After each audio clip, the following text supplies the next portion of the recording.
ones who hid it all, who watched me walk blindly in love. Her desperate apologies rang empty. I knew right then, sometimes leaving is the only revenge left. My name is Greg Johnson, and I am 28 years old. I recently got married again, this time to the same woman. My wife is Katie Johnson, who is also 28. She has been the love of my life since we met 10 years ago when we both started college. We got married when we were 22, divorced at 25, but let me tell you our story from the beginning. The first time I saw Katie was as I walked to the college library.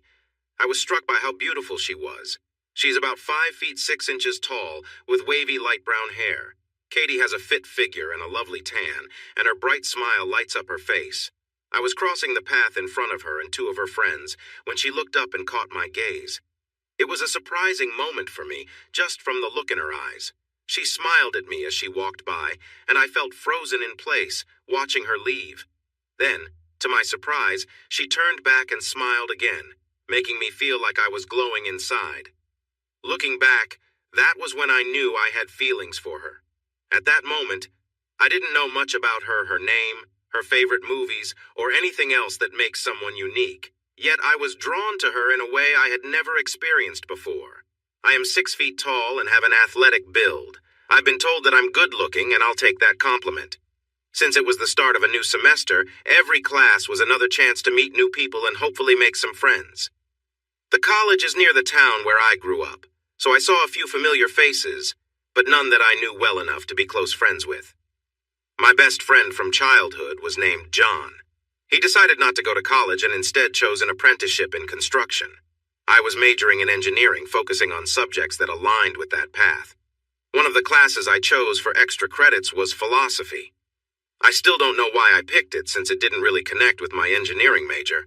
But I was glad I did, because when I walked into the lecture room that morning, there she was, Katie, the girl I had thought about the day before. She was sitting alone without her 2 friends. As soon as she saw me, she gave me a bright smile. I tried my best to walk over to her calmly and confidently. "Do you mind if I sit here?" I asked, pointing to the chair next to her. "No, not at all," she said, moving her bag from the empty seat. "I'm Greg, by the way," I introduced myself. "I'm Katie. Nice to meet you," she replied. Even her voice was nice, soft and warm. I wanted to play it cool during the class. I didn't want to start talking too soon and seem pushy or awkward. "Have you read much about this topic?" Katie whispered to me as the lecturer kept talking about something I wasn't really following. I was too busy thinking about her. I raised my eyebrows as if to ask her a question. "It's been half an hour and you haven't taken any notes," she said with a smile. "I thought maybe you'd summarize it for me after class over coffee," I replied, trying to sound casual while asking her out.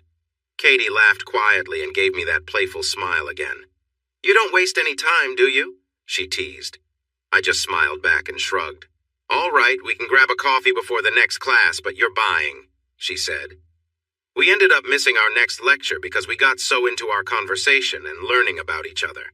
Katie was really smart, confident, and had a great sense of humor. Her humor was often dry and sarcastic, but never hurtful, just a bit cheeky. I found myself captivated by her. We talked about movies, games, and music. I mentioned I was on a bit of a 60s and 70s kick on Spotify, especially enjoying the Rolling Stones and CCR. To my surprise, Katie quickly named "Gimme Shelter" and "Up Around the Bend" as 2 of her favorite songs by them. I was impressed. She asked about my engineering major and seemed genuinely interested. I discovered she was studying law and thinking about contract law, although she wasn't sure which area of law suited her best. When we decided we should get to class, Katie took the lead and asked me out for the following Friday night. As I walked to the next class, I felt a flutter of excitement. It felt like I was falling for her after just an hour of talking. That Friday, we met at the campus bar, which served non-alcoholic drinks, where people could dance and enjoy live music. Katie looked amazing. I hadn't seen her at all that day until I walked into the bar. She came over, took my arm, and led me back to her table. Katie introduced me to 2 of her friends, Jane and Sky, who I recognized from earlier in the week. I learned that the 3 of them had just met at college that week. I enjoyed talking with them and saw Katie relaxed and happy with her friends. Her laughter and playful teasing made me smile. I found myself sneaking glances at her when I thought no one was looking, just to see her smile or hear her laugh. Several times, Katie caught my eye and would return my gaze with a knowing look and a sweet smile. After we left the bar and were walking back to the dorms, Katie reached for my hand, and we held hands until we reached her dorm building. We stood there facing each other, still holding hands.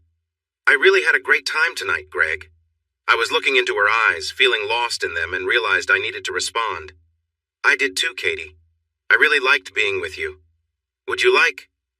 Before I could finish, Katie leaned in and kissed me softly at first, then followed up with a deeper kiss. Wow. I didn't mean to say that out loud, but it slipped out. Katie gave me a playful smile and giggled.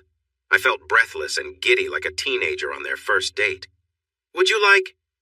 Katie repeated my words with a teasing tone. "To be my boyfriend? To be together?" "Yes, absolutely. You don't waste any time, do you?" I replied, echoing what she had told me the first time I asked her out for coffee. "Not when I know what I want. By the way, what's your last name?" I started to laugh, realizing we were now boyfriend and girlfriend without knowing each other's last names. We were moving fast. "Johnson, Greg Johnson. Schaffer, Katie Schaffer. Nice to meet you, Mr. Johnson." With that, I leaned in to kiss Katie again, wrapping my arms around her. She smelled really nice. After our first date that Friday, we felt almost inseparable, trying to spend every moment between classes and after to be together. Since we both stayed in dorms on campus, it was a bit tricky at first because there were rules about guests being allowed in rooms at night. But one morning, in our second week as a couple, we decided to skip a class together. Up until that point, my only experiences were with 2 brief relationships in high school. Katie shared that she had also only been with 2 guys in her high school years, so we were definitely on the same page. We met outside her dorm and went into her room together. The room was set up the same way as my old dorm room, 2 single beds, 2 desks, 2 cupboards, and 2 wardrobes. Katie shared her room with a girl she hardly ever saw, and her friends Jane and Sky were right next door. Katie turned to me with a grin. "We don't have a lot of time. Shall we get started?" she asked. I followed her to her side of the room and we stood facing each other. She leaned in and hugged me tightly, our kiss filled with a sudden energy. It felt more intense than before, as if we both couldn't wait another second. After a while, she took my hand and we looked at each other, our faces lit with excitement and joy. Greg and Katie shared a quiet moment in her room, both of them caught up in the warmth and joy of being close. They looked into each other's eyes, feeling the depth of their connection. Katie smiled, her eyes shining with excitement, and motioned for Greg to sit beside her on the bed. They held hands, laughing softly, each feeling the happiness of being together. Time felt like it slowed as they talked, shared their dreams, and learned more about each other. Greg felt a deep sense of calm and closeness, a quiet happiness as he rested next to her, both feeling grateful for this simple, joyful moment. Katie surprised me by playfully nipping at my lower lip while looking deep into my eyes. Just as I felt an overwhelming rush of emotions, she released my lip and kissed me with a powerful passion that I've never felt before. It was as if her kiss was trying to capture that moment we shared. As I began to relax, her kisses became softer and more tender. She slowly loosened her grip around me, and we lay together for a few minutes, enjoying the warmth and comfort of each other. Then she glanced at the clock. "Oh, no! We'll be late for the next lecture if we don't hurry," she exclaimed. "Honestly, right now I can't think about anything else. I won't be able to focus for the rest of the day," I replied. "Really? What's on your mind then?" "You. This moment. It felt incredible. That was the best experience I've ever had." "I'm glad our first time together was so special for you, Mr. Johnson. Thank you, Katie Schaffer. This truly was something special." As we continued through college, our relationship grew in both intensity and frequency. For the first 2 years, we had to be careful, sneaking in moments of affection whenever we could. Sometimes we found ourselves in public, surrounded by others. In our 3rd year, we moved off campus to share apartments in town. Katie lived with her friends Jane and Sky, while I lived with my friends Billy and Mark.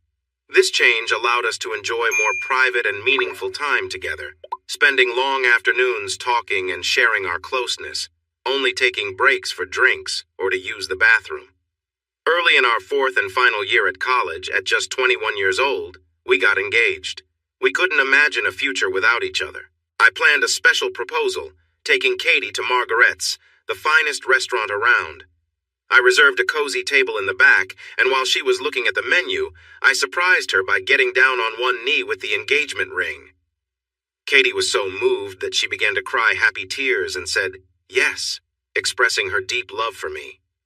By then, I had fallen deeply in love with Katie, too. It felt like we were two halves of the same whole. Our relationship was anything but dull. I always found our talks fun and exciting. Katie's laughter and playful sense of humor were wonderful, but the small, silly things we shared meant the most to me. We had little moments that belonged to just us. One of my favorites was when Katie would sneak up behind me, cover my eyes, and say, "Guess who?" I would give silly guesses, and each time she guessed wrong, Katie would give my head a playful kiss. I would finally ask, "Mrs. Johnson?" Then she would uncover my eyes, smile big, and say, "Correct, Mr. Johnson," before planting a sweet kiss on my lips. Just after finishing college, we got married. We were both 22 and excited to find our own apartment once we started our jobs. For a while, we lived at Katie's mom's house. Katie was her mom's only child since her dad had passed away when she was a baby. We took the bedroom on the opposite side of the house so we could enjoy our time together without worrying. Soon after, we got jobs Katie as a paralegal, and I began as an engineering trainee at the same construction company where my best friend John worked. I mostly worked in the office, not on site with John, who was now a qualified tradesman. Our paychecks weren't much, but we knew we had to start somewhere. A few months later, we got our first apartment. It had 2 bedrooms and was close to Katie's mom's house. This time was special. It was our own space where we could do what we wanted.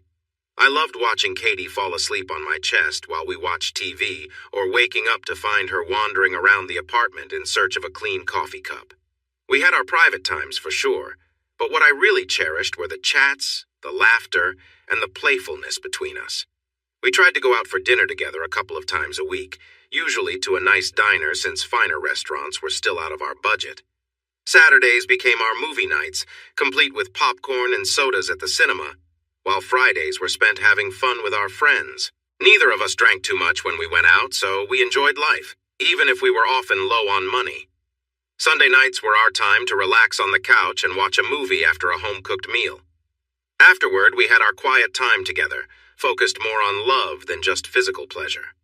On Friday nights, we took turns hanging out with each other's friends. Katie's friends liked to go to clubs, while mine preferred sports bars and old-fashioned pubs. When we went out with Katie's college friends, it usually included Jane and Sky, plus an occasional girlfriend or boyfriend. Simone and Rachel, Katie's best friends from high school, were also often there. When I spent time with my friends, I enjoyed some beers with my best friend John. Other friends like Mark and Billy from college joined us, along with Steve, who was also a work friend of John's. Katie and I had a great relationship, and we were close every day, often meeting several times on weekends. We enjoyed all sorts of affection, and we took our time together. Our moments were passionate, and things always seemed to build up right before the end. I could always please Katie, whether with my hands or my mouth. She often experienced great pleasure, but I wished she could also feel complete satisfaction during our moments together. I tried hard to help her reach that fulfillment, exploring different ways and taking a little longer, but it didn't quite happen as I hoped. We experimented with many different positions, trying to enhance her experiences. I even bought her a special toy, but she could reach her peak that way, rather than during our intimate times together. Katie assured me that she was happy, as she enjoyed her moments of joy during our closeness. Yet, I felt a push to help her find that deep satisfaction during our intimate times. After some time, I learned to let go of that pressure and just enjoy the time we had together without worrying too much about her achieving it. Another concern we faced over the next few months involved her friends on our Friday nights. I often got the sense that Katie's high school friends, Simone and Rachel, weren't too fond of me. Maybe they missed the close bond they had in high school, or perhaps it was just that they didn't like me. Even so, when we were at the club together, it felt like I was invisible. Simone and Rachel didn't include me in their conversations, even when I tried to join in. I talked to Katie about this when we got home. I told her that Simone and Rachel seemed stuck up, or at the very least, rude. However, Katie always brushed it off, saying she didn't think it was that bad. Sky and Jane, Katie's college friends, were fun to hang out with, both at school and on Friday nights. But by the time we were in our second year of marriage, they also started to pay less attention to me when we went out. As a solution, we decided to spend our Friday nights out with friends on our own. This meant I would meet her friends 3 Fridays out of 4, and we would go out together on the 4th one, taking turns with my friends and hers. So I usually only had to see her friends once every couple of months, which worked for me. I trusted Katie to go out on her own with her friends. She always handled any inappropriate attention she received when we went out. I never had to step in and confront anyone because she managed those situations before they escalated. Besides a couple of her high school friends that I didn't click with, everything else between us was great. We enjoyed our chats, cuddle time, and we even started saving money for vacations or a future home. Both of us had moved up in our careers, with Katie now working as a junior contract lawyer and me as an engineer. The extra income made our lives more enjoyable and less stressful. I had just turned 25, and Katie would do the same in a few months. I started thinking about starting a family, but wanted Katie to bring it up when she felt ready. I didn't want her to feel pressured, since she would be the one carrying the baby. So I dropped a few hints, but tried to be subtle. These 3 years of marriage have been wonderful. I didn't see any signs of our relationship cooling off, which I had worried might happen over time. We still enjoyed being intimate and continued our dinner dates as much as before. Nothing had really changed. I was still deeply in love with Katie, and I felt confident that she loved me just as much. We would frequently give each other little touches when passing by in our apartment, or share a warm hug when we were in the kitchen together. No topic was off limits for us. We shared everything and had no secrets. I didn't think much about other women except for a quick glance at an attractive one now and then. I never stared because that didn't feel right. I was just trying to be a decent guy. Sometimes I noticed Katie looking at a good-looking guy too, but like me, it was just a small part of being human. If someone asked me if I was happy, I would say yes without hesitation. I loved my wife, our family, friends, and job. The only thing I wished were better was our money situation, since we were still renting. At least we were saving more now. This Friday night was like any other. I met Steve outside an old Irish pub just before 8 p.m. where we were planning to hang out. He was outside having a smoke. "Hi, Steve. Are the others here yet?" "Hey, Greg. Mark and Billy are inside already. John will be here soon. He's picking up his girlfriend on the way." "What girlfriend? I didn't know he was seeing anyone." John had dated many women over the years, but always seemed to prefer being single.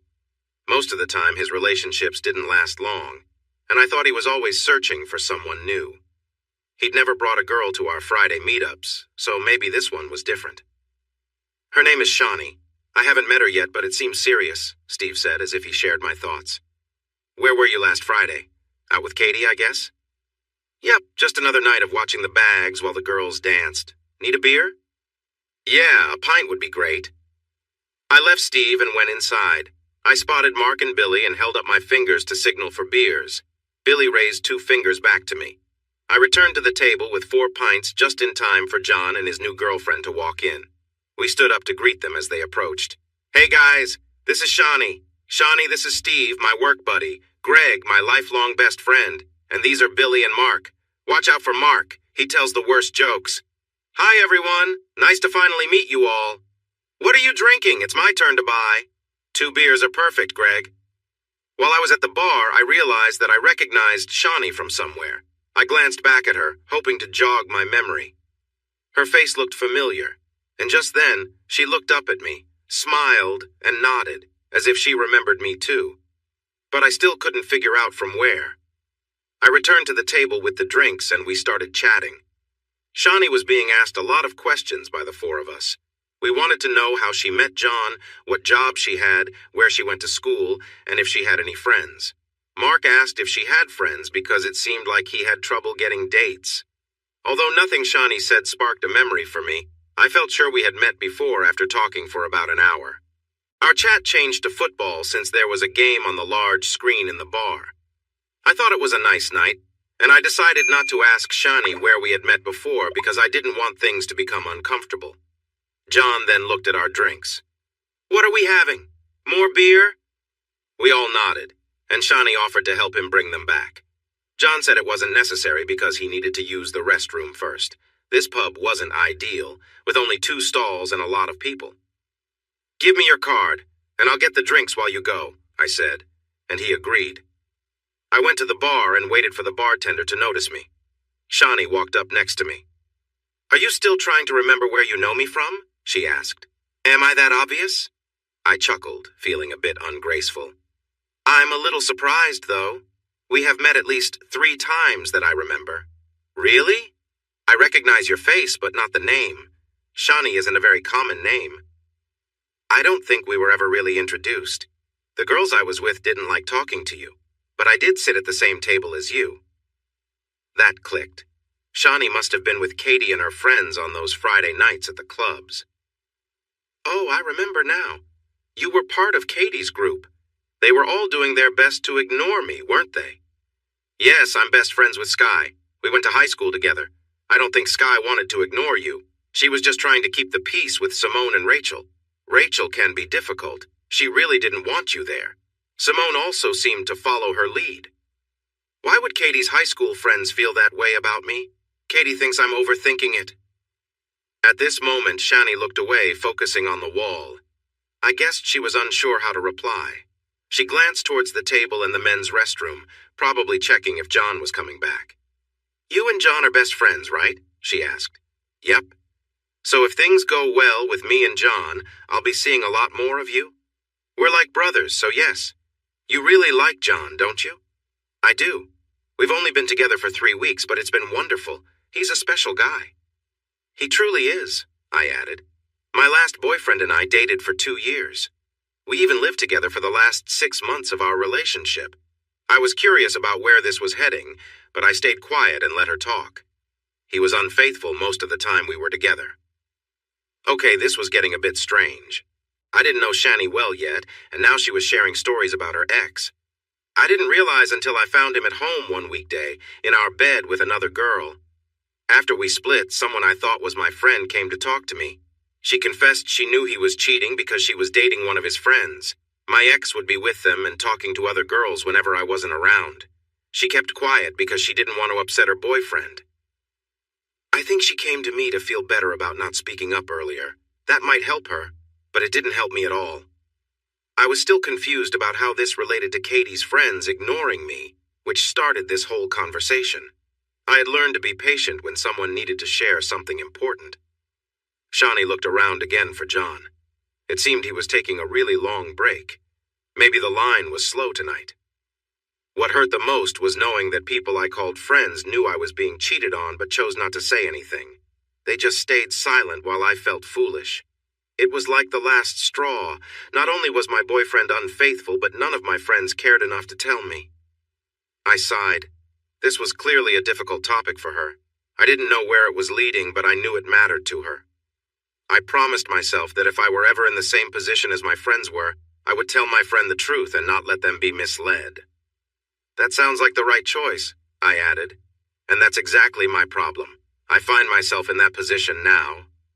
Shani looked away, almost as if she didn't want to talk to me anymore. Just then, the bartender arrived and I ordered a round of beers. "Can I ask how this connects to Katie's high school friends ignoring me?"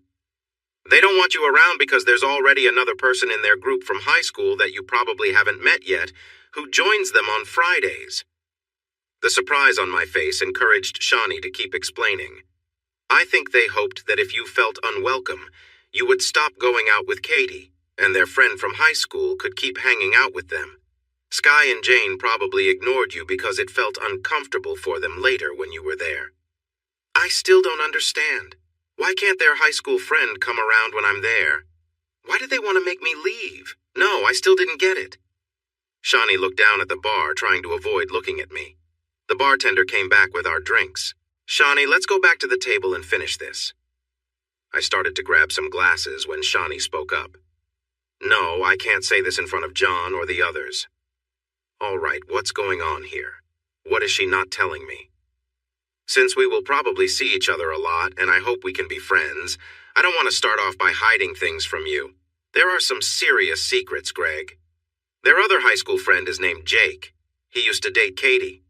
Okay, this just got real. What's going on here? So he will be around when I am not. Why is that?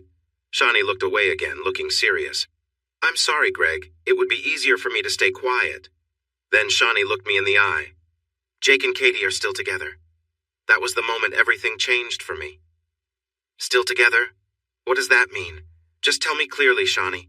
I won't be upset, I promise. Just tell me. Jake goes to the club every Friday when you're not there. They act like a couple when they are there, dancing, being close. Then they always leave early. Before I met you tonight as John's best friend, I felt sorry for you when I saw you at the club, but it was none of my business. Now that we are going to be friends, things are different. I can't pretend this isn't happening. I stood there like a statue holding 3 drinks, trying to take it all in. How could this be true? I know Katie well enough for this to be hard to believe. I'm so sorry, Greg. Please don't be mad at me for telling you this. I looked into Shawnee's eyes. She seemed honest. Who would make this up? Don't worry, Shawnee. Thanks for telling me. I really appreciate it. She reached out and gave me a gentle pat on the back. How long have they been together? She looked surprised by the question. Oh, the first time I saw Jake at the club with Katie was probably at least 1.5 years ago, but he might have been going there even longer, I'm not sure.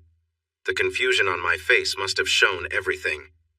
When did Katie start going out on Friday nights without you? Wow, I think we started going out separately about 1 year after we got married, and yes, it was because her friends were acting difficult. Probably about 2 years ago. I think you have your answer, Shawnee said. How could Katie do this to me? How could she do this to us? Wow. Those words were more like statements than questions. Should I go get John? No, let's go back to the table. I sat down with our beers, trying to act like my whole life hadn't just taken a big turn. I really wanted to go to the club where Katie was, probably with someone I didn't know and had never heard her mention before. Shawnee was talking quietly with John, and then he leaned over to me. Hey, Shawnee told me what happened. Are you okay? Not really. Sorry, Greg. I liked Katie, too. It seems we both didn't know her as well as we thought. I'm thinking of going to the club now. Want to come? John's expression changed as he looked into my eyes. No, you're staying right here with me until you can think this through more. You're not going home yet, no way. He was right. Even if I wanted to find them, I hadn't even asked Katie which club she was going to tonight. If I called, she would probably tell that guy to leave and act like nothing was happening. I felt so foolish. Just an hour ago, I believed Katie loved me more than anything. She should have been an actress. She really had me convinced. I sat there with my beer, half listening to the conversations around the table. It had been half an hour since Shawnee told me about Katie, and I was starting to calm down. I didn't want to hurt anyone anymore. I just wanted to understand why. Why would Katie do this? One of the first things I wondered was what I might have done wrong. Why didn't she love me anymore? We hadn't argued in so long. We talked all the time, we cuddled, we kissed, and told each other we loved one another. It just didn't make sense. We seemed good together. We had a nice time together just last night. She wanted to fool around again this morning while I was getting ready for work. It felt so lively. If she doesn't love me, then why all this? I couldn't wrap my head around it. John nudged my foot under the table, and I looked up at him. How are you? What's going on in your head? I hope it's not something too bad. I'm okay, just thinking. I'm glad I didn't go home. It's better to be here with you guys. Good, because it's your turn to buy drinks. Make sure we don't go thirsty. I was about to say I got the last round when I remembered that John had paid for it. I nodded and headed to the bar. By the time I placed my order, Shawnee had joined me again. Are you doing okay, Greg? She looked genuinely concerned. I'm as good as I can be, I guess. At that moment, I wished I could disappear and wake up from this awful situation. Can I ask you something? Did Katie or your friends ever say why she was with Jake every Friday? Why was she still with me if she wanted to be with him? No, they never talked about that in front of me, at least. They always said that Jake and Katie seemed really good together, like they were meant to be. You mentioned before that when they're at the club together, they always kiss and dance. What do you mean by they always leave early? Where do they go? Well, I don't know for sure, but Sky told me a few weeks ago that Jake gets a hotel room in the city every Friday when he meets up with Katie. He lives about 2 hours away, so he always stays in a hotel. They leave for his hotel at 10 p.m. each Friday. It's pretty much the same every time. The last time, Sky looked at her watch and joked that it was time to go, and then Katie and Jake got off the dance floor to say their goodbyes. They all laughed about the routine after Katie left. That's when I asked Sky where they were going. Thanks. At least I know what happens. Now I just need to understand why. Can you do me a favor, Greg? Sure. When you talk to Katie about this, you're going to confront her, right? Yeah, probably in the morning. I think it might be better not to talk to her tonight since she's coming home to me after being with someone else. That makes sense. But my favor is a little selfish. I'm sorry. What is it? Can you not say it was me who told you all this? I'm not very close to Simone and Rachel, so I don't mind them, but Sky is my best friend. Jane is a good friend, too. I just don't want them to be mad at me. I thought for a moment as the beers arrived. All right, if they were being so obvious at the club, it should be easy to come up with someone else as the source. Thanks, Greg. I really appreciate it. Just take care of John. That's all the thanks I need. Okay, it's a deal. We returned to the table, and for the first time since I found out about my wife's situation, I managed a slight smile. Mark cracked one of his usual bad jokes. We continued to chat, but I noticed I was falling behind on my drinks. Getting lost in drinking sounded tempting, but I didn't want to go that route. I looked at my phone. It was just past 10 p.m. Katie was probably leaving the club now to head back to the hotel with Jake. I glanced at Shawnee, and she looked at me like she understood my thoughts. I shrugged and took another sip of my beer. About an hour later, I decided it was time to go home. I asked John if I could crash on his couch for a few nights starting Saturday. I planned to search for my own place after lunch the next day. I figured I would be busy with Katie until then. When I got home, the apartment was quiet. It didn't feel like home anymore. I took a shower and then tried to sleep. Knowing where Katie was and what she might be doing kept me awake, but eventually, I drifted off. Saturday morning, I woke up early, around 5 a.m. I couldn't go back to sleep, especially not with thoughts of Katie resting nearby. I got up and went to the bathroom. After having a few drinks the night before, I made several trips to relieve myself. Our bathroom has 2 doors, one from the master bedroom and another leading into the hallway. The toilet, shower, and sink are all in the same room. While I was in there, I noticed Katie's dress from the night before on top of the hamper. After washing my hands, I thought about looking for her things. I checked the hamper but didn't see her bra or underwear on top. I picked up the hamper and Katie's damp towel. The shower door still had water beads on it. What time did Katie get home this morning? Was she trying to show me something? I walked out of the bathroom quietly, not wanting to wake Katie, but uncertain why I was even concerned at this point. As I walked down the hallway, I noticed some sticky spots on the floor. It was easy to see because the tiles were polished. I reached the laundry room next to the entrance and opened the washing machine to put in some clothes. Even with everything that had happened, I still needed to wash some clothes for my stay at John's. Before adding the dirty clothes, I noticed Katie's underwear at the bottom of the washing machine. Until now, I only had what Shawnee said to suggest that Katie might not be faithful. If I picked up her underwear, it might make everything too real. I hesitantly reached in and grabbed her underwear. It felt damp in my hands. I instinctively turned it over to check, and it was clear what had made it wet. I didn't need to examine it any further. I noticed a strange smell on some of Katie's clothes as I loaded them into the washer. I paused, a bit confused, but threw them in and started the machine. Whatever it was, I decided it could wait. I'd just ask her about it when she woke up. With my coffee in hand, I sat quietly, going over everything that had happened. I paced around the living room, trying to figure out how I would bring this up to Katie without causing an argument. It was nearly 11 in the morning, and Katie still hadn't woken up. Last night had been hard to process, but today felt even heavier, like a decision was hanging in the air that I couldn't avoid. I finally stepped outside to get some fresh air. The sun was bright, the sky clear. It was one of those perfect days, even though it felt like everything was falling apart inside. After a while, I heard the apartment door open and Katie poked her head out. "What are you doing out here? Want some coffee?" she asked. "Yeah, that'd be nice. I'll be in soon." She nodded, leaving the door open behind her. I took a deep breath, bracing myself for a difficult conversation.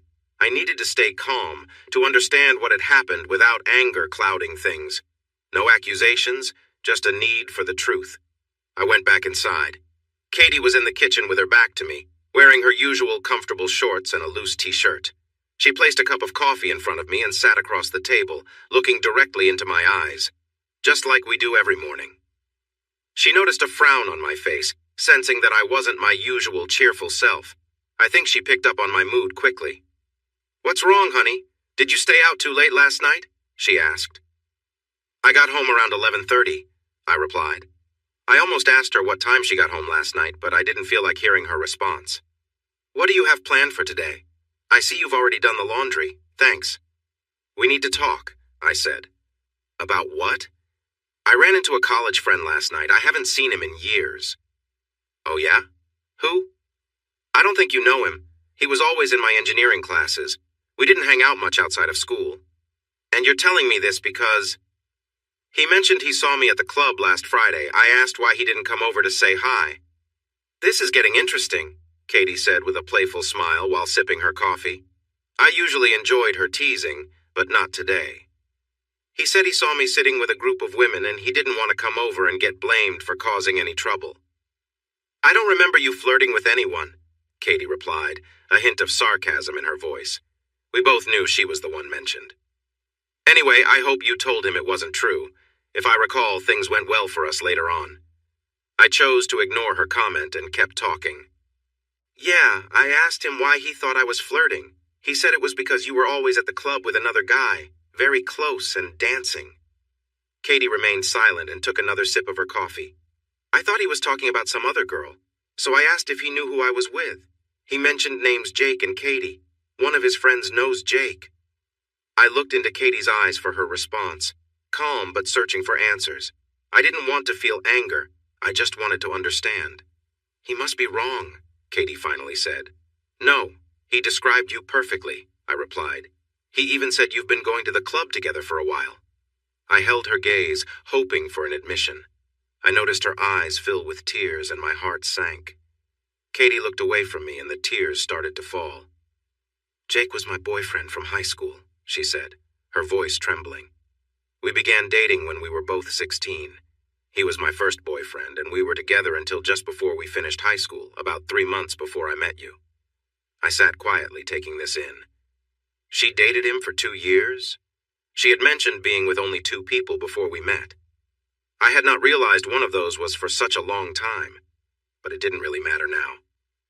"When we started dating, I told you I had only been with 2 girls before you, and you told me the same. Were you being honest then?" "Yes, I had only been with Jake until we broke up near the end of our senior year. He was unfaithful, and I tried to get back at him by being with his best friend. Did that help you feel better?" "No, it didn't. He talked a lot about how good he was, but it was nothing like I expected. It didn't make me feel better at all." "So, trying to get back at him with someone else didn't work?" "Not really. It just didn't give me the comfort I thought it would." "How did you feel when you found out Jake was cheating on you?" Katie looked at me, possibly surprised I was asking. Why would I care? "Why do you want to know? I just wanted to explain how I know Jake. Please, just tell me." "All right." I felt really bad. He was my first boyfriend, and I had never felt that way for anyone else at that time. I wasn't in love with him, not like I am with you now, but I was really taken with him. Just felt bad? Not angry or betrayed like your world fell apart? Now Katie seemed to understand why I was asking. She had been the one who was unfaithful, and now I was in her position. She looked away, realizing where our conversation might lead, that there might not be an us after this. "When did you start seeing Jake again? Did you never really stop?" Katie's eyes turned to mine, filled with worry. "No, I wasn't seeing him when we met, or during college, or before we got married." "So when?" She looked away again, seemingly unsure of what to say. I braced myself for more half-truths. "Katie, I need you to be honest. Not what you think I want to hear or what might protect me. I'm already hurting more than you can imagine." Tears started to roll down her face as she met my gaze. "He showed up at the club about a year after we got married. I had no idea he would be there. I hadn't heard from him since we broke up." "Was I there that night?" "No, I think it was the first time we went out without each other."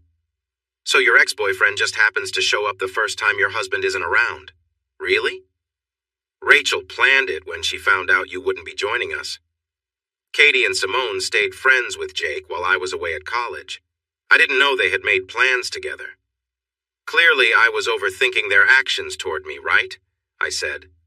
"I'm so sorry, Greg. If I could take it all back, I would do it in a second." "I'm truly sorry," she said. "Right now, I don't want your apologies.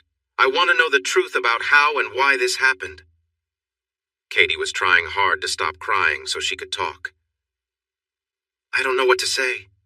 That first night he showed up, everything moved so quickly. One moment we were chatting at our table, and the next, we were kissing. Then he asked me to go back to his hotel room." Katie began crying even more, worse than I had ever seen before.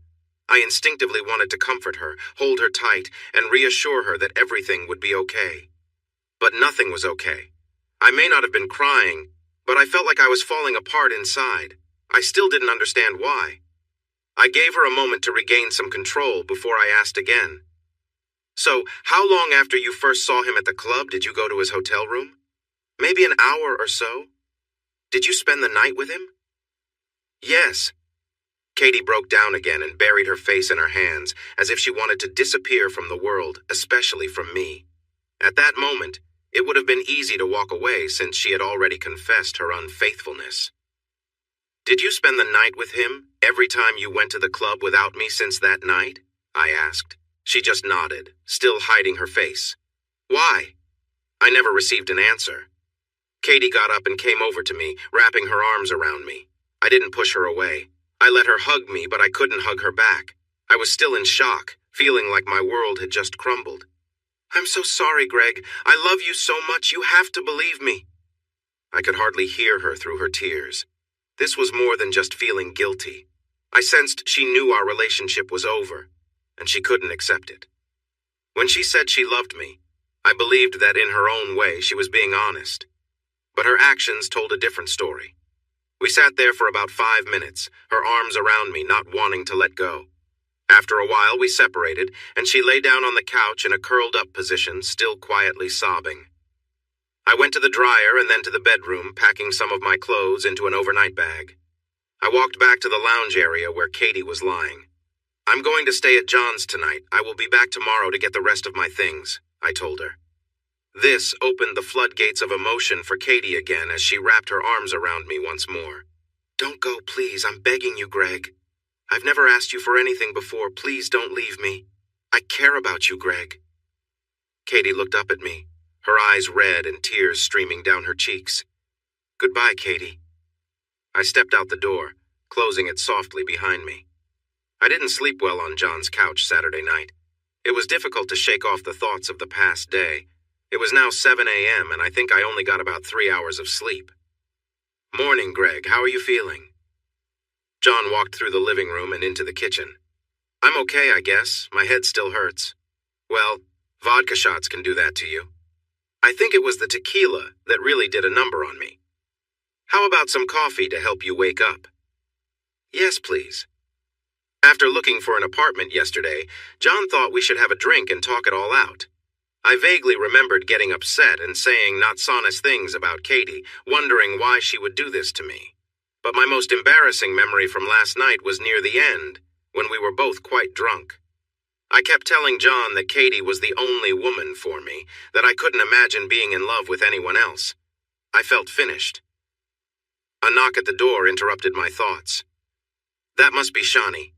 Can you get dressed, Greg, and then come join us for coffee?" "Sure." I went to the bathroom, put on my jeans and a t-shirt, rinsed my mouth, and used some of John's deodorant. When I returned to the kitchen, Shani was there with my cup of coffee. "How's your head? I heard you two had a wild night." "Morning, Shani. My head isn't feeling great right now." "Well, it was probably worth it." We sat quietly for a few minutes, sipping our coffee and enjoying the calm. John then spoke up. Are you still planning to take that apartment you liked yesterday? I had seen 4 apartments after leaving Katie, and one really stood out to me because of its price and space. I think so. They need to finish their rental checks first, so they should let me know by late Monday. What about your things? Do you need help getting them?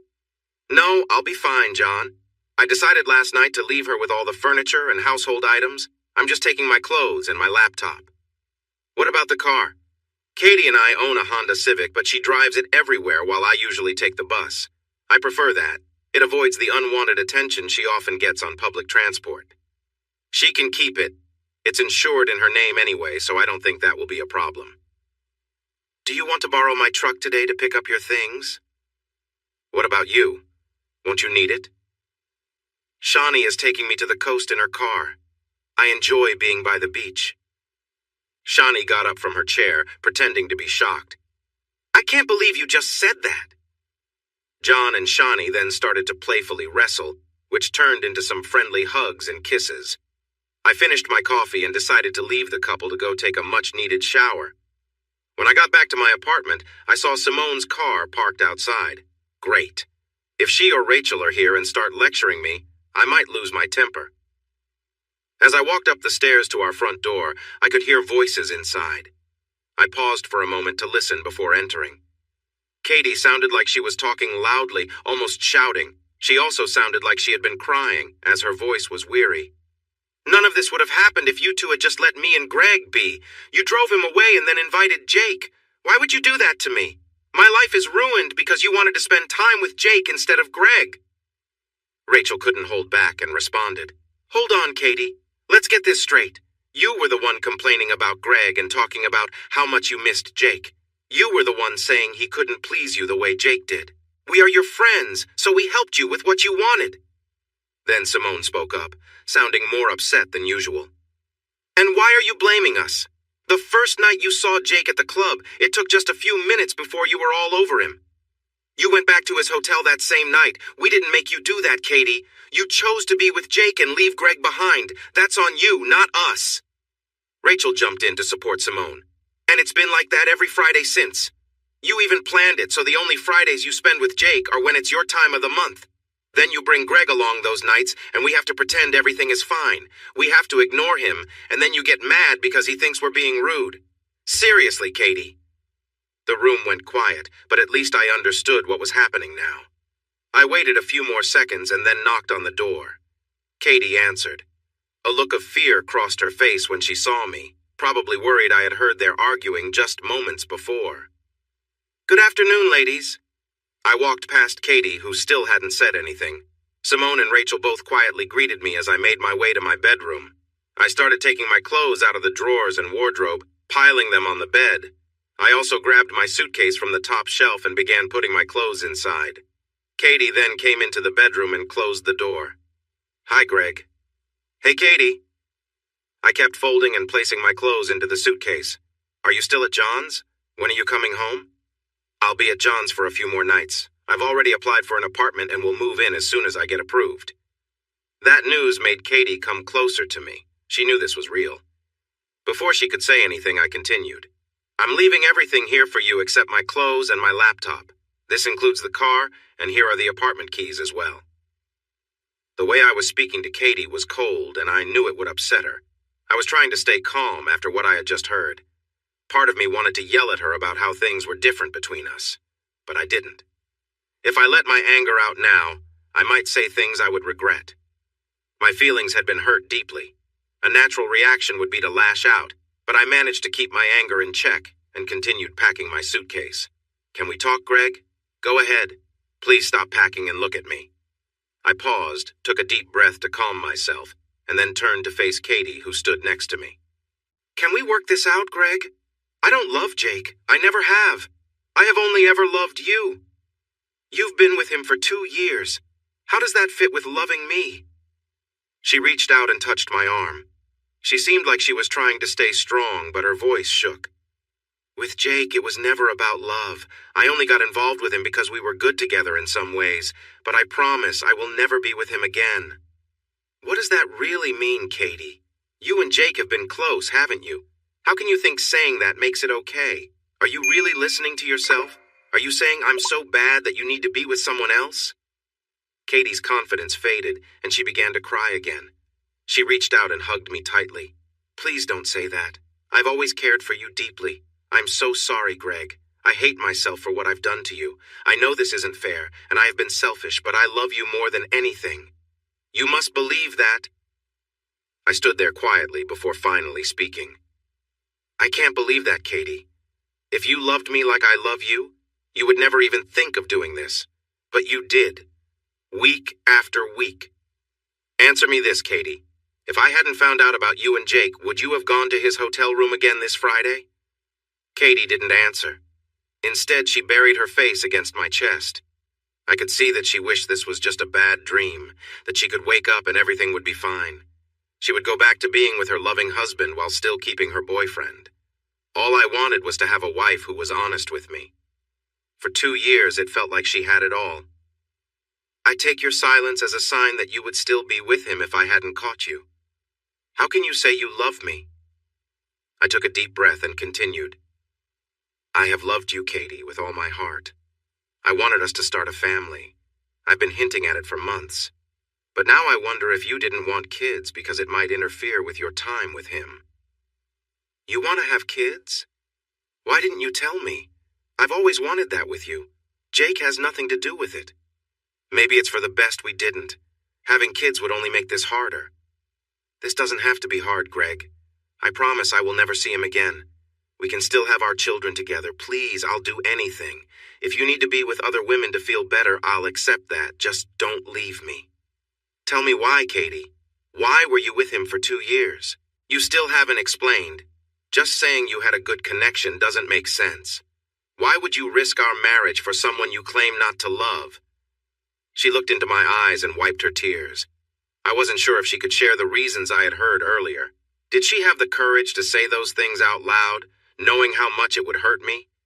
Part of me wanted her to say it so that I could feel okay about leaving her behind.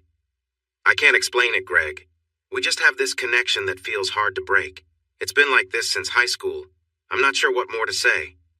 You're right, Katie. There's nothing else to say. With that, I returned to packing my suitcase while Katie sat quietly on the edge of the bed. She wasn't crying anymore. She just stared at the floor, looking lost. I think she realized there was nothing she could say to fix things. I walked into the bathroom to gather my toiletries from the cabinet and place them into my suitcase along with my laptop before zipping it up. I glanced at Katie again.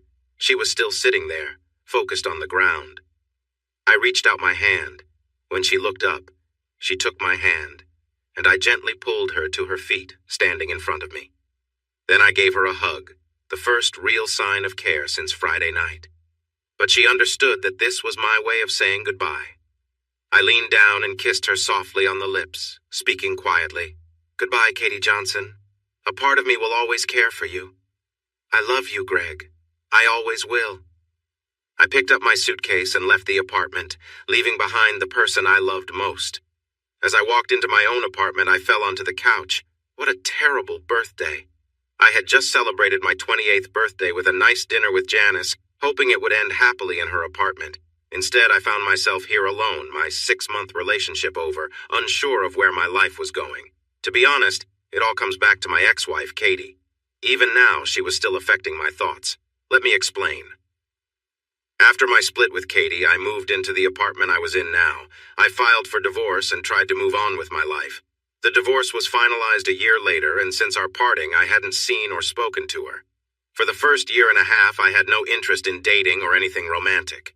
I buried myself in work and enjoyed spending time with friends and family. I relied on other forms of entertainment to fill the gap, perhaps a bit too much at times. It was John who pushed me to start dating again, even suggesting I visit places to meet people.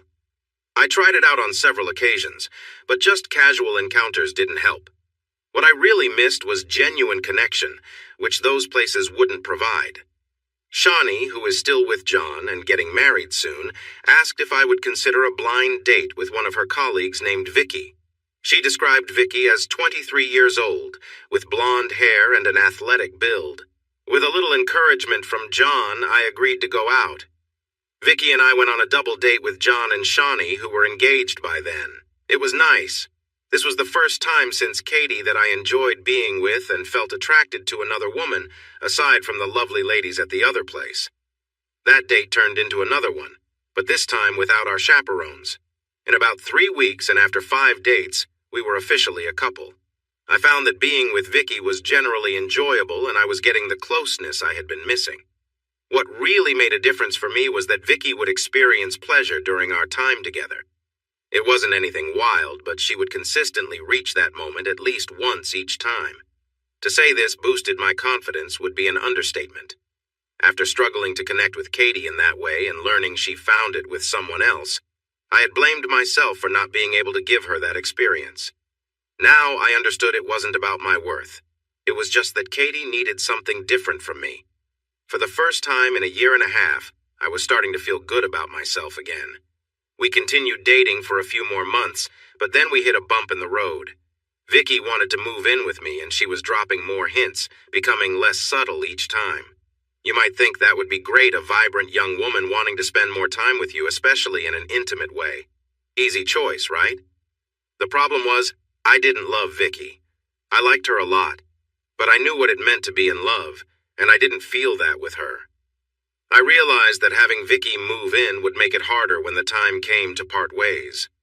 Up until then, we had been enjoying our time together, but after 4 months, I still wasn't in love with her, and I doubted I ever would be. I decided it wouldn't be fair to lead her on in a relationship that wouldn't grow. She deserved better. So, I had to end my second serious relationship.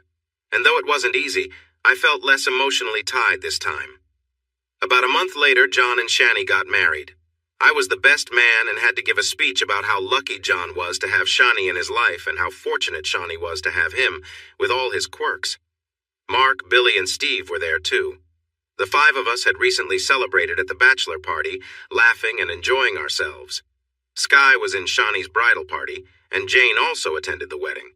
This was the first time I had seen any of Katie's friends since we separated, except for Shani, of course. Sky and Jane came over to my table during the wedding, wanting to chat. "Hi, Greg. Great to see you again." "Hi, Sky. You look beautiful in your bridesmaid dress." "You too, Jane." "Thanks. I want to start by saying I'm sorry for how we acted back then," Jane added. "I know it might not matter now, but we weren't happy with how we treated you. We just went along with it to avoid trouble, but it didn't feel right. That's all in the past now. There's no point in bringing it up again. Let's just enjoy Shani's big day." "Thanks, Greg." As Sky and Jane started to walk away, Sky stopped and returned to me. "Can I ask you something, Greg? It's about Katie." I hesitated, wondering if I wanted to go there. "Okay. What is it?" "Have you spoken to her at all in the last 2 years since you split?" "No." Sky seemed unsure if she should continue. "Have you talked to her mom, Beth, since then?" "No, I haven't. Is everything okay with Beth?"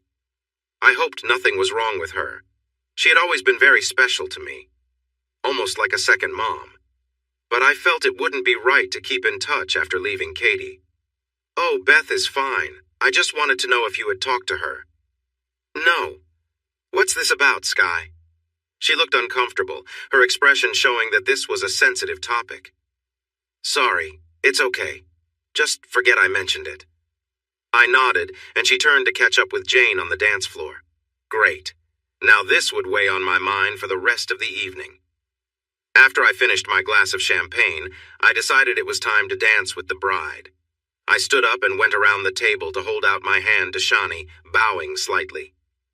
"Would the beautiful bride please honor me with a dance?" John laughed and leaned toward Shani. "Better watch him, they say he can be quite charming."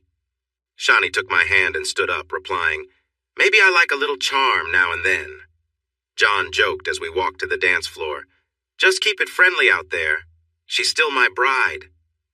I smiled back at him and stepped onto the dance floor, taking Shani into a warm embrace. While John was like a brother to me, Shani was becoming like a sister, much more than just my best friend's new wife. Shani was someone I could talk to about things that most guys wouldn't share with their friends. Even though I was close to John, it felt easier to discuss relationships with Shani. After my breakup with Katie, my confidence was really low. I couldn't tell John why Katie had cheated on me, but I could talk to Shawnee. I avoided giving all the details at first, but she helped me slowly feel better. "You look great, Shawnee. Today has been wonderful," I said. "Thanks, Greg. It has been everything I could have hoped for. I'm so happy right now," she replied. "You really do look radiant. Welcome to the family." As we moved slowly around the dance floor, Shawnee rested her head on my shoulder. "I noticed you talking to Sky and Jane earlier. Want to share what you discussed?" I asked. "They just stopped by to say hello and apologize for how they acted before," she said. "That's good to hear. Better late than never. Did they say anything else?" "Like what?" she asked, raising an eyebrow. I was curious. Shawnee and Sky were best friends, so if Sky was hiding something, Shani probably knew. After my marriage ended, Shani and I agreed not to discuss anything about Katie's life anymore. I wanted to move on and didn't want to hear about her or who she was with. It was her life, not mine. "We agreed on this, remember, Greg? Do you want me to break it or should we just leave it alone?" she reminded me. I took a moment to think. It sounded like there was news about Katie, since both Sky and Shani wanted to bring it up. But it could be anything. Maybe she was moving on. Maybe she was engaged. "No, I don't need to know what's happening with her. Let's stick to our agreement," I said. "Okay." Then I wondered if Shawnee had been talking about my life with Katie. Was Katie hearing about what I was up to? "I hope you haven't been telling Katie about my life, Shawnee," I said. "No, of course not. The agreement works both ways," she assured me. "What about Sky and Jane? Could they be telling Katie about my life?" "I don't know. I talk about you with them sometimes, but why does it matter if Katie hears about it?" she asked. "You're right. It really doesn't matter. Forget I asked," I said. "Honestly, I have hardly seen Katie since you two broke up, and I haven't had a private talk with her since then either," she explained. "That's fair. Let's focus on something else. How much should I let John drink? Are you planning to have your first night together tonight?" "Absolutely. Can I trust you to help him get to the bedroom in a good state?" "That depends," I replied. "Do you just want something quick, or are you looking for more?" "I definitely want more. I hope he can keep it going, too." I laughed. John was lucky to have Shawnee. "All right, I'll get him on the water right after our dance." I went 6 months without dating after I broke up with Vicky. It wasn't that I didn't want to be in another relationship. Between work and spending time with friends and family, I just wasn't meeting anyone who caught my interest. Thank goodness for movies. Going to clubs wasn't something I wanted to do to meet women. They felt like noisy places with lots of people. Sure, they might be fun for a quick night out, but not a great spot to find someone to have dinner with later. I stayed away from online dating, too. The whole idea seemed odd to me, like picking out a coffee maker. I had been in a serious relationship from a young age, so I hadn't adjusted to finding someone the old-fashioned way, whatever that meant now. For one of my construction projects, I had to meet with a client's consultant to talk about changes we were making. While I waited in the meeting room, Janice walked in. Janice was 29, almost 2 years older than me, and she looked fantastic. She was tall, graceful, and had striking features that could have made her a model.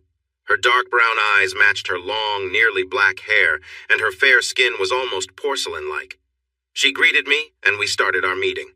Janice was very smart, observant, and a bit intimidating. As we went over the changes, I was impressed by how knowledgeable she was. She had a way of drawing information out of me that made me worry I might not seem very capable. Janice seemed to sense my concerns. She knew when I was unsure about something and would guide the conversation, helping me find the answers. 2 hours later, we were still only halfway through our list of changes when Janice suggested we take a break for lunch. I offered to take her to a nice cafe near our office, and she said yes. Although it wasn't a formal date, our lunch turned into dinner a few nights later, and then another one after that. I wasn't quite sure if they were just extended work lunches or if they counted as real dates. It's tough to get close to someone you work with because your main connection is the job. As our dinners progressed, Janice seemed to sense that there was more than just work on my mind. By the time we reached our third dinner together, she spoke up. "Greg, can I ask you something more personal?" "Of course," I replied, intrigued. "My work with the client is finishing up this week, so we won't have to meet for project discussions anymore. Am I right in thinking that you might have hoped these dinners could mean something more?" It was a pivotal moment. I didn't want to overthink it, so I decided to be honest. I've enjoyed these dinners a lot, and maybe if we're not colleagues anymore, we could have a dinner next week just for us. No work talk, she smiled. And what would you hope for from a dinner just for us? I paused, choosing my words carefully. Maybe a second date. And after that? She asked, clearly amused. A third date? She leaned in slightly. Greg, how many dates will it take for you to ask me if I'd like to spend more time with you? She had a playful yet challenging look. I could tell she wasn't one to beat around the bush. As many as it takes, I answered with a grin. She held my gaze for a moment, then replied, 1. It took me a second to catch her meaning. Just one date. So does tonight count? I asked, feeling a bit bolder. Only if you ask me, she replied with a knowing smile. Gathering my courage, I took a sip of wine. Janice, would you like to spend more time with me tonight? I thought you'd never ask, she said, smiling warmly. We finished our meal, shared a laugh, and left the restaurant together. I took her hand, and we walked into the night, sharing quiet laughter and conversation. At my apartment, we embraced, our laughter fading into a quiet moment. I wrapped my arms around her, feeling a deeper connection growing between us. We shared a warm embrace, each enjoying the closeness as the night continued. As Janice and I shared a quiet moment together, she let out a soft sigh, clearly at ease. I gently held her, feeling a strong connection between us as our hands intertwined, each enjoying the warmth and closeness. She smiled up at me, her expression relaxed, and whispered that she was happy, which made me feel the same. We lay there quietly, our breathing slowing as we enjoyed the moment. I couldn't help but reflect on how natural this felt, how easily we connected without a word. I thought back on past relationships and how different they were. Each experience had been unique, but this felt like a reminder that true connection doesn't need to be forced. Just sharing a comfortable silence and feeling understood was enough. In that quiet moment, I found myself grateful for the simplicity of being close to someone who valued the same warmth and comfort. With Janice, our time together was often relaxed and enjoyable. After spending time together, we would lie in bed chatting or sit in the lounge with a glass of wine. As a few weeks went by and I stopped working with Janice, our relationship began to change. We started talking about our interests, places we wanted to visit, and our dreams for the future instead of work. I saw a new side of Janice. The serious, focused person I had known faded away, revealing a tender and caring version of her. She was still smart and quick-witted, but now she used her talents to make our time together enjoyable and loving instead of just focusing on work goals. Janice had a way of getting me to share my feelings and thoughts. At times, it felt like being in a relationship with someone who really understood me. There were still some feelings about Katie that I kept hidden deep inside. No matter how much Janice tried, I wasn't ready to talk about that. By the time we had been dating for 3 months, we each had some clothes, toothbrushes, and a few personal things at each other's homes. It was just easier that way. I chose not to talk about living together, and Janice hadn't brought it up either. The next few months passed, and I enjoyed my time with Janice. My friends John and Shani also got along well with her, but the vibe felt different than with Katie or Vicky. Even though Janice was only a couple of years older, she seemed much more mature. The week before my 28th birthday, Janice and I had a lovely evening together. She rested her head on my chest and said, "Greg, I have something special planned for your birthday next week. I hope you haven't arranged anything with John." "No, I'm all yours. What do you have in mind? A nice dinner by the beach? A cozy getaway in the mountains? Maybe a fun stay in a fancy hotel? I might need to rethink my plans if you have such high expectations." "I'll be happy with whatever you plan." "Good. I can promise there will be some romance afterward, just not at the beach or a mountaintop. Is that okay with you?" "So it's not the fancy hotel then?" "No, but maybe we can try that someday if you're lucky." I leaned in and gave Janice a kiss. Life felt good at that moment. Still, there was a little worry in the back of my mind. I enjoyed being with Janice, spending time with her, and the closeness we shared. But if I was honest about our relationship, I found myself thinking the same way I had with Vicky before. I'm just not in love with Janice. I wish I could be, but wanting and feeling are not the same. So why am I willing to stay with Janice when I felt I had to end things with Vicky? Is it because Vicky wanted to move in together, which made me take action? I've also thought that maybe Janice feels my reluctance to take that step and hasn't pushed it because of that. Or maybe Janice likes our relationship the way it is and doesn't want to change things either. Honestly, I think I'm just being selfish. I'd rather stay with Janice than be alone. How long she'll be okay with that is another question. A part of me feels bad for not being as honest with her as she deserves. A few nights later, I went to Janice's house for dinner. She had made a nice meal. My day at work had been long and frustrating. It was only 8 p.m., but I was tired. The delicious smell from the kitchen helped wake me up a little. Janice served the food, and we poured some wine to enjoy with our meal. She noticed I seemed distracted and that I wasn't saying much. "So, had a tough day at work?" she asked. "Yes, just a few issues. It felt like one of those days that sets everything back." "Do you want to talk about it?" "No, I've thought about it enough. Talking won't change anything." She fell quiet after my reply. I knew I needed to talk about something else. "Are we still on for my birthday tomorrow? Can you tell me what you have planned?" I asked. "Yes, it's all ready. You just need to pick me up at 7:30. Please dress nicely and don't be late." "Okay, I will make sure to do that." I figured she must have a reservation at a nice restaurant that requires dressing up. It should be a great evening. "You know my birthday is coming too, Greg. I'll be turning 30, she said. "That's a big deal. I should start planning for you now.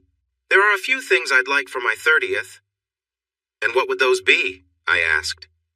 Janice took a sip of her wine, making me wait for her response. "I'm not sure we're ready for that talk just yet." "Better not wait too long. You'll be 30 before you know it," I replied. Her look then was not very warm. Oops, I may have brushed off something that is important to Janice. "Look, Janice, whenever you feel ready to talk, I'm here. Just let me know. It's not me who isn't ready to talk about what I want."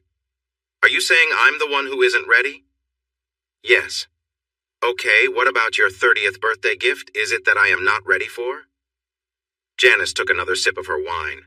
She was hesitating, or maybe she was just anxious. It seemed she was worried about how I would react. What was it that made her feel this way? "Commitment." I kept my eyes on Janice, trying to understand what she just said. This was a big deal for me, and she knew it. "What kind of commitment are you looking for on your birthday?" "There are a few options. I'm hoping you might consider giving me at least one of them." I could see the confusion on my face, trying to figure out what kind of commitment she wanted that I could offer by her birthday. "Greg, the reason I want some commitment is because I'm turning 30. I have plans for my life, and I need a sign from you that you want to be part of it." "What plans do you have, Janice? I can't commit if I don't know what they are." "Oh, come on, Greg. My plans are the same as any woman's. I want to live with the man I love. I want to get married, and I want to have kids. We've been together for 6 months now. Just pick one." I felt stuck. She had challenged me, and now I felt exposed. She was pushing me to be honest, something I had been avoiding. "Can I at least think about it?" "Of course, but I want you to be honest with me, Greg. I don't want you to commit out of obligation. It should be because you love me and want to be with me." "All right. Just give me a few days, okay?" Janice nodded quietly. It was clear she had been holding this in for some time. She had likely hoped I would have shown more commitment by now. What frustrated me was that I hadn't committed to Janice already. She is everything I want in a partner: kind, smart, strong, and funny. So why wasn't I ready to say I loved her? What was holding me back? We sat in silence, finishing our meal. Afterward, I began to clear the dishes. Janice remained deep in thought, unhappy about needing to decide. I walked behind her and gently massaged her neck and shoulders. Her body felt tense. This situation was obviously causing her stress. After a while, I leaned forward and kissed her cheek. "Would you like me to stay tonight?" "Yes." I took her hand and led her to the bedroom. The next day at the office, I was surprised to see John there. He was attending one of the company's HR training sessions, so I texted him to see if we could have lunch together. We met at the burger place next door and sat down with our burgers and big sodas. "Happy birthday, old man. Who are you calling old? You're 2 months older than me." "Yeah, but I look younger and that's what matters." "Whatever, how's the course going?" "You know, typical HR stuff. How's married life treating you?" "Good, but my wife is keeping me busy. I thought people were supposed to slow down after getting married." "That must be a lot to handle, huh?" "How's Janice?" John could see me deflate a little with that question. Just say it, Greg. All right, she kind of gave me an ultimatum last night. John just looked at me while taking a bite of his burger. Once he finished chewing, he asked, "What are you going to do?" "I don't know. We are having a nice dinner tonight for my birthday. I was hoping to talk to her about it then." "What does she want?" "She wants us to live together, then probably marriage and kids." "And you don't want to move in with Janice because—" "I don't understand your issue, Greg. Because I'm not in love with Janice." "Really? You could have fooled me." "I mean, I like her a lot. I care for her and I enjoy spending time with her." "What do you consider love, then?" I took a big sip of my soda, thinking about how to answer. "I guess what I had with Katie. I wanted to feel like that again." John sighed and shook his head, then took another bite of his burger. "You know I love Shani a lot, right? She means everything to me." "Yeah, of course, John. You two are great together. When we first started dating, we were always doing romantic things. We just couldn't get enough of each other." I took a bite of my burger and listened. "We still do some romantic things, but not as much, and that's okay." John continued as I kept eating. "My point is, I don't think even at the beginning were we as into each other as you and Katie were the whole time you were together. That's a pretty high standard you've set for yourself." I stopped eating and looked over at John. I wasn't sure how to respond to that. "Look, if you're going to end every relationship because they don't live up to what you had with Katie, you're going to be alone for a long time. You think I should move in with Janice even though I don't love her the way I loved Katie?" John took the last bite of his burger and chewed. Then I took a sip of my soda. "You should have talked to Shani about this. She would know what to say." "You're right. Look, Greg, I only have one more thing to say, then I'll let it go, okay?" I nodded and finished my burger. "Remember that night at my place? You had just broken up with Katie that day?" "Yeah, I remember there was a lot to drink." "And you spent 20 minutes saying some mean things about Katie?" "Yeah, that was not my best moment. But what stuck with me is when you said you could never love another woman like you loved Katie, that you were finished." I sat there thinking, did I still believe that almost 3 years later? "So, Greg, are you really done? You might only ever love Katie the way you loved her. If you and she aren't getting back together, then you'll keep messing things up with anyone else." Wow, for a big guy, he often knows exactly what I'm thinking, sometimes even before I do. I just nodded at John, accepting what he had said. "Anyway, it's your birthday. I'm sure Janice will let you relax tonight so you both can have a good time. Maybe you should talk to Shani about everything tomorrow." "Yeah, sounds good. We better head back." I arrived at Janice's place 5 minutes early to be safe. I buzzed her apartment and she let me in. I was dressed nicely and ready for my birthday dinner. As I stood waiting for the elevator, I thought about what I had been considering all afternoon since lunch with John. Was he right? Was I being foolish comparing my time with Vicky and now Janice to what I had with Katie? Was it unrealistic to think I could love someone as much as I loved Katie? The elevator came, and I stepped inside. The main question I needed to answer was whether I needed to love Janice as much as I loved Katie. If the answer is no, we can move forward and I might find happiness. If yes, then I would just be wasting Janice's time. Deep down, I already knew the answer. Janice met me at her apartment door looking stunning. She leaned in and gave me a warm kiss. "Happy birthday, Greg." "Thanks, Janice. You look amazing." "Thank you. We should get going. We have a reservation at a really nice restaurant at 8 p.m. We went downstairs and got a cab. Janice told the driver where to go. "Which restaurant, or is it a surprise?"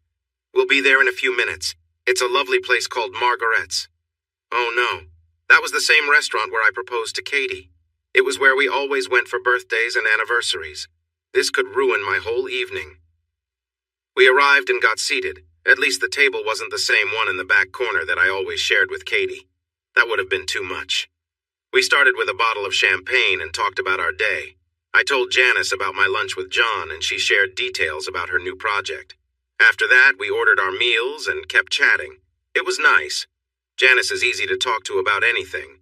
Still, I was thinking about when to bring up our relationship and what we really needed to discuss.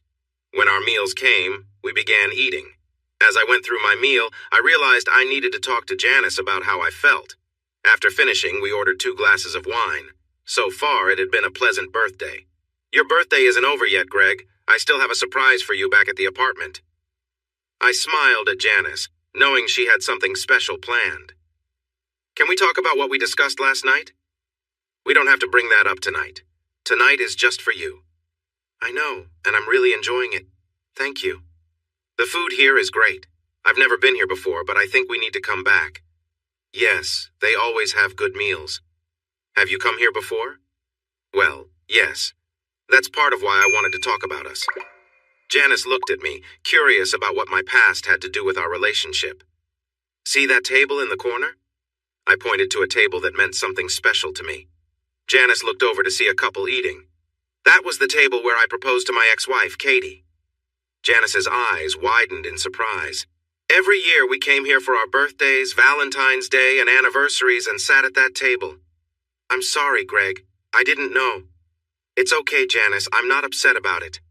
We can leave if you want and talk more at my apartment. No, I've been thinking about this since our conversation last night, and I can't keep avoiding it. Janice looked away, probably worried about what I might say next. I like being with you, Janice. You make me feel special and loved. She glanced back at me, sensing that there was more to come. I understand wanting a commitment, wanting to share our lives. A part of me wants to give that to you, but I'm struggling because I can't offer you the love you truly deserve. At that moment, I looked down at the table.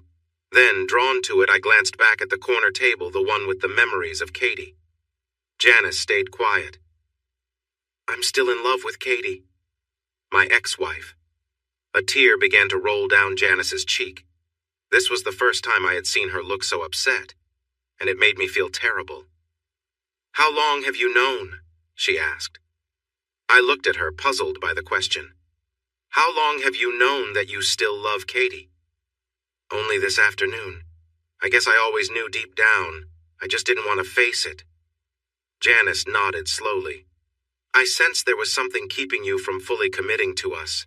I hoped it was just fear of getting hurt again, so I tried to be patient. I thought I could move on with time being with you, but after 6 months, that hasn't happened. It's unfair to you to keep hoping. Janice called the waiter for the bill. Let me pay for this, Janice. It's the least I can do. No, it's okay. It's your birthday.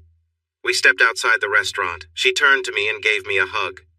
I'm sorry things didn't work out, but I appreciate your honesty. I'm sorry too, Janice. I really hope you find someone who loves you as you should be loved. Can I ask you one last favor, Greg? You need to speak with your ex-wife. You need to face this or you'll stay unhappy. You're the second person to tell me that today. I promise I will. Goodbye, Greg. Goodbye, Janice. I opened the door to my apartment and flopped down on the couch. What a tough birthday. It was Saturday morning. Last night I broke up with Janice on my birthday. I wandered into the kitchen after my shower to make coffee when my phone rang. Hello? Hey, sleepyhead, can you let me in? Hi, Shawnee, what are you doing here at this early hour? Just let me in, it's chilly out. Since my apartment doesn't have a remote buzzer, I quickly threw on a t-shirt and jeans and went down to let Shawnee in. Back in the warmth of my apartment, we headed to the kitchen while she took off her coat. I'm making coffee. Want some? Oh yes, please. I put the mugs on the counter and took a sip before looking at Shawnee. So, John said you needed to talk. He mentioned you were having problems with Janice. It's 7 a.m., Shawnee. I don't need to talk that much. Shawnee laughed. What? You think I came here at 7 a.m. just for you? I'm picking up my parents at 8 a.m. and they live close by. I thought I could help on my way. Well, you didn't need to. I already handled things with Janice. Really? John said she wanted you to move in together. Yeah, but that's not happening. We broke up last night. Oh, I'm sorry to hear that, especially on your birthday. Happy birthday, by the way. Yeah, thanks. I had to tell her the truth. I told her I'm in love with my best friend's wife. I winked at Shawnee. Shawnee laughed at me. You're joking. At least you haven't lost your sense of humor. I shook my head and chuckled to myself. I hope you were kind to her. She seems really nice. As kind as I can be while admitting I'm in love with someone else? Come on, Greg, I'm serious. So am I, except I meant Katie. Shawnee's face showed surprise. I took a sip of my coffee while she processed what I said. Are you still in love with her? Yep. Shawnee looked deep in thought, almost like she was figuring out a puzzle. You never stopped loving Katie, did you? That's why you broke up with Vicky, right? Yeah, you got me there. So, what are you going to do about it? What do you mean? Well, it's been 3 years and you're still in love. Don't you think it's time to do something? I don't think I want to get back with Katie. For all I know, she could be happy with someone else now. That's not what I meant, and no, she isn't. Then what did you mean? Talking to someone about it? Katie and I were supposed to have counseling as part of the divorce, but I didn't want to. I just couldn't think about her then. I don't know if I want to see a therapist. They'll take my money and probably not help. You know my dad is a therapist, right? Oops. Sorry about that. Listen, I'll ask him if he knows a good person you can talk to. What about your dad? He's a marriage counselor and you're not married. True, but it's related to my marriage. Still, you're right. It'd be best if it's not your dad. Family gatherings might get a bit awkward if he knows my personal struggles. Shawnee ignored my joke. So, will you go if he gives you a name for someone? Okay, yes, just once. Shawnee was taking charge, which showed me she was in control of her relationship with John, too. Greg, about our deal to stop talking about Katie. What about it? It's kind of pointless now. You really need to talk about her, and it might help if you talk to Katie, too. I thought about it as I finished my coffee. I realized Shawnee had said earlier that Katie wasn't married. I have to admit I wanted to know how she was doing since we broke up. Not for any other reason but because I still cared for her. All right, if she's not married, what else do you know?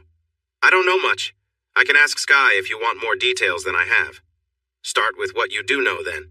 Well, she is still single and hasn't been dating anyone as far as I know. She hasn't seen Jake since they broke up. She doesn't go out with her friends much anymore. When she does go out, she doesn't drink or dance, and she keeps to herself. Have you seen her when she was out? Yes, a few times. She mostly stayed alone. Last time was a few weeks ago for Jane's birthday. And you didn't talk to her? Nope, but she was looking my way a lot. I think she knows I'm with John now, so she probably expected I would see you often. At one point, she even came and sat next to me. I thought she wanted to talk, but I didn't say anything because I figured she would want to discuss you. I could sense she was nervous, so after about 10 minutes, she moved back to her spot. Anything else? That's all I really know. Oh, she moved back in with her mom after your breakup. I think she's still there. I remember at your wedding, Sky said she wanted to share something about Katie. She even asked if I spoke to Katie's mom, and then you asked if Sky told me anything. What was that about? Well, there is something more, but I shouldn't be the one to tell you. You should really talk to Katie's mom. Come on, just tell me. If it is important, I will speak with Beth later. I can't just show up and ask her questions without understanding first.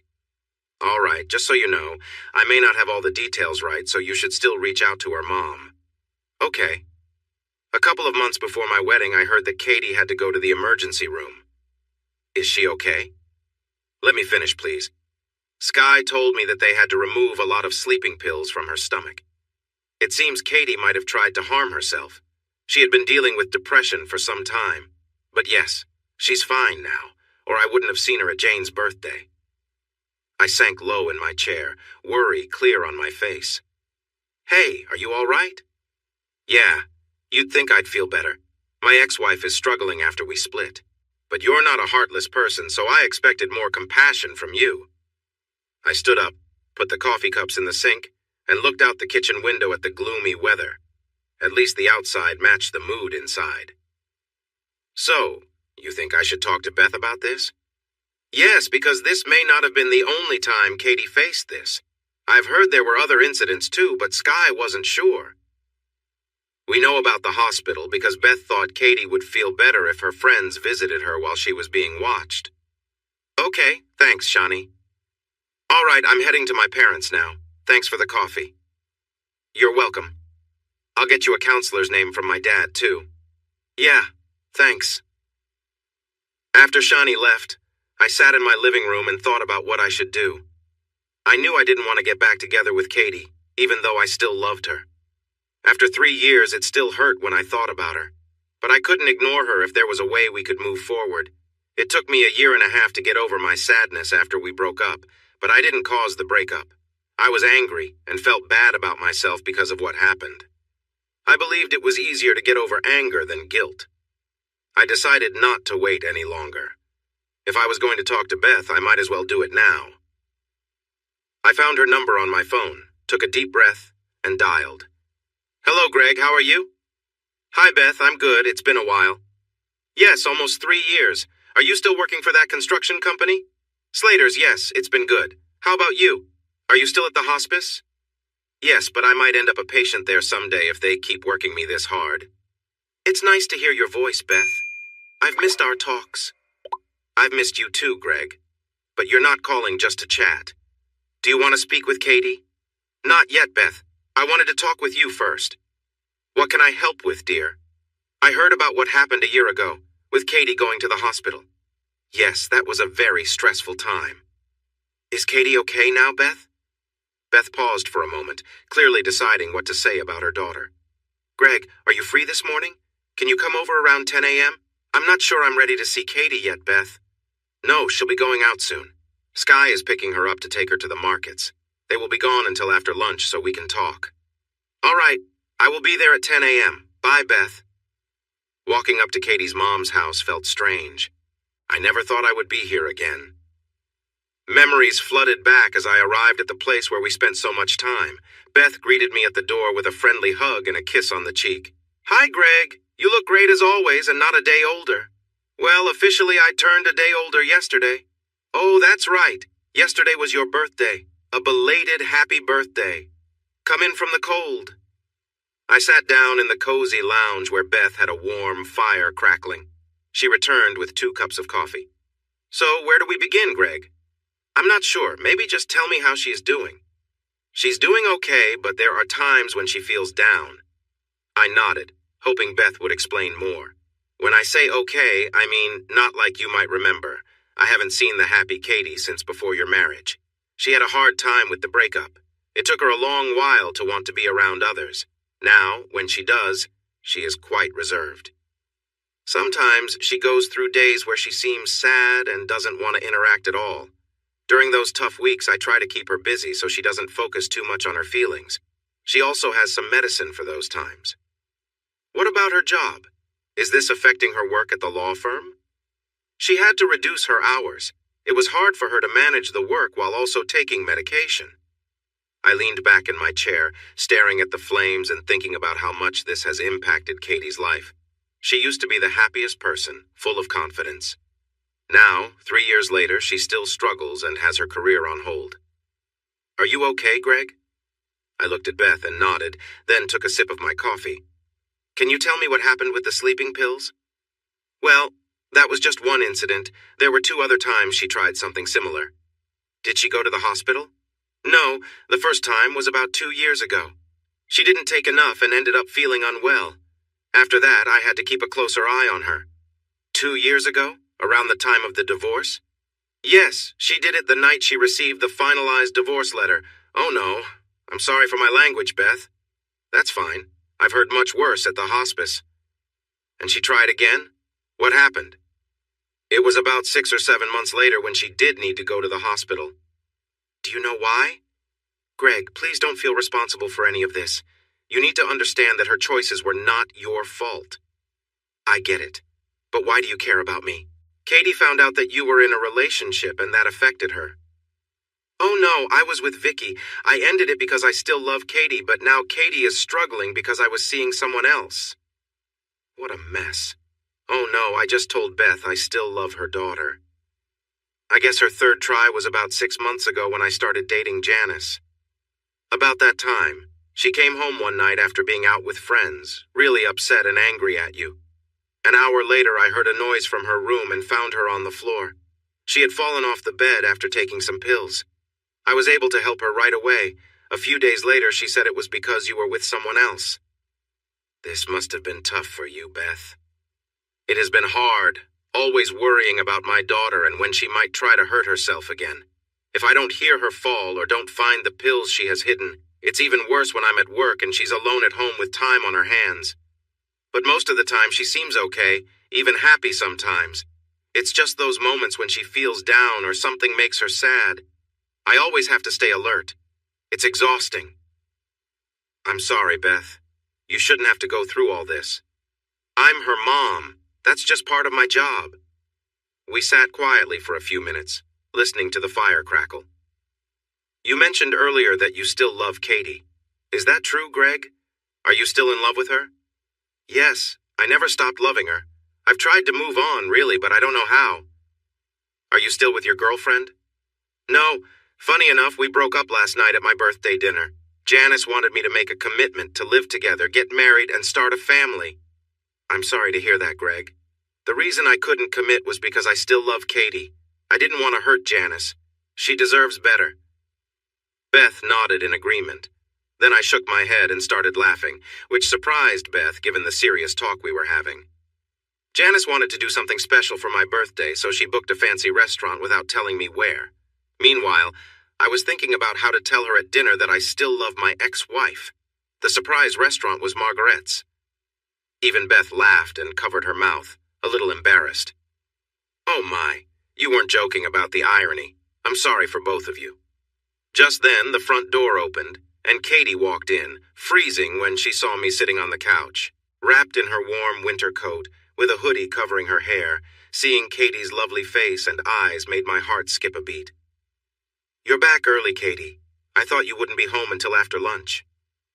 It started sleeting at the market, so Sky brought me home. Katie kept gazing into my eyes, standing still. Don't just stand there and get the floor wet. Hang up your coat and take off those wet boots. Katie obeyed her mom, then pulled her hair back and adjusted her top before joining us in the living room. 3 years had passed, yet Katie looked just as I remembered. She still took my breath away without even trying. I wasn't sure if I was ready for this. Being in the same room as Katie stirred up many emotions: anger, betrayal, rejection, along with love, longing, and a sense of wanting to protect her, all mixed together in a confusing way. Greg came over to talk, Katie. He just wanted to catch up and see how you were doing. Katie sat on the couch across from me. Her body language was different, lacking the confidence I used to know. She seemed shy and uncertain. Hi, Greg. It's nice to see you. Hi, Katie. You look great, just as I remember. So do you. You haven't changed a bit. Thanks, but I feel like I have. Happy belated birthday. Thanks, Katie. Just then, Beth stood up from her chair. I'm going to start preparing lunch. Greg, will you stay? I glanced at Katie and saw the hope in her eyes, encouraging me to agree. I could never say no to you, Beth. Good. I'll leave you two to catch up. I'm sure you have a lot to talk about. Once Beth left the room, I turned back to Katie, trying hard to hold back my feelings. Then I noticed she was still wearing her wedding ring. Our wedding ring. I didn't know how to react. Over the past 3 years, I had tried and failed to move on, and it was clear Katie hadn't either. I heard Shawnee and John got married. How is he doing? He's good. He hasn't changed much, except now Shawnee has him completely under control. I like Shawnee. She was the only one who wasn't difficult to deal with. I could see Katie pause, trying to stop herself from bringing up the past between us. Yeah, she's amazing. She feels like the sister I never had. Just this morning, she told me I should talk to you and Beth. Really? Shawnee said that? Yes, not all your friends are like Rachel and Simone. I'm not friends with them anymore. Just Sky and Jane now. I've seen Shani a few times when she's with them. Do you go out much? Do you still enjoy dancing? No, I've lost interest in that. Katie used to love dancing, spending almost all her time on the dance floor at clubs. It was sad to see that a big spark seemed to be missing from her, like her inner light had gone out. Your mom told me you're working part-time now. Do you have plans to go back to full-time? Hopefully one day, but I'm not sure if I'm ready yet. Are you still at Slater's? Yep, doing well. I'm not the lead engineer yet, but I'm working on it. I heard you're seeing someone. Is she nice? We broke up last night, and yes, she was nice. Katie looked at the fireplace, fidgeting in her seat. She seemed as uneasy with the conversation as I was. There were things we both wanted to say, but neither of us had the courage at that moment. Just then, Beth walked back into the room and told us lunch was ready. We both got up and followed her to the dining room. Sitting down, we put some food on our plates, and it was awkwardly quiet. Noticing the silence, Beth decided to start talking.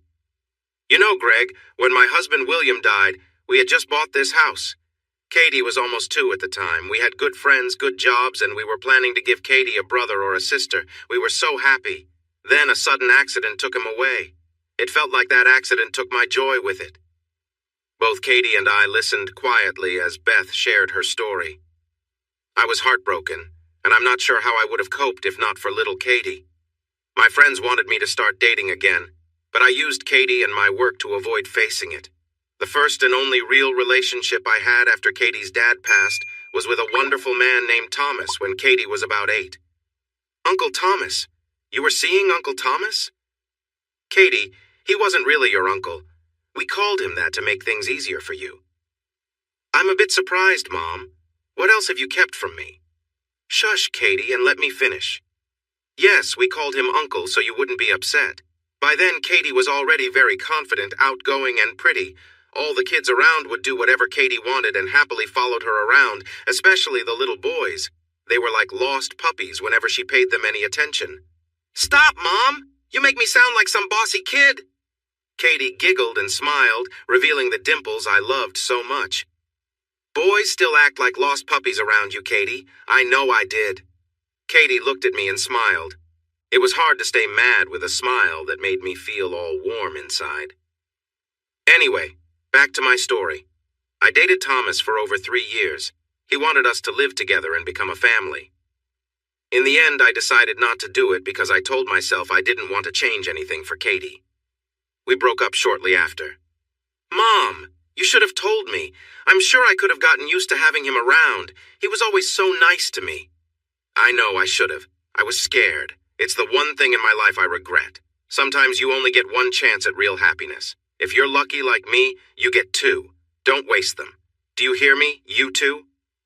Katie stood up and walked over to her mom, and they shared a warm hug. We continued our lunch, but the mood in the room felt lighter after Beth told her story. We chatted easily, almost like we were back in the days when Katie and I were newly married and lived with Beth. We would all sit at this same table for our meals. After lunch, I said I should be going, but Katie looked at me with eyes full of hope, as if asking me to stay. Wait, Greg, I have something for you. Do you have a few minutes? Yeah, of course. Come on, let me show you. Katie didn't wait for my answer. She walked toward her bedroom, the same one we had shared when we were first married. I glanced at Beth with a curious look, and she encouraged me with a nod. So I got up and followed Katie into what used to be our room. When I walked in, Katie was reaching for a box on the tall shelf above her wardrobe and was having a hard time. I quickly stepped in behind her. Here, let me help. Katie was right in front of me, and I could sense her closeness. Thanks. She moved aside so I could pull the box down. I placed the large box on the bed, and Katie began to open it. Greg, these are your things that were still in the apartment when I moved back here. I wanted to keep them safe for you, and it felt nice having something of yours with me. I leaned in to see what was inside the box. It held an assortment of clothes, trophies, keepsakes, DVDs, and some framed photos. Each item reminded me of my time with Katie. You kept all of this? Of course, I couldn't throw it away. I was hoping you would come back for it someday. I looked into Katie's shining gray eyes, and my resolve to keep my distance was fading fast. It seemed like Katie felt it too. She gently reached out to touch my hand, and that moment changed everything. I stepped closer to her, and we shared a long, warm kiss. Her hands found my face as we kissed, and it felt like time stood still. It lasted for what seemed like forever. All the stress, feelings, and wishes we had all came together in that one kiss. When we finally pulled away, we stood close, hugging each other with our heads resting on each other's shoulders. After a moment, I stepped back. Katie, we need to talk about some things. She didn't say anything but nodded. Can I put the box back now? Don't you want your things? I do, but I can get them later, okay? That's fine. After putting the box back, I invited Katie to sit on the bed beside me to talk. First, about what just happened. I need to take things slowly. I'm not sure where this is heading or if it will work at all. I just don't know. Katie took my hand and squeezed it gently. Can I ask you something, Greg? Sure. Do you still care about me? Do I still care about you? Yes, I do. I wanted to stop, but I couldn't. I haven't stopped caring for you, Katie, not for a single day. Katie smiled warmly at me. Then I will take it slow, too. I'll give you all the time you need. I'll do anything you ask. With that, she leaned against me.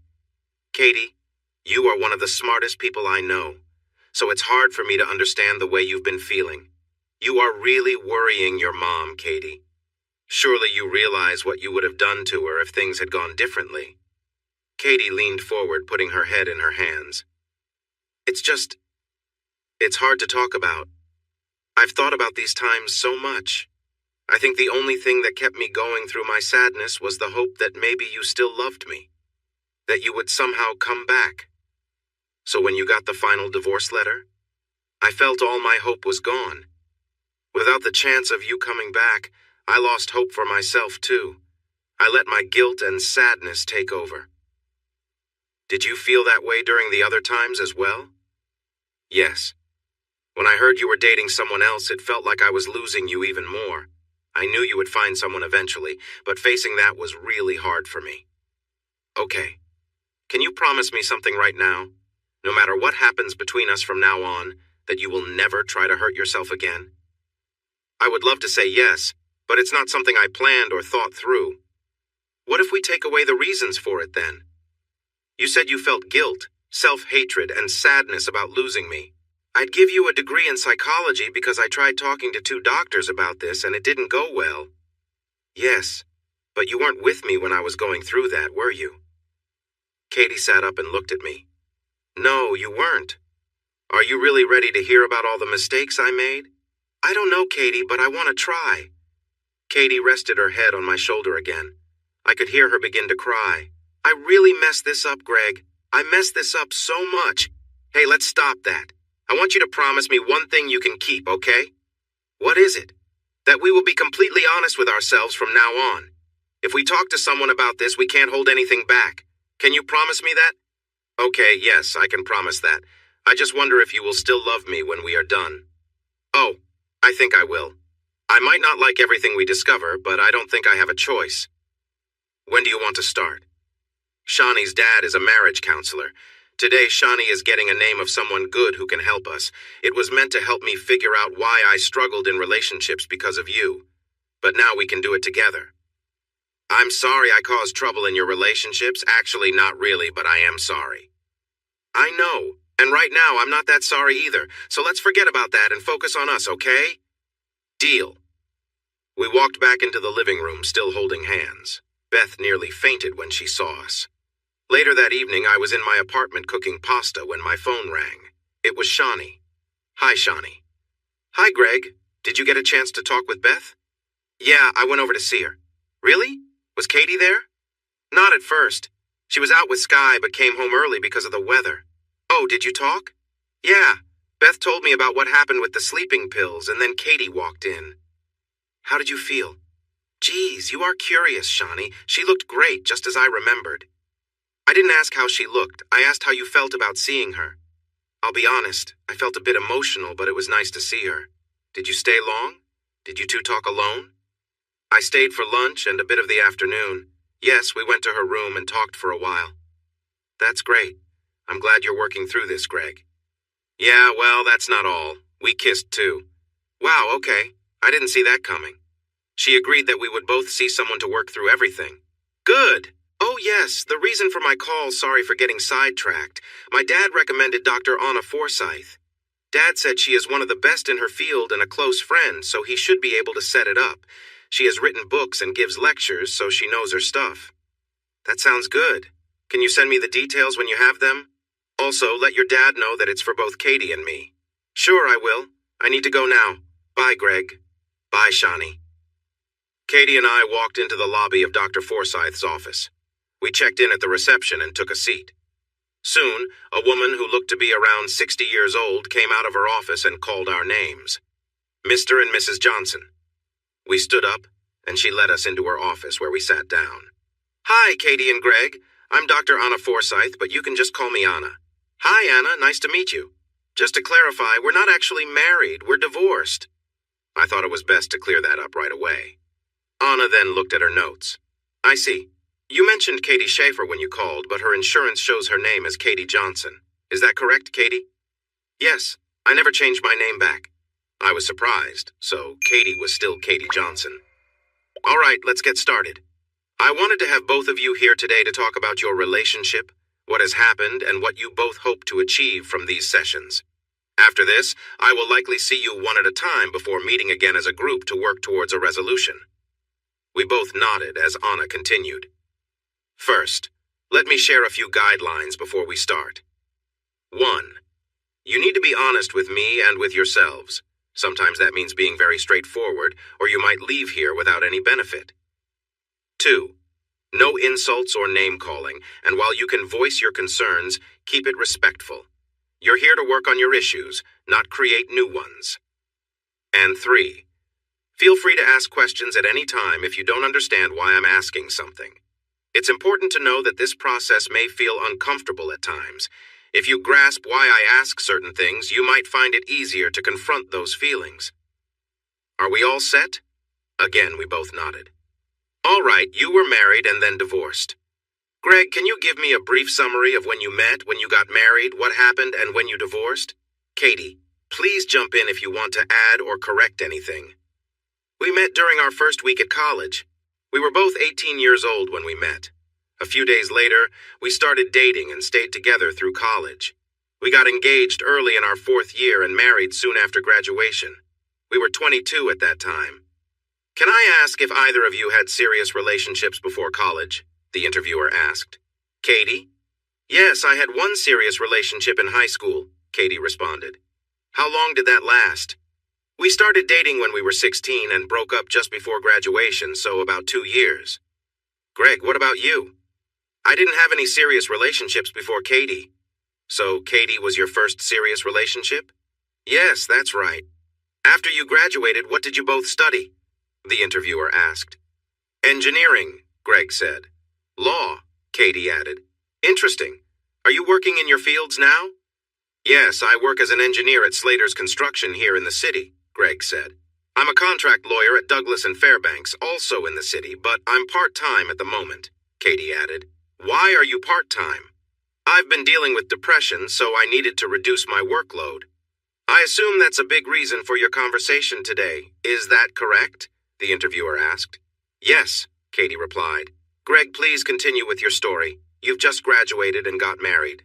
We lived at Katie's mom's house in a suburb close to the city. Then both of us found jobs in our fields. After about 6 months of marriage, we got our own apartment. Then... Is this where things started to go wrong? The interviewer asked Greg. Yes, about a year after we got married is when the issues began. Was this a one-time situation or was it ongoing? It was ongoing, Greg admitted. Was it an affair? The interviewer inquired. Greg wasn't sure how to answer, so he looked at Katie. That's hard to explain, Katie said. Was it you, Katie, who had connections outside the marriage? The interviewer asked. Yes. You mentioned it was hard to explain. Why is that? Well, he was my ex-boyfriend from high school. We had some history, but the interactions were more than friendship, Katie explained. Dr. Forsythe leaned back in her chair, processing the information. This does sound complicated. You don't have to answer if you're uncomfortable, she said. Okay. Did these interactions continue until Greg found out? The interviewer asked Katie. Yes, she confirmed. Did he confront you? Did that lead to your separation and divorce? Yes, that's correct. When was your divorce finalized? About a year after Greg and I separated, which was 2 years ago. You mentioned struggling with depression, Katie. Did this start because of the end of your marriage and what happened? The interviewer asked. Yes, it did. I have been finding it hard to handle everything, I guess. Have you talked to a professional before about your feelings? Yes, I have seen 2 different counselors. Can you share their names with me later so I can contact them for you? Sure. Thanks, Katie. Dr. Forsythe wrote some notes for a minute before looking at us again. Now let's talk about what you want to achieve from these sessions. Greg, what do you hope for? I wish for Katie to not feel sad anymore and to be her happy self again. That's kind, Greg, but that's something Katie might want. I want you to think about what you want. You should be a little selfish here. This felt challenging. What did I truly want? I looked down at the floor as I spoke. I want to know if Katie and I can have a future together. If I can forgive her for what happened, to understand her reasons, if we can still be happy and in love. Thank you, Greg. That was not easy, I'm sure. Now, Katie, it's your turn. Katie looked at me for a moment, gathering her courage before answering. I want us to be together again. I want to make sure I never do anything to hurt him again, and to stop feeling bad about myself. Thank you, Katie. You both have taken a big step today. This is the first of many. Well done. For the next step, I want to meet with Katie alone for a few sessions, then it will be your turn, Greg. The number of sessions will depend on what we need to work through and how open you both are with yourselves and with me. I won't hide it. These sessions will be hard for both of you. You might not like some of the truths we discover, but it's necessary if you want to be happy in the end, whether that's together or apart. That's all for today. Please give this note to reception, and they will help you book the next sessions, starting with Katie. We both stood and left Dr. Forsythe's office. Katie had her first session in just 2 days, with 2 more planned for next week. I drove Katie home to her mom's place. We didn't talk much on the way, but Katie held my hand the whole time. It was 2 p.m. on Tuesday when I arrived for my first solo session with Anna. It had been over 2 weeks since our first session, and since then, Katie had 5 one-on-one sessions with Dr. Forsythe. Katie was also told not to discuss her sessions with me until I had completed my own one-on-one time. I was asked to give Katie some space over the last 2 weeks. Please come in, Greg. I walked into the office. Good afternoon, Dr. Forsythe. Just call me Anna, please. Yes, sorry, Anna. First, I want to make sure that you and Katie have not talked about her sessions with me. That's right. We don't live together, so we've kept our distance lately. Good. I wanted you both to avoid discussing this because it's easier for you to think and feel without having to explain yourself to someone affected by it. These sessions are for you to sort through your thoughts and feelings, helping you move forward, with or without each other. Okay, let's begin. Anna looked over her notes, and I wondered if they were from our first session or from her time with Katie. First, I want to say that the sessions with Katie have been very helpful. Some things she has shared might help us get through our sessions more quickly. And just to be clear, Greg, these sessions focus on what you want and need, not Katie. We'll address what you both want together in the joint sessions later. Is that okay? Yes, I understand. Can you tell me how you felt about Katie during your time in college? Did you love her from the beginning, or did it grow later? Yes, I loved Katie from the start. I was really taken with her as soon as I saw her. She was the most beautiful girl I had ever seen, and when we started talking, I just felt a strong connection. I never questioned that feeling. Tell me about your first time being close with Katie. I understand that happened about a week or 2 after your first date. Yes, that's right. It was amazing. I didn't know it could be that wonderful. Did you have similar experiences before Katie? Yes, I briefly dated 2 different girls in my last year of high school. And were you close with them? How many times, roughly? Twice with each girl. Okay, did you realize that you had less experience than Katie when you started your relationship? No. Katie mentioned she had only been with 2 people too. She wasn't dishonest, but she also didn't go into detail. That's normal. No one has to share if they don't want to. So, during that first time, did you notice that Katie seemed to know more than you? Yes, I kind of had a sense of that. She was the one leading everything, telling me what she wanted. It seemed like she was completely in charge of what we did. How did that experience compare to your past ones? It was completely different. That was definitely the best time I've ever had. I told Katie that too, if I remember right. The best you ever had! That's what Katie said you told her.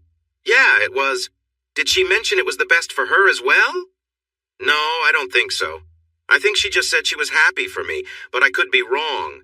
That was 10 years ago now. During those college years before you left campus, how often did you two spend time together? Was it easy to find places to be alone? We probably spent time together almost every day. The only times we didn't were when we couldn't find a place. We had to be sneaky a lot. We often found ourselves in public places since we had few options. Did the risk of being seen make it more exciting for you? For me, not really. The stress and rushing were more than the excitement. Don't get me wrong, I felt excitement. But Katie seemed to enjoy the thrill a lot more. Did Katie find those spots to take you? Yes. Would you have preferred a quiet room instead? Yes, that would have made things easier. Dr. Forsyth looked down at her notes and made a few updates. Okay, you moved off campus in your third year, right? Yes, I shared an apartment with 2 friends and Katie did the same with hers. Did that arrangement work better for spending time with Katie compared to the risky places? Yes, those 2 years were great. We could take our time and be together almost whenever we wanted. After moving into the apartment, did you have any risky encounters? No, not that I remember. Did Katie ever ask to sneak off somewhere again? Maybe a few times at the beginning, but we had her room or mine to use, so I told her there was no need to take that risk. Did you ever think that Katie might enjoy the thrill and you didn't want to provide that for her? I paused and thought about that question. Honestly, I don't think I considered it that much.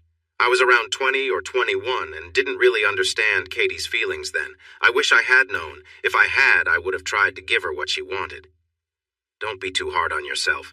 Understanding a woman's feelings can be tough, even after many years of being together. Just ask my first husband. Anna smiled at me. This was the first time I saw her relaxed and a bit more personal. I nodded and smiled back. To share a bit of my past, Greg, I was also cheated on in my first marriage. We could never fix things, but I was lucky to meet my wonderful husband. We have been together for over 30 years and have 3 great kids. So, Greg, sometimes when a marriage has problems, it might not always be best to save it. I'm not saying that's the case for you and Katie, but keep that in mind. Don't just focus on getting back together. First, ask yourself if you should. I agreed as Dr. Forsyth took a few notes before continuing. I want to move ahead to about a year after you got married when Katie started seeing her ex-boyfriend again. You didn't know about these meetings at the time, but did you notice any change in Katie around then? How she acted on the days she met him or the day after? No, I've thought a lot about this since I found out. I couldn't think of anything that hinted it might happen. She seemed the same to me every day. We had a good relationship and did everything together. We were still very close, even on the day before or after she met him. Since Katie isn't here, let's be clear about what she was doing, Greg. She was meeting her ex-boyfriend. We should stop calling him her ex at this point. We can call him by his name. What do you prefer? His name is Jake. Okay, so for 2 years, Katie was seeing Jake almost every Friday. I understand that you and Katie spent your Friday nights with your friends, and Katie made it clear that her friends from high school were trying to make you unavailable so they could spend time with Jake instead.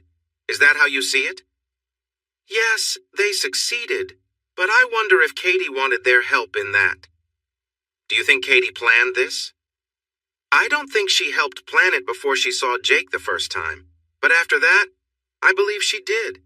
I think she wanted to meet him every Friday and made sure that happened. What makes you think she didn't plan to meet him the first time? I overheard Katie talking with her 2 high school friends about it the day I left her. Dr. Forsyth looked at her notes again. That would be Rachel and Simone, right? Yes. Katie was upset with them for setting up that first meeting with Jake. She was upset with them, blaming them for her marriage problems, saying it was their fault for bringing Jake to the club that night. How did you hear this conversation? I was at our apartment door, just there to pick up the rest of my things. I could hear them talking inside, or more like yelling. Was this the next day, Saturday? No, I went back to the apartment on Friday night after a friend told me about Katie and Jake. I stayed there that night and woke up with Katie beside me. I confronted her that morning, then spent that night at a friend's place. Sunday morning, I came back to collect my stuff. I saw her friend's car outside, and when I reached the door, I could hear them arguing inside. I listened for a bit before going in. So, Katie blamed them for bringing Jake to the club. Did you overhear anything else before you stepped in? Yeah, quite a bit. All right, just so you know, Katie has explained her side about why her friends arranged for her to meet Jake and what she told them before it happened. Did their conversation help explain any of this for you? Yes, in a pretty straightforward way. Oh? How so? Well, Rachel and Simone didn't appreciate being blamed for what Katie chose to do, and they made that clear to her. All right. Do you remember what they said to her? Yes, I remember it all too well. It used to replay in my head when I was first dealing with everything. Would you mind sharing? I'd like to understand if it aligns with what Katie said her reasons were. I looked down, taking a breath. It was tough to say aloud, a hit to my pride. Remember, Greg, Dr. Forsythe said gently, I warned you this could be uncomfortable. I looked up at her reassuring face, encouraging me to go on. For one thing, they told Katie that they didn't force her into anything. They said it was her choice, not theirs. Dr. Forsythe nodded, letting me continue at my own pace. They told her she had always made her own choices, and even went as far as to remind her of times when she had made sure our nights out wouldn't interfere with any plans she had with Jake. Dr. Forsythe listened intently, her notes in hand, offering a silent space for me to share what I needed to. After a few moments of silence, she spoke softly. Are there other parts that are hard to share, or would you rather leave it there? I nodded, and after a pause, continued briefly. Essentially, they told her she had wanted this and that she was the one who made certain choices for herself. Dr. Forsythe gave a gentle nod, understanding the weight of the words. They said Katie had told them everything, and then they set up a meeting for her and Jake because of it. I know that was tough for you, Greg, but things are about to get much more difficult. Now we are at the core of the issues you need to face to move on. Isn't this something Katie should deal with too? Yes, she's been through her sessions, but Katie has her own set of challenges that you won't have to face. Like what? The guilt she must feel? Yes, among other things. Okay, are you ready? This will be hard for you, but it's important to answer honestly and thoughtfully. Take your time with each question. Dr. Forsythe looked down at her notes. First, Katie said you could not please her as well as Jake could. Do you think that is true? I assume so. Why else would she have bothered with all this? How did that make you feel, knowing another man could please the woman you love better? I felt hurt and betrayed. It seemed like she valued our relationship so little that it came down to who was better with her. It was painful to think she would risk what we had for someone else. Dr. Forsythe wrote some notes and then looked back at me. I should tell you that this took a lot of time to work through with Katie. However, there seems to be a misunderstanding between what you think Katie felt and what she actually felt. Both you and Katie have told me before that you enjoyed being intimate often. I use the word enjoyed, Greg, because do you really believe Katie would choose to be with you so much if she didn't enjoy it? I never understood why we were intimate so much if she wanted someone else. I thought maybe her guilt played a role, but we were intimate just as often before she met him. I honestly don't know. To ease your mind, Katie did enjoy being with you very much. We will discuss why Katie wanted to be with Jake and why she shared that with her friends. I took a deep breath. This was getting harder. The next question is whether you could provide her with the same joy that he could. Were you able to help Katie experience joy in that way? Not during intercourse. That bothered me for a long time. We worked hard to help her, but she couldn't reach that joy that way. How did you feel knowing she could feel that joy with Jake, something you couldn't give her? For a long time, I felt like I wasn't good enough, that it was my fault. I struggled with my self-confidence for a long time. What changed that? When I started a new relationship, I was able to make her very happy. It felt like a huge relief. It wasn't that I couldn't make Katie happy. She just needed something different from me. You have thought about this a lot, haven't you? Unfortunately, yes. All right, Greg, you are doing well. One more question. Katie mentioned that you were not as well endowed as her previous partner. How did that make you feel being compared to him? I felt inadequate and smaller in spirit. It hurt to know that Katie thought I wasn't enough for her. Did Katie use the word small to describe you, or is that how you feel she sees you? I think it's how she sees me. I heard from her friends that she wasn't happy with how I measured up. Not happy with it, or just that it was smaller. Why would she talk about it if she was happy with it? I will address that in a moment. Let's move on. Okay, how did you feel when Katie shared her thoughts about you with her friends? Did that hurt because it was someone you loved and trusted? Yes, I felt like she was making fun of me. It was painful to realize she didn't respect me enough to keep those thoughts private. It hurt to know she was so disappointed that she talked about it with others. Great job, Greg. Take a moment to collect your thoughts. Dr. Forsythe took notes for a few minutes before speaking again. Greg, In my sessions with Katie, we focused a lot on helping her be honest with herself about why she was with someone else. This will help explain why she expressed her frustrations to her friends. First off, did Katie ever tell you why she was with someone outside of your relationship? No, not really. She just said they got along well and that she couldn't resist. That makes sense. I don't think Katie truly understood her own reasons when she shared those thoughts with you. I don't think she realized why she felt the way she did, just that she felt something. It took Katie almost 2 full sessions to understand her relationship with Jake. She learned how it changed since they first began being intimate and why she started to desire that again during your marriage. I hope this helps explain things for you. First, according to Katie, Jake is quite well endowed. I'm not saying this to hurt you, Greg, just hear me out. Katie mentioned that when they first became intimate, it was very painful for her. She felt inexperienced and thought she was disappointing Jake because it was hard for her to be open to him. Katie then discovered that she could relax and allow more of him to come closer. She said that to do this, she had to accept her desire for him. She explained that when she let herself embrace that feeling, it brought her a lot more joy. She talked about needing to be in a certain mindset to truly enjoy the experience. When she was, the pleasure she felt was unlike anything she had felt before.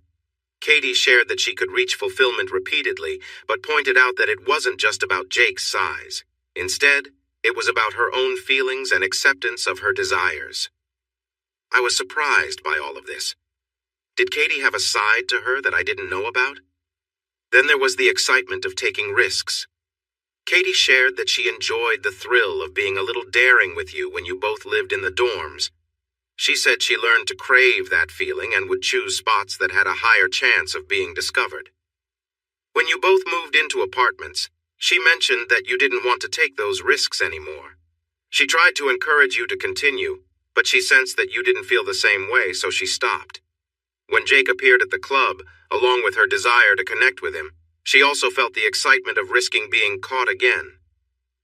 Maybe now you can understand why Katie found it hard to explain her actions.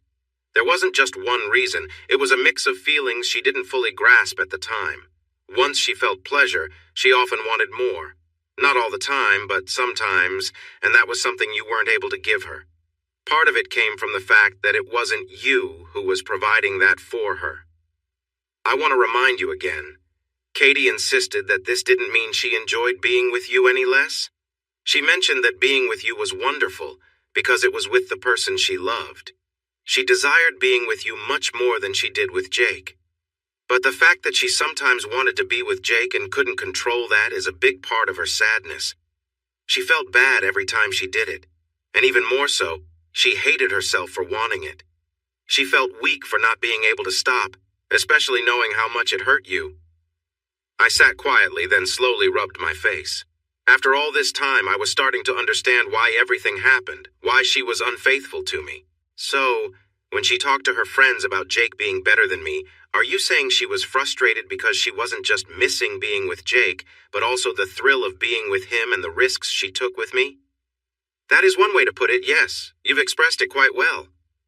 Again, I looked out the window, thinking about how long it took to reach this understanding. If Katie had been able to explain this when we were together, maybe things could have turned out differently. Okay, Greg, we need to get back to working through your feelings about all this. Understanding the reasons behind it doesn't mean the feelings will go away. We still need to work through them, all right? I looked back at Dr. Forsyth and nodded, ready to continue.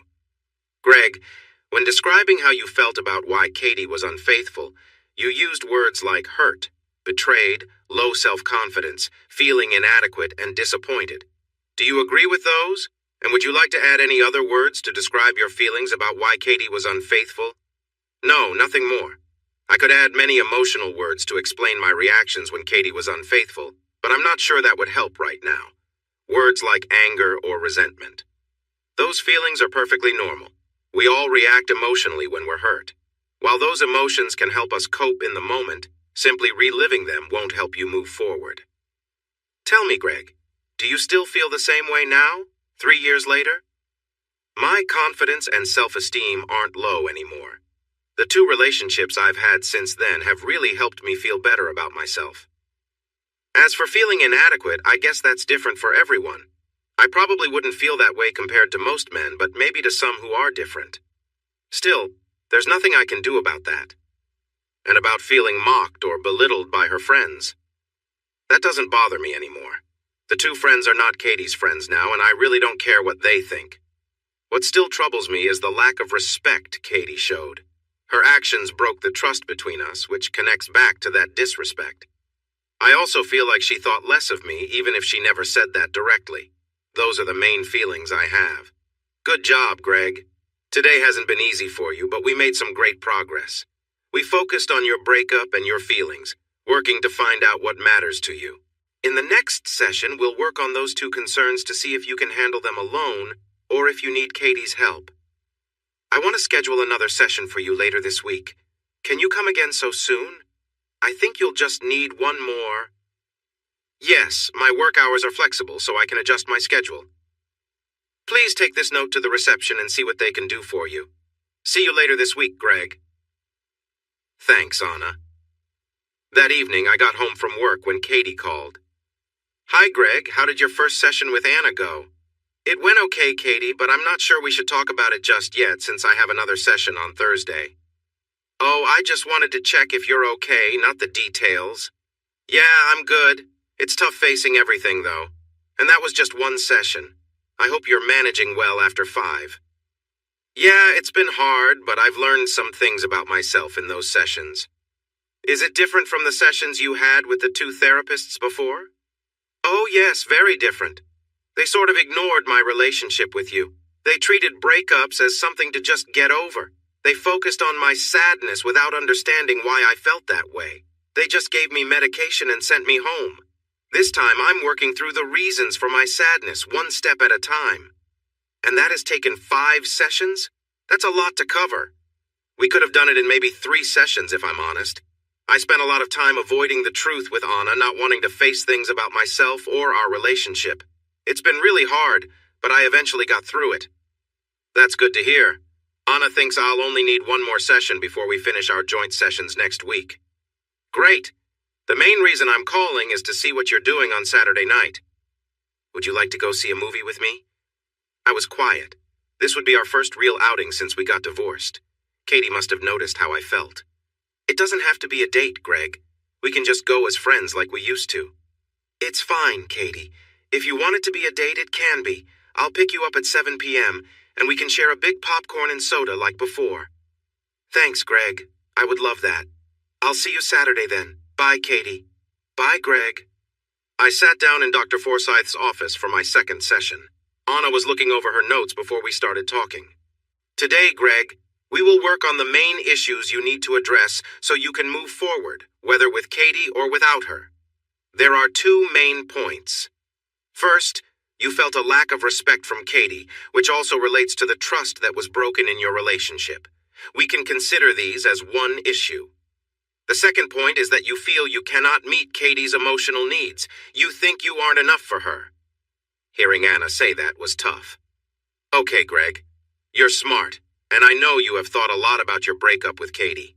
Can you tell me if you figured out why Katie showed you such little respect by being with someone else?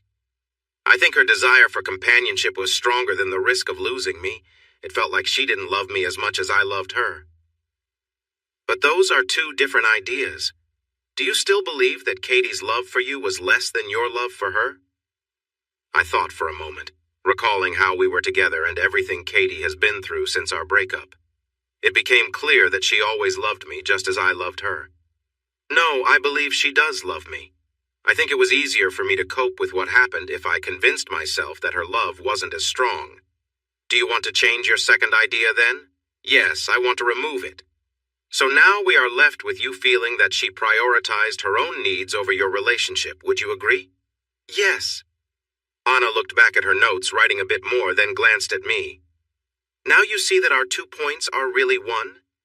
Yes, I understand. So, what we need to work on, Greg, is how you can overcome your feelings of not being enough for Katie and her need for emotional support that you believe you cannot provide. And I want to make it clear, Greg, this isn't about whether you are actually good or not at meeting those needs. Both Katie and your friends believe you can make someone happy in a relationship. This part is about your worry that you might not be good enough for Katie, and learning how to move past that feeling. I don't know if I can make Katie happy like Jake did, so I'm not sure how we can get beyond this. Does that mean you think you can't have a relationship with Katie if you can't make her happy in that way, like Jake did? This was something I hadn't considered until now. I looked out of Dr. Forsyth's office window, taking a moment to think before I answered. My pride tells me this could end our relationship.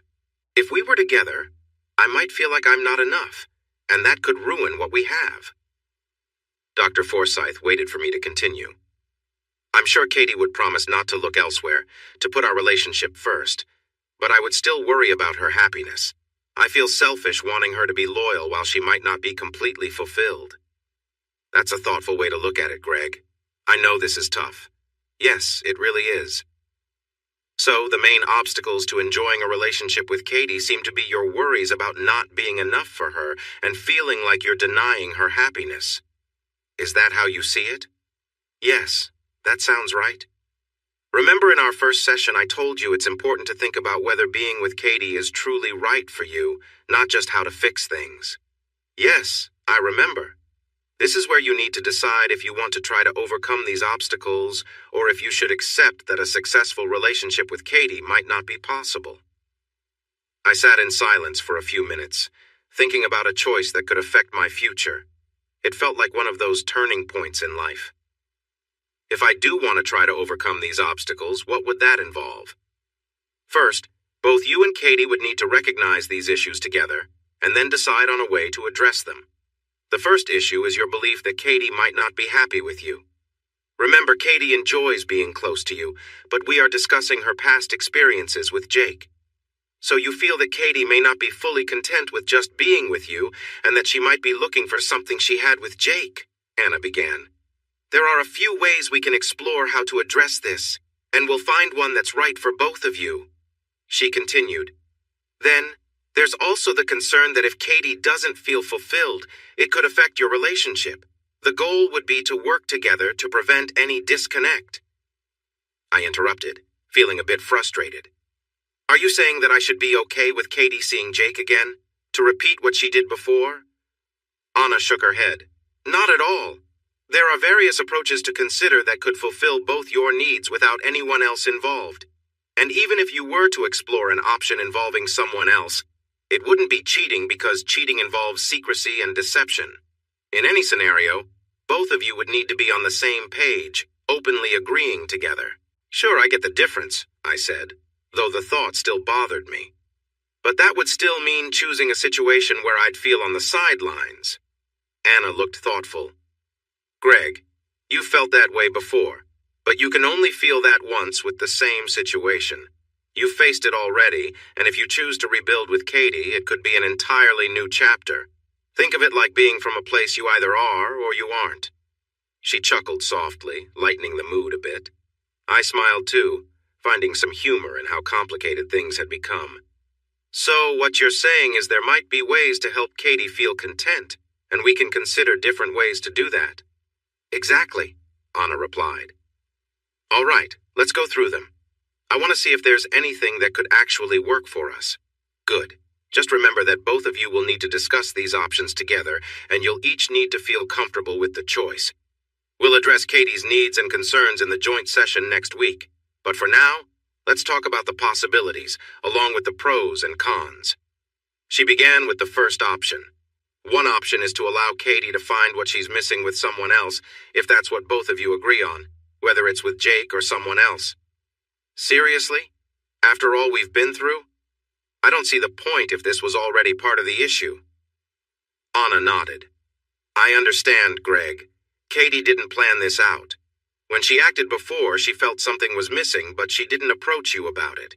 It was about her own need, and unfortunately, she acted on it alone. She paused, letting that sink in. This time, it would be about both of you making a decision together, openly and honestly. It's a big part of why she feels guilty and angry with herself. She feels bad for allowing things to get so out of hand that it hurt your marriage, not just when she was unfaithful, but also for not trying to fix it. Good points. We already know this can help Katie feel fulfilled, which would make this the simplest choice if that's all that matters. Drawbacks. Other people are involved in making Katie feel fulfilled. If not Jake, who will be the next person? How many people will Katie need to meet before she finds the right fit? If you go with Jake, how will that impact you? How will it affect you no matter who it is? I can't even think about that choice right now. I sighed and rubbed my face. Next option. There are toys. This includes things like different kinds of personal devices. Let's start with the first type. Good points. They could add some fun for both of you and there's no one else involved. Drawbacks. Katie has used toys before and it didn't really work well for her on her own. We have never used toys. Katie didn't even have one when we were together, just a small device I got for her. Actually, this came up in Katie's discussions. You didn't realize she had some toys at home. She felt shy about showing them to you or using them around you due to what they meant. I don't want to dismiss this idea entirely since it could be different if you were with her when she uses them. What do you mean she was shy about what they meant? She had a few different toys, and they were bigger than you. She worried you might think she was unhappy with how things were between you two. But she wasn't. She was, Greg. Sometimes she wanted more than what you could provide. She was worried you might not understand that. Okay, I see. The third option is personal sleeves. If you're not familiar, these are rubber or silicone coverings that fit over you. They can add some length and width while allowing you to still be together. I think I've seen them. They look a bit like a toy with a space for you. Exactly. They need to be the right size, so you'll have to measure yourself carefully before buying. Good points. No one else needs to be involved, and both of you might enjoy this better. But remember, you'll need to get the size right, and there may not be many choices. There is a chance it might not provide the satisfaction she wants. It could take a few tries to find one that works well, and you'll need to think about comfort during use. Will it fit properly? Can you move easily while using a sleeve? This may depend on how well the options fit or the brand you choose. Okay, are there any other choices? You could consider using a strap-on or a special device that works with it. Besides those, not really. I have not mentioned the option of getting back together, where Katie might not feel the same way as before. Over time, she might want those feelings back. If that happens, she could feel upset with you or herself for not having that. It could hurt your relationship. Imagine if you never felt satisfied during your time together. Would that bother you if that continued throughout your life together? So we're left with me sometimes using a device or a strap-on with Katie or going back to Jake? Yes, that sums it up. Remember, these options are only for when Katie wants to explore them. They won't be everyday things. Are you willing to consider these options for a relationship that might work for both of you? Or do you want to stop pursuing this relationship? Do you need my answer now? I need to know before our session next week. I have to prepare for whether we will explore options together, or if I will work with Katie on her own to help her grow without you. If you decide not to move forward, you won't need to be involved. What about me? I've had 2 relationships that didn't work because I still care for Katie. How will I know if I'm ready to move on without her? Greg, if you decide not to continue with Katie, you are choosing not to let your feelings for her control you. You understand now why your marriage ended, and it wasn't all your fault. Over time, it will become easier to let go and truly open your heart to someone new. I believe that. So, if I choose to walk away, you're saying I should be able to move on? Yes. Our session together next week will be canceled, and we will schedule more meetings with just Katie. So you think Katie will need more sessions if I decide to leave because of the aftermath? Greg, you shouldn't base your decision on what might be best for Katie. You need to focus on what is best for you. But yes, I think Katie will need more help if she knows you won't be there with her. Okay, thanks. All right then. Greg, see you next week. Please let me know as soon as you can if you won't be coming. No, I've already made up my mind. I just wanted to be sure of everything. What's your decision then? I will see you next week. And your choice? You're going to try the toys, right? Yes, I'll try that option first while I look for the other items. Anna nodded at me with a kind smile as she walked me to the door. I knocked on the door at Katie's mom's house and Beth answered. Katie, your date is here, Beth called out before smiling at me. Come in out of the cold, Greg. Thanks, Beth. How are you? Doing well. Work is keeping me busy as usual.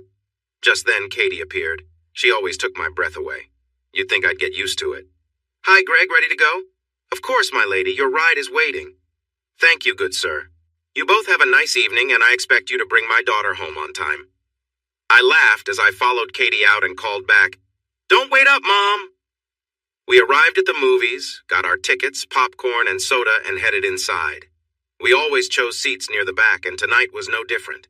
There was something special about doing this activity together, something we had enjoyed many times before. It felt like no time had passed between us, and most importantly, Katie seemed happy again. During the movie, I couldn't help but glance at Katie, seeing her engaged with the film or smiling. Sometimes she caught me looking and smiled back, making a playful face. Any doubts I had about wanting to make things work between us faded away. I felt certain I had made the right choice. After the movie, we decided to go to a cozy diner for hot chocolate. We sat in a booth across from each other, and Katie reached out to hold my hands. Tonight has been great. I've really missed our Saturday nights at the movies together, Greg. Me too. I've missed you a lot. I laughed, and Katie playfully stuck her tongue out at me. No, I've missed our time together as well. I've missed our Sunday nights and dinners during the week. We just looked into each other's eyes and smiled, like a couple of teens in love. Listen, Katie, now that we've both talked with Dr. Forsyth, we can discuss what we talked about. If you want to talk about anything, just let me know. Not tonight. I'm happy just being here and talking later. I'm here if you want to talk or ask me something. Do you have anything, Greg? No, it's okay. Just one thing. Anna shared what you all went through and your reasons for what happened. I understand things better now. I'm not saying I'm happy about it, but I do get it. It took me a long time to understand, too. Dr. Forsyth helped me see it. I didn't want to face it. Katie, after Dr. Forsyth explained everything, I sat there looking out the window. I thought if you had talked to me back then, maybe I could have understood. Maybe we could have prevented all of this, and I wouldn't have missed out on 3 years of our time together.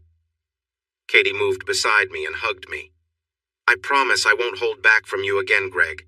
I'll share everything, even the hard stuff. We both laughed. Then I leaned in to kiss her. Do you want to leave here, Katie Johnson? Where would we go? I know a place nearby. Katie stood up and took my hand, leading me out to my car. We entered Katie's bedroom and began to kiss. As we stayed close, we slowly took off our clothes. Eventually, I was lying beside Katie on the bed, looking into her eyes. You remember the first time in your dorm 10 years ago? You wanted me to be strong. This time, I wanted to be gentle. I want you to show me love, to make me feel close to you, Katie. Katie surprised me by shifting positions, so I was on my back and she was above me and we kissed slowly again. I'm going to love you so much, Greg. With that, she moved closer, keeping our connection strong as we stayed close and shared soft breaths. My hands explored her, and I felt so happy to be close to her again.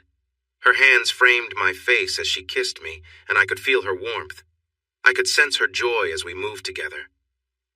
I've missed you a lot, Greg. I can't express how happy I am right now.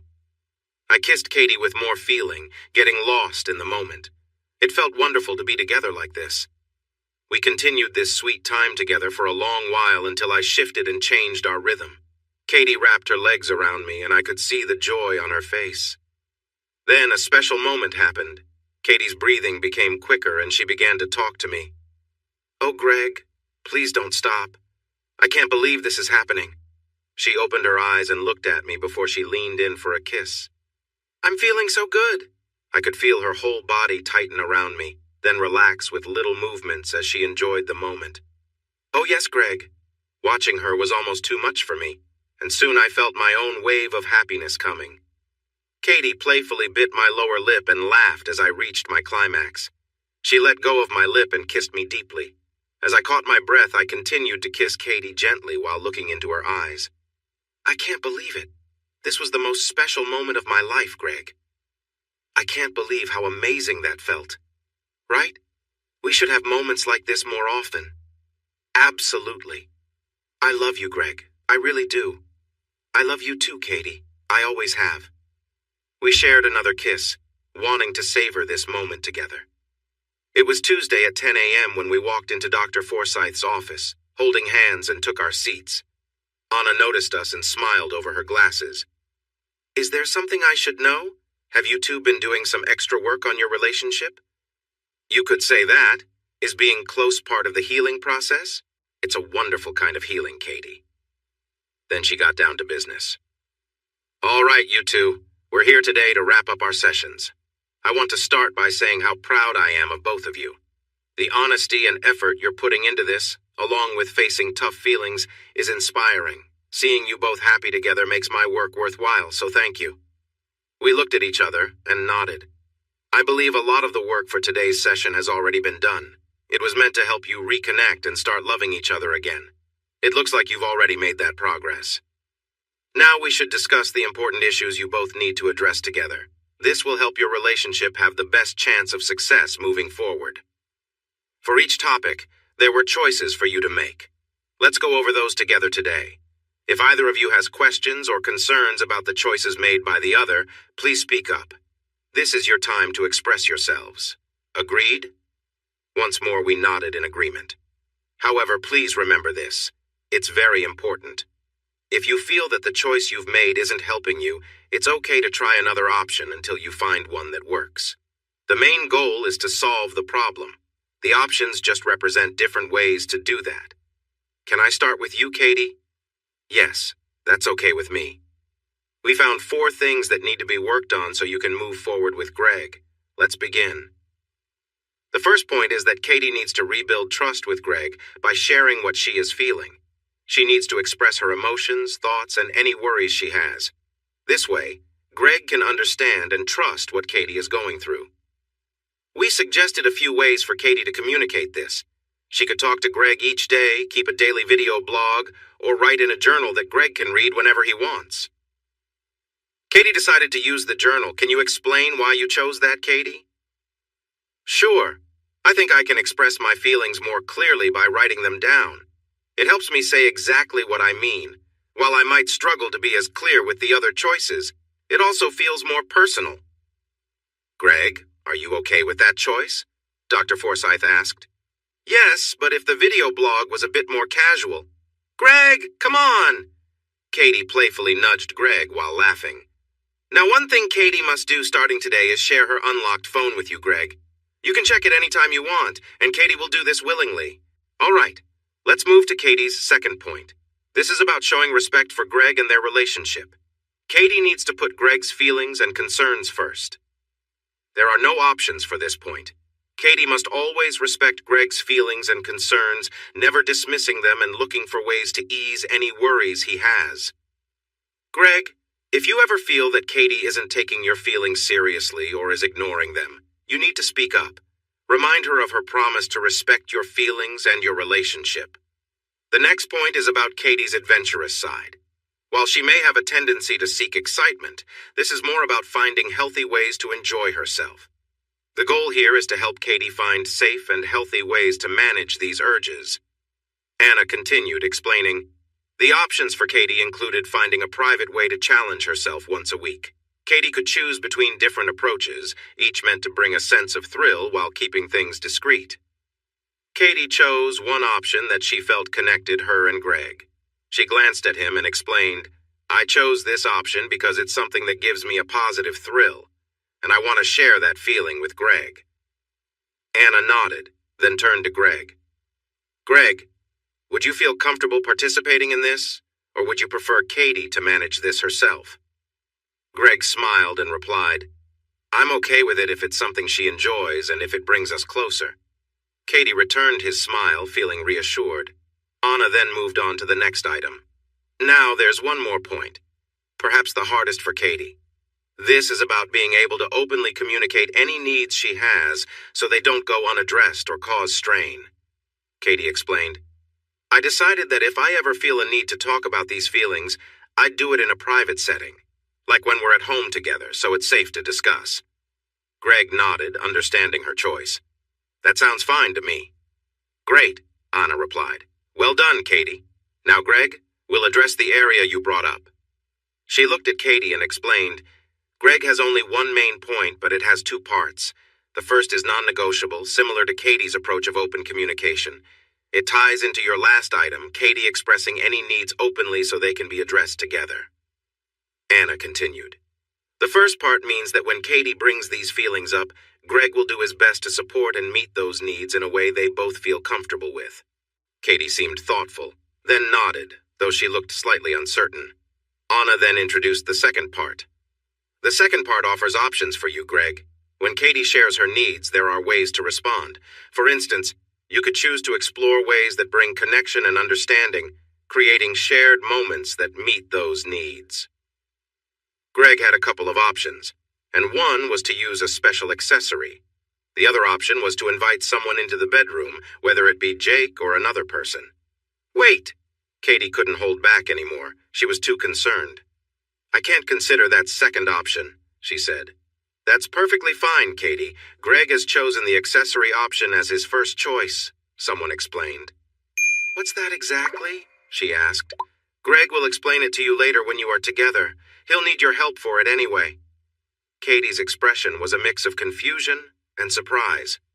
Greg, could you please explain your choice to Katie? Someone asked.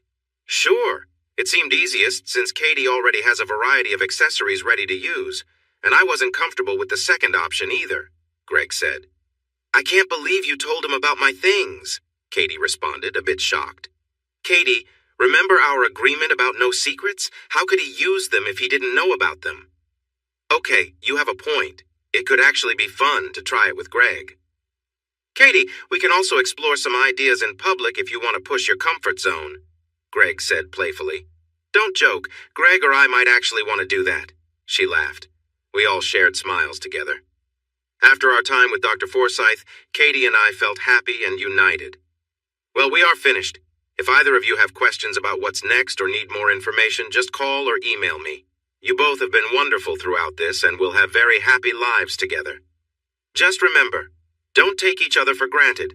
Follow the suggested steps and always share your thoughts, she advised. Thanks, Anna, you've been amazing, I replied. Katie added, Thanks, Anna, I know I was challenging at times and I'm really grateful for your support. Thank you both. Now go enjoy your lives together, she smiled. As we left Dr. Forsyth's office, we held hands, just how we had come in. Later at Katie's mom's house, we sat at the dinner table. It had been 2 weeks since our last session with Dr. Forsyth. Katie's mom, Beth, was at work, leaving us with the house to ourselves. So far, we had been following the plan. Katie was consistently writing in her journal to share her thoughts and feelings, while I chose not to read it yet. She would often unlock her phone and hand it to me, letting me browse while she did something else. However, I hadn't looked through it yet. As for our public outings, we had been adventurous in that area. Just yesterday, we enjoyed lunch at the library gardens in the city. The library has a big garden that goes around the building. It has some bushes, plants, and flowers, with benches placed here and there for people to sit and read. Katie took me to the farthest part of the garden, where we found a quiet spot with a bench. I was about to ask her how her day was when she let out a playful giggle that caught my attention. Then, out of nowhere, she knelt down between my legs. The look of surprise on my face would have been funny to see. Katie was quick with her actions, and I could hardly believe what was happening. I glanced around nervously as she continued. My goodness, Katie, I can't believe you want to do this here. There are so many people around. Katie looked up at me, pausing for a moment. Shh, Greg, we're at the library. People are trying to read. I was stunned. Part of our agreement was that her surprise public acts would be unplanned. Not knowing when they would happen made it even more exciting. In what felt like no time at all, the moment ended. Katie smiled and wiped her lips before sitting back on the bench beside me, starting to eat her salad as if nothing unusual had happened. She noticed my shocked expression. What? Eat your lunch, Greg, or it will get cold. I was thrilled to be back with Katie. Later at her mom's dinner table, Katie asked me a question. Have you looked at my journal entries yet? Not yet. Why not? I wanted to give you some time to decide what you wanted to share. I didn't want to feel like I had to check every time you wrote something. I'm writing these for you as much as for myself. I want you to read them. I need you to read them. I promise I'll read them after dinner and keep up with them from now on. Is that why you also never check my phone? No, that's different. That's about trust, and it's important for both of us. What do you mean? Trusting you again will take time. For us to work, I need to learn to trust you once more. If I check your phone every day, I won't be able to trust you, will I? Katie smiled. You know, Greg, Dr. Forsyth told me that when I give you my phone, it's my way of letting you trust me. But if you look through it, that shows you're not ready to trust me yet. I need to work harder for your trust. Wow, Dr. Forsyth really knows her stuff. Yes, she does. By the way, when we go to bed tonight, I need to talk to you. During the 2 weeks since our sessions ended, Katie had not mentioned her desire for more than our usual moments together. I nodded to her and continued eating my dinner. Later, I sat down in the living room with Katie's journal and started reading. It was filled with her thoughts and feelings from the last 2 weeks, showing that writing helped her share her emotions. Part of it might be her lawyer side, but I could feel the passion in her words too. There was nothing new about Katie's feelings, but it was nice to see them written down, to have them recorded. It reminded me how intelligent and passionate she was about life. For the last 3 years, that passion had seemed to fade. When we settled onto the bed that evening, I leaned toward Katie. Do you want to talk now? Not right now. I want to be close to you first. And I was happy to oblige. Katie and I were getting back into a rhythm together. It felt natural, as if we could sense what the other needed in those moments. I think all couples in love develop this understanding of each other. We lay there, catching our breath and still holding each other after our moment together. Do you want to talk now, Katie? Just give me a few minutes to gather my thoughts. I can't think clearly right now. With that, Katie got up and went to the bathroom. I wondered what she would say. Would she want to share her feelings about our connection? I thought of our first time together since our divorce when she experienced something new. She hadn't had that same response in the time since. Was this making her want to talk? Katie returned to bed, resting her arm across my chest and her head on my shoulder. Tell me, Greg, please be honest. Are you worried about what I might ask? Worried? No, I understand why you might think I'm hesitant. You're probably thinking that when you ask for more than I'm giving you, I might feel bad about my ability, right? Yeah, something like that. I realized before we started seeing Dr. Forsyth that it wasn't my ability you were missing. You needed something different from what I could give. You figured that out yourself? Hey, I'm an engineer, that's what I do. Tonight, I'm not going to ask you for more, Greg. I want to talk about it with you, really talk, about why I wanted Jake. Okay. Should I be ready for anything? Maybe. This might not be easy, but if I can talk about who he is and what he meant to me, maybe that will help explain things. Then we can move on and be open with each other. I reached up and gently touched Katie's face, brushing some hair away from her eyes. All right, let me start back in high school when I was dating Jake. We really didn't talk much. He was handsome and tall with curly blonde hair, and I was a teenager in love for the first time. More like a crush looking back, but it was the closest feeling I had then. I kept gently stroking Katie's back as she continued. When we did talk, it was about boring things that didn't interest me. There wasn't much connection in our conversations. He was sweet and cared about me, but I really wanted him. All the girls did. He was charming and confident. Jake's father left before he was born, and he had 2 older brothers. Jamie was about 10 years older, and Cliff was around 8. The rumor was their dad left because he thought Jake wasn't his. He thought their mom had been unfaithful. Even his brothers teased him about being the bastard son and joked about where he got that trait from. Anyway, Jake's mom passed away from cancer when he was 13. I think he struggled to trust anyone, really, except maybe his brothers and a little bit me. He never seemed to want a close relationship. I think he was afraid of getting attached and losing someone again. He never let me know what he was thinking or feeling. That might be why our relationship was mostly physical. It's how we connected without getting too close. During the 5 years after high school, I heard he had a few short-term relationships, but nothing serious. He preferred a casual friendship where we enjoyed each other's company without any serious commitment, and I think that's what we began again after reconnecting. He was happy with this arrangement. He didn't want anything more serious, and I knew I couldn't offer that either. He worked during the week and spent time with his brothers, then would enjoy our time together when he was free. So, are you saying he never wanted to take you away from me? That he didn't want a real or romantic relationship with you? Yep. In my mind, he was no threat to what we had.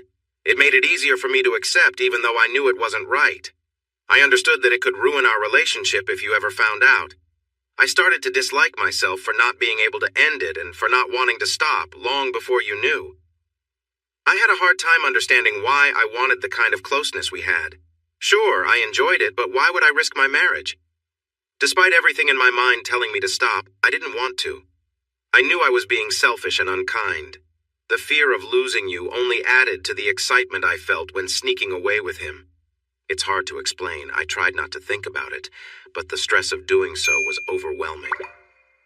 I reached out and brushed some hair from Katie's eyes, gently stroking her cheek. I had heard much of this from Dr. Forsyth during discussions about Katie's sessions, but it felt more real to hear it from her. It was difficult to absorb, knowing that she fully understood the impact on me and our relationship, yet still couldn't or wouldn't stop. After Jake's mom passed away, his brother Jamie was in charge of him, though Jamie wasn't the most responsible person. The three of them lived in their mom's house together. So it was the three brothers living together without parents. Yep. When I was at Jake's place, we could do pretty much anything we wanted. I had my first drink there and tried marijuana for the first time. Dr. Forsyth mentioned you found it hard to be close with him at first. Yeah, it was really uncomfortable at the beginning. I thought it might be impossible. For the first few times, it didn't go well. It was painful, and I could only manage to be a little comfortable. I could tell Jake was getting frustrated, too. Did you try anything to help? Of course I tried everything I could to make it easier. Katie shifted in her seat, looking thoughtful. The main issue was that I just felt tense, like I couldn't fully relax. Anna nodded understandingly. That makes sense, especially when you're new to something and feeling uncertain. Katie looked up and apologized. Sorry, Greg, if I'm oversharing here. It's just part of the context. Greg gave a reassuring smile. No worries, Katie. We're just trying to understand. Go ahead. Katie continued. Well, I even looked up ways to handle the discomfort, like breathing exercises, being in control of things, and staying relaxed. I read tips on how to mentally prepare and stay calm, but it wasn't as easy as they made it sound. Greg listened, nodding. Katie, sounds like a lot of what you tried to do to relax we already do together. Katie smiled. Exactly, like taking breaks if needed, or sometimes just using those moments to regroup. They shared a small laugh, lightening the mood as they went through the details of what Katie had tried to make things easier. She talked about her efforts to use deep breaths and staying calm, though it hadn't always worked as planned. Honestly, Katie admitted, I thought it would be simple, just about breathing and relaxing, but it ended up being more about trusting the process and letting go of the stress around it all. Once I did that, things got a bit easier. Greg leaned back, understanding her experience better now. It sounds like patience was key, along with figuring out what worked for you mentally. Katie nodded, grateful for his understanding. Exactly. It took a lot of time, and honestly, just accepting things step by step made a huge difference for me. I don't want to upset you, Greg, when I talk about this, but if you want me to be honest, I will keep going. Keep going. They were the doctor's orders, remember? Yes, I remember. So the first time I was more comfortable, I felt overwhelmed in a good way. I was aware of every little sensation, and it felt like I was really accepting what was happening. It was an amazing moment for me. Then as Jake continued slowly, it felt so nice that I experienced joy again, like a weight had been lifted off me and all my built-up feelings were released. I think I felt that kind of joy at least 4 or 5 times before Jake finished, and that was my first real time being intimate. 4 or 5 times, that's impressive. You set a high standard. I know. Do you want me to talk more about it? Katie asked this while gently touching my arm and looked into my eyes. I nodded yes back to Katie. Well, being close after that became a bit easier and much more enjoyable. I learned to relax and prepare myself, and he was able to be more enthusiastic. So it became more fun? Are you saying you were able to feel even better after that? Yes. Most times we were together, it would be energetic and last for a long time. I know I felt a lot of joy, but I wasn't keeping track exactly. Just a lot. Wow, okay, that is a lot, and for more than an hour? No wonder you missed that kind of closeness. How did you think I got so fit? Did you think a body like mine just appears out of nowhere? So, should I have been grateful to him for helping you stay fit and toned? Katie laughed with me and gave me a quick kiss. Maybe. You kept me in good shape too, though. I'm proud of my efforts, but for over an hour, I'm not sure I could ever manage that. How often did you two spend time together like that? Without parents around, I'm guessing a lot? Yeah, quite a lot. It got to the point where my grades started to drop because I was often tired. So what is quite a lot? Are we talking once a day, every other day, 3 times a week? Katie looked down for a moment, deciding what to share. We're being honest here, right, Greg? Yes, we are. Okay, we spent time together 3 times a day, even more on weekends. Wow, for more than an hour each time? Yep, I told you my grades were suffering and I was always tired. I had no time to study, I got a bit carried away. A bit? I had no idea you were so busy before we even met. I'm not well acquainted with where you are right now, I said. I enjoyed being able to show you how to be intimate properly. You were completely mine and you still are. I sighed deeply. Yes, I am Katie Johnson. Do you want me to continue? Yes, why not? When we ended things, I immediately missed the closeness. It was something I felt really attached to. It made me angrier at him for being unfaithful, especially since I still wanted him a lot. So, you got involved with his best friend, right? The guy who wasn't as well endowed? Yes, I did, but I told you before he wasn't small. He was just not as big as what I was used to. How big was he if he wasn't small? Probably around 7 inches. He was okay in thickness. That sounds notably bigger than mine. Wait, you mentioned he was about half the size of Jake. Just how big is Jake? Do you really want to know? Are you sure about this? Do you actually know how big he is? Or is this like when people exaggerate about big fish they've caught? No, I measured him. Why? I was curious. Girls at school would often compare their boyfriends' sizes or those of guys they had been with. I wanted to see how Jake measured up. Do girls really discuss the size of guys they've been with, including their boyfriends? You better believe it. That's how most women find the guys they prefer. Those guys don't even have to try. Women just notice them. I started laughing. So while we regular guys are trying hard to charm the girls, they already have their eyes on others who stand out. Meanwhile, the guys who have it all just walk in, and the girls are drawn to them. Not entirely like that. We care about your personalities, while you guys often focus solely on our appearances. Did you have any idea what to expect when we first met? No. How could I? I didn't attend your school or know any girls there. When we were both exposed for the first time, were you surprised? No, you looked great. I loved how you looked. I was very pleased. I wasn't just talking about my looks. Were you satisfied overall after being with Jake? Yes, I was. Katie, please be honest. Katie took a deep breath and paused for a moment. Okay, I was hoping for a little more. Not because I didn't care for you or find it enjoyable, I did. I just wanted to like everything about you more than I liked anything about Jake. I wanted to forget him completely. And in that moment, standing in front of you, you knew you would miss Jake's presence because I was different. Greg, I wasn't thinking about Jake then, but yes, after we were intimate, I realized I would still miss him. I'm sorry, Greg. I feel awkward saying that to you. You don't sound awkward. You sound honest. How many wives out there think about their old boyfriends and wish their husbands could meet those needs too? They keep secrets, while their husbands are unaware that they desire someone else. So, it makes you happy that I told you this? No, it makes me feel good that we share everything. I wish I was the best you ever had, but I know that's not true. That depends on what you mean by best. I'm just asking about the physical part. Who was better for you, me or Jake? Katie looked up and gently touched my face. I can't believe you're making me say this. I really don't want to. Then maybe that answers the question. Why is it hard to say? We both know the truth. If Jake didn't please you, we wouldn't even be having this talk. Yeah, you're right. It still doesn't feel good to me. I didn't want to miss what I had with Jake. I only wanted you. I understand. Anyway, we were talking about something else. Oh, right, you measuring Jake. How did you do that? Did you use a ruler? No, I took my mom's sewing tape to Jake's place one day. So you actually planned to measure him? You were curious, weren't you? I was. Just a second. Katie jumped up and left the room.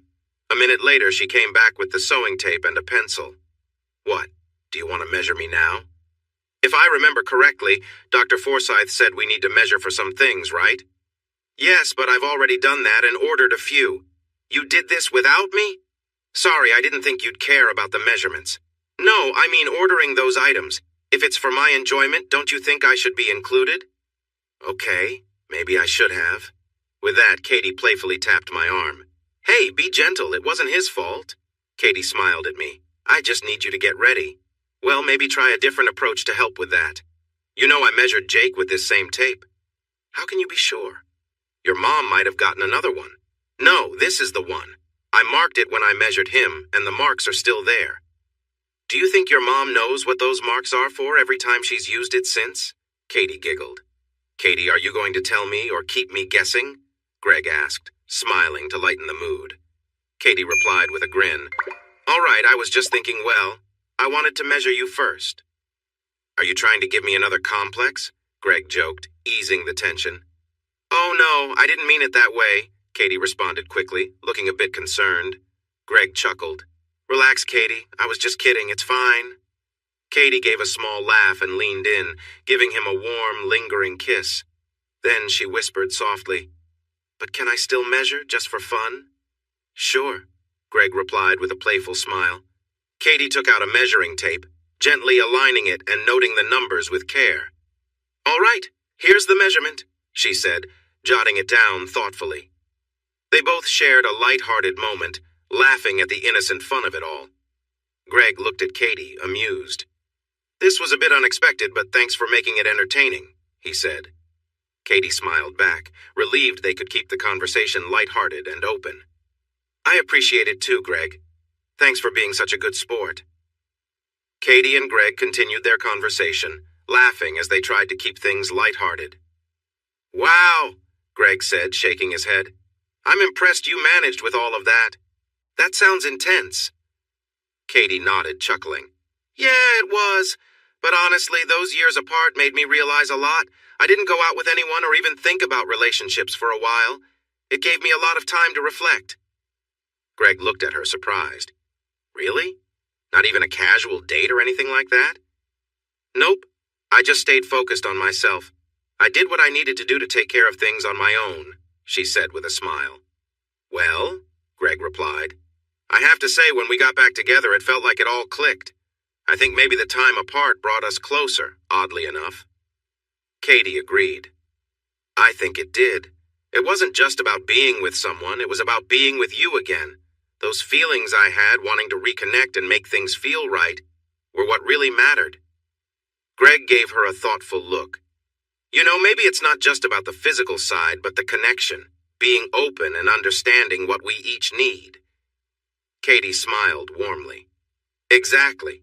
Sometimes that connection is all you really need to feel fulfilled. They both felt a renewed sense of closeness as they talked, realizing that, ultimately, it was their shared understanding and mutual respect that truly made their relationship meaningful. Should I tie you up or something? That's not the kind of submission I mean. It's about me fully expressing my feelings and wanting to be close to him in that moment. Isn't that what they call having a preference? I don't know, maybe I do. That sounds kind of fun, Katie the preference queen.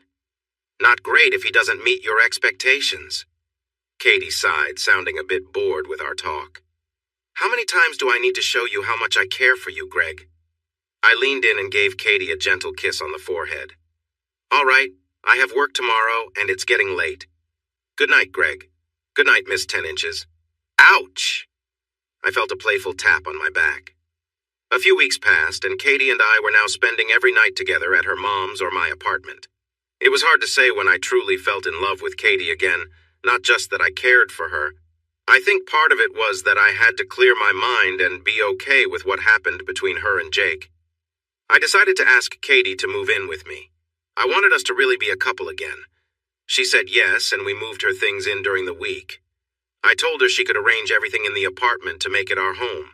She spent a lot of time moving furniture and decorating. It was Friday when John called to tell me where we would meet for drinks. I told him I'd be bringing someone with me. He replied, "About time." I hadn't told Katie yet. I worried she might feel uneasy about seeing my friends again, especially knowing what had happened before. I was surprised when she happily agreed to join me for drinks. We arrived at the sports bar around 7:30 and quickly found the table where everyone was sitting. The only ones who didn't know Katie were Billy's wife, Vanessa, and Steve's girlfriend, Joe. Mark was still single. "Hi, everyone. You all know my girlfriend, Katie. Katie, this is Billy's wife, Vanessa, and Steve's girlfriend, Joe." After our introductions and getting drinks for Katie and me, the fun conversation began. Vanessa then kindly asked Katie a question. "So since you know everyone, did you used to date Greg?" Over the last 2 years, while Vanessa and Billy were dating and later got married, Katie had not been around, and we never mentioned her name in our group. However, Vanessa and Joe understood that I had been married and divorced before. "Oh, we were married. We were together during college and for a few years after that. I'm sorry, I didn't know you were Greg's wife. They didn't say anything." Vanessa then shot a look at Billy for not mentioning that Katie had been my wife. "It's fine. No one likes to talk about their exes after a divorce. I'm sure I wasn't someone people wanted to discuss." Shani then joined the conversation with Vanessa and Joe. "You know my friends, Sky and Jane? They were Katie's best friends in college. It was difficult to talk about Katie with Greg around, so we just didn't mention her when we all got together. Oh, and by the way, Katie, when John told me you would be here tonight, I made a few calls. Sky and Jane should arrive soon." Katie smiled and glanced at Mark, the only single guy in our group. "Two lovely single girls, Mark, and you being the only single guy, what do you think of your chances?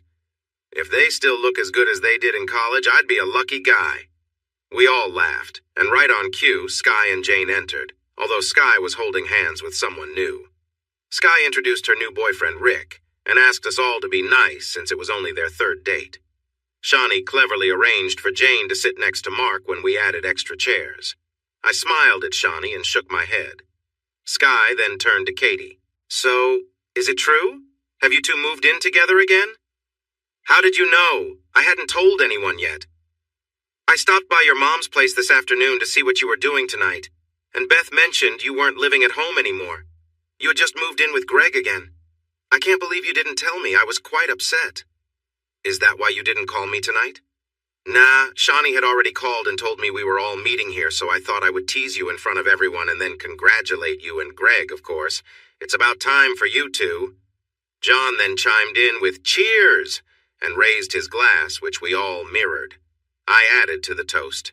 "And to Sky and Rick, may your 3rd date turn into a 4th and 5th, and to Jane and Mark, may you find each other in the dark." Jane looked surprised, but we all cheered and laughed. The conversation, like the drinks, flowed for the rest of the evening.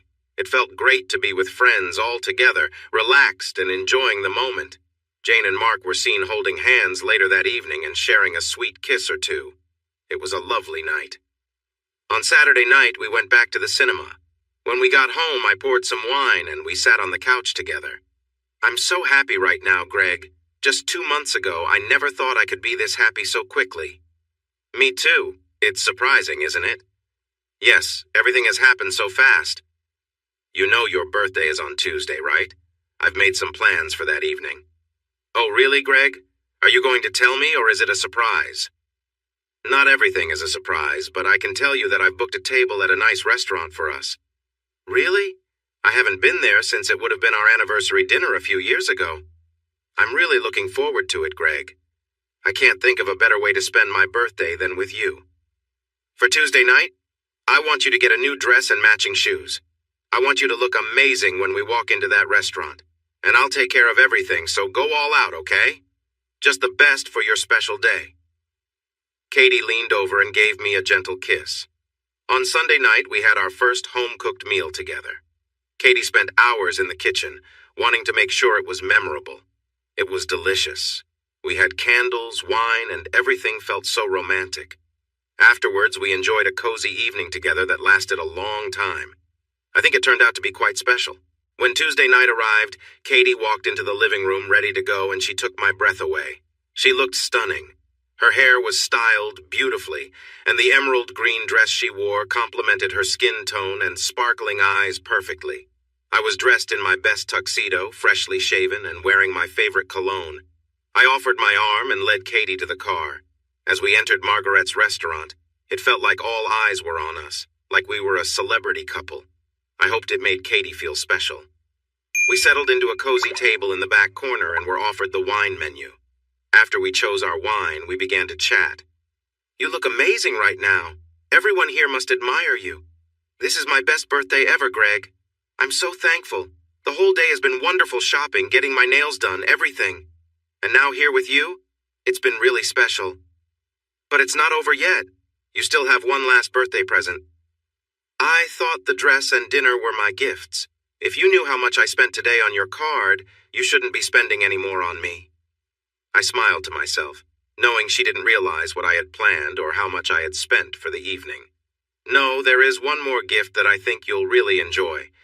I'll give it to you after our meal." We ordered our food and talked some more. When our meals came, I felt a knot of nerves in my stomach. We ate quietly, looking up at each other and smiling at times. Once we finished our plates and ordered another glass of wine, I took Katie's hands across the table. I gently rubbed her fingers, then touched her wedding ring before carefully sliding it off her left hand. Katie looked at me with a hint of worry. She hadn't taken that ring off since our wedding. I examined it closely as if I were a jeweler. Then I took her right hand and slipped the ring onto her ring finger. "That's my right hand, Greg. I still want it on my left." I looked up at Katie with a kind smile and moved around the table to kneel beside her. But where would I put this? I opened a small box from my pocket, revealing a beautiful diamond ring. "Katie Johnson, will you marry me again?" "Oh my gosh, yes!" Katie covered her face with her hands, tears starting to form in her eyes. I took her left hand from her face and slid the ring onto her wedding finger. She leaned forward and kissed me. Her smile reminded me of why I fell in love with her 10 years ago. "Happy birthday, Katie. I love you." She hugged me tightly and said it was the best day of her life. It had been a few weeks since Katie and I got engaged for the second time, and our lives and relationship were going well. Katie had started working full-time again, getting her career back on track. Katie even talked about us starting a family, and we agreed to wait a year before taking that step. We planned to be married by then. We set a date for about 6 months after our engagement and even talked about our honeymoon. Everything was looking good. One evening, I decided to read Katie's journal. I did this every few days to keep up and to ease her worries about me. This time, I found something new in her journal. Katie had written about her feelings, admitting that she wanted something more than what we shared during our intimate moments. I was a bit surprised to read her feelings. She had said before that we would discuss this when she was ready. In her journal, she noted her worries and fears about this topic. She worried that I might feel hurt because it reminded her that she had a hard time finding pleasure with me. She feared that if we tried using larger toys, she might not feel satisfied, or perhaps the opposite, that she might find it too easy. Katie went to bed early, just after 9 p.m., and I knew it was time to switch off the TV and join her. When I entered the bedroom, I was surprised to see her lying there, and there was a shoebox beside her. I decided to get comfortable too, and joined her on the bed. "I read your journal about wanting to feel better, and I thought we agreed to talk about that here." "Feel better? Is that what we're calling it?" "Well, yeah, I thought that fit." "Okay, feel better it is. I just thought about it and decided to write down my feelings before talking to you. I get that you care about me, but I'm not upset by your wishes." "Well, we haven't tried it yet, so I'll hold my thoughts until later." "That's fair, but I don't understand your worry about not feeling pleasure or feeling it too easily. Isn't the goal to help you feel satisfied?" "My worry is, what if I can't find that satisfaction using the toys? Do we just keep trying if it doesn't work for me?" "It seems early to be concerned about that. We haven't even given it a chance yet." "I have before a lot of times. I felt something using them, but it was never the same as what I felt with Jake. That's what scares me." "And what about your worry about feeling it too quickly?" "Oh, I just worry you might think I'm only interested in bigger things." Katie laughed a little at herself. "I'd rather that than have you still wanting more." Oh, I'll always want more. And that's what I don't think you understand. Once you start wanting something, it's hard to stop. So, it's been bottled up for over 3 years now? Yes. So would you like to help me? I promise it won't be too much trouble. I smiled at Katie and gently touched her back. So, what's in the box? Katie grinned and opened a box on her nightstand, revealing a few items she had tucked away. Some of them fit in here, she said, laughing. The others are too big for this box. Greg raised an eyebrow, surprised. Mind if I take a look? Of course not, Katie replied with a smile. You'll be the one using them, so go ahead. Greg opened the box and saw a few items of different sizes and shapes. They both shared a laugh, the playful atmosphere lightening any awkwardness. Greg picked one up, examining it with curiosity. So, which one do you want to try? Katie asked with a mischievous grin. Why choose just one? Greg joked, trying to keep things fun. Katie chuckled, her confidence keeping the mood relaxed. All right, you're in charge. Just tell me what to do. Greg reached for some lotion on her bedside table and gently took her hand, sharing a warm moment as they both laughed softly. As they chatted, they focused on keeping the atmosphere light, each enjoying the shared trust and connection. Katie leaned back, grateful for the openness between them, while Greg, feeling more at ease, was glad for the honest, playful way they could both explore new things together. Greg observed Katie with admiration as she confidently managed the challenge before her, surprised by her determination and strength. He was genuinely impressed by her focus and energy. As Katie continued, her breaths grew heavier, clearly caught up in the rhythm and the shared moment. Greg noticed her dedication and how she was fully immersed in what she was doing, moving with ease and focus. He encouraged her, letting her know he appreciated her enthusiasm and the effort she was putting into this experience. Katie's excitement built, her expressions becoming more intense as she focused. Greg offered supportive words, keeping the tone light and playful, and watching as she reached a sense of calm and relief, pausing to catch her breath and smile. When the moment eased, they shared a warm laugh together, grateful for the light-hearted fun and the trust they had shared in this open and relaxed experience. They felt closer, both appreciating the sense of understanding and connection that came from simply being themselves around each other. Katie leaned back with a tired smile, catching her breath. She took a sip of water, clearly pleased. Wow, that felt amazing, she said, her voice full of satisfaction. Greg smiled, amused by her enthusiasm. Ready for more, or do you need a break? He asked playfully. Katie nodded, still catching her breath, and took another sip of water. Greg chuckled, realizing the effort involved. Where are those other ones you mentioned? He asked, curious. She pointed to the closet. In a bag in the wardrobe. Greg found the bag and brought it back. As he tipped it out, a couple of larger items rolled onto the bed. He raised his eyebrows in surprise. Wow, these are big. Didn't know you had these back when we were married. Katie laughed. They were easy to keep out of sight. You never looked in there, did you? Greg shook his head, and they both shared a laugh at the hidden surprises. He picked one up and asked, How big is this one? That one's about 10 inches long, she replied with a grin. They both laughed at the size, and Greg, smiling, prepared for the next round with light-hearted humor. Katie took another sip of water, readying herself as they shared in the fun. The playfulness and trust between them brought a new sense of closeness, turning the moment into one of shared joy and connection. Greg was impressed with Katie's enthusiasm and her ability to embrace the moment with such ease. Her confidence and openness made their connection feel stronger, and he appreciated the trust between them. Are you ready? He asked with a smile, enjoying the playful atmosphere. Katie nodded, looking equally amused and focused. Greg continued with gentle patience, making sure she was comfortable. Her expressions showed that she was fully engaged and enjoying their time together. They shared a few laughs as they adjusted, keeping the energy light and positive. Her reactions reflected a sense of joy and comfort, and Greg found himself appreciating her spirited nature even more. After a few minutes, Katie's excitement built, and she showed her enthusiasm in small, joyful movements. Greg offered encouraging words, making her laugh. As they continued, Katie's expressions softened, and she finally relaxed, letting herself simply enjoy the closeness and the moment they had created together.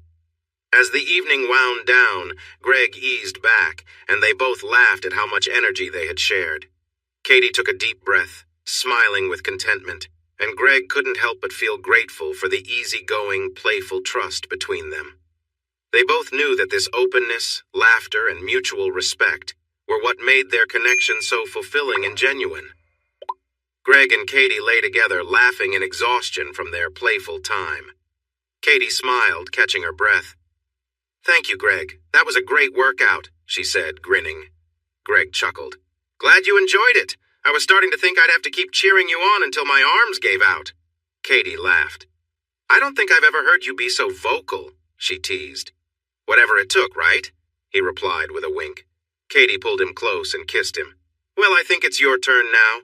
Let's put everything away and just enjoy some quiet time." Greg agreed, quickly tidying up and then rejoining her, appreciating the easy, light-hearted moments they shared.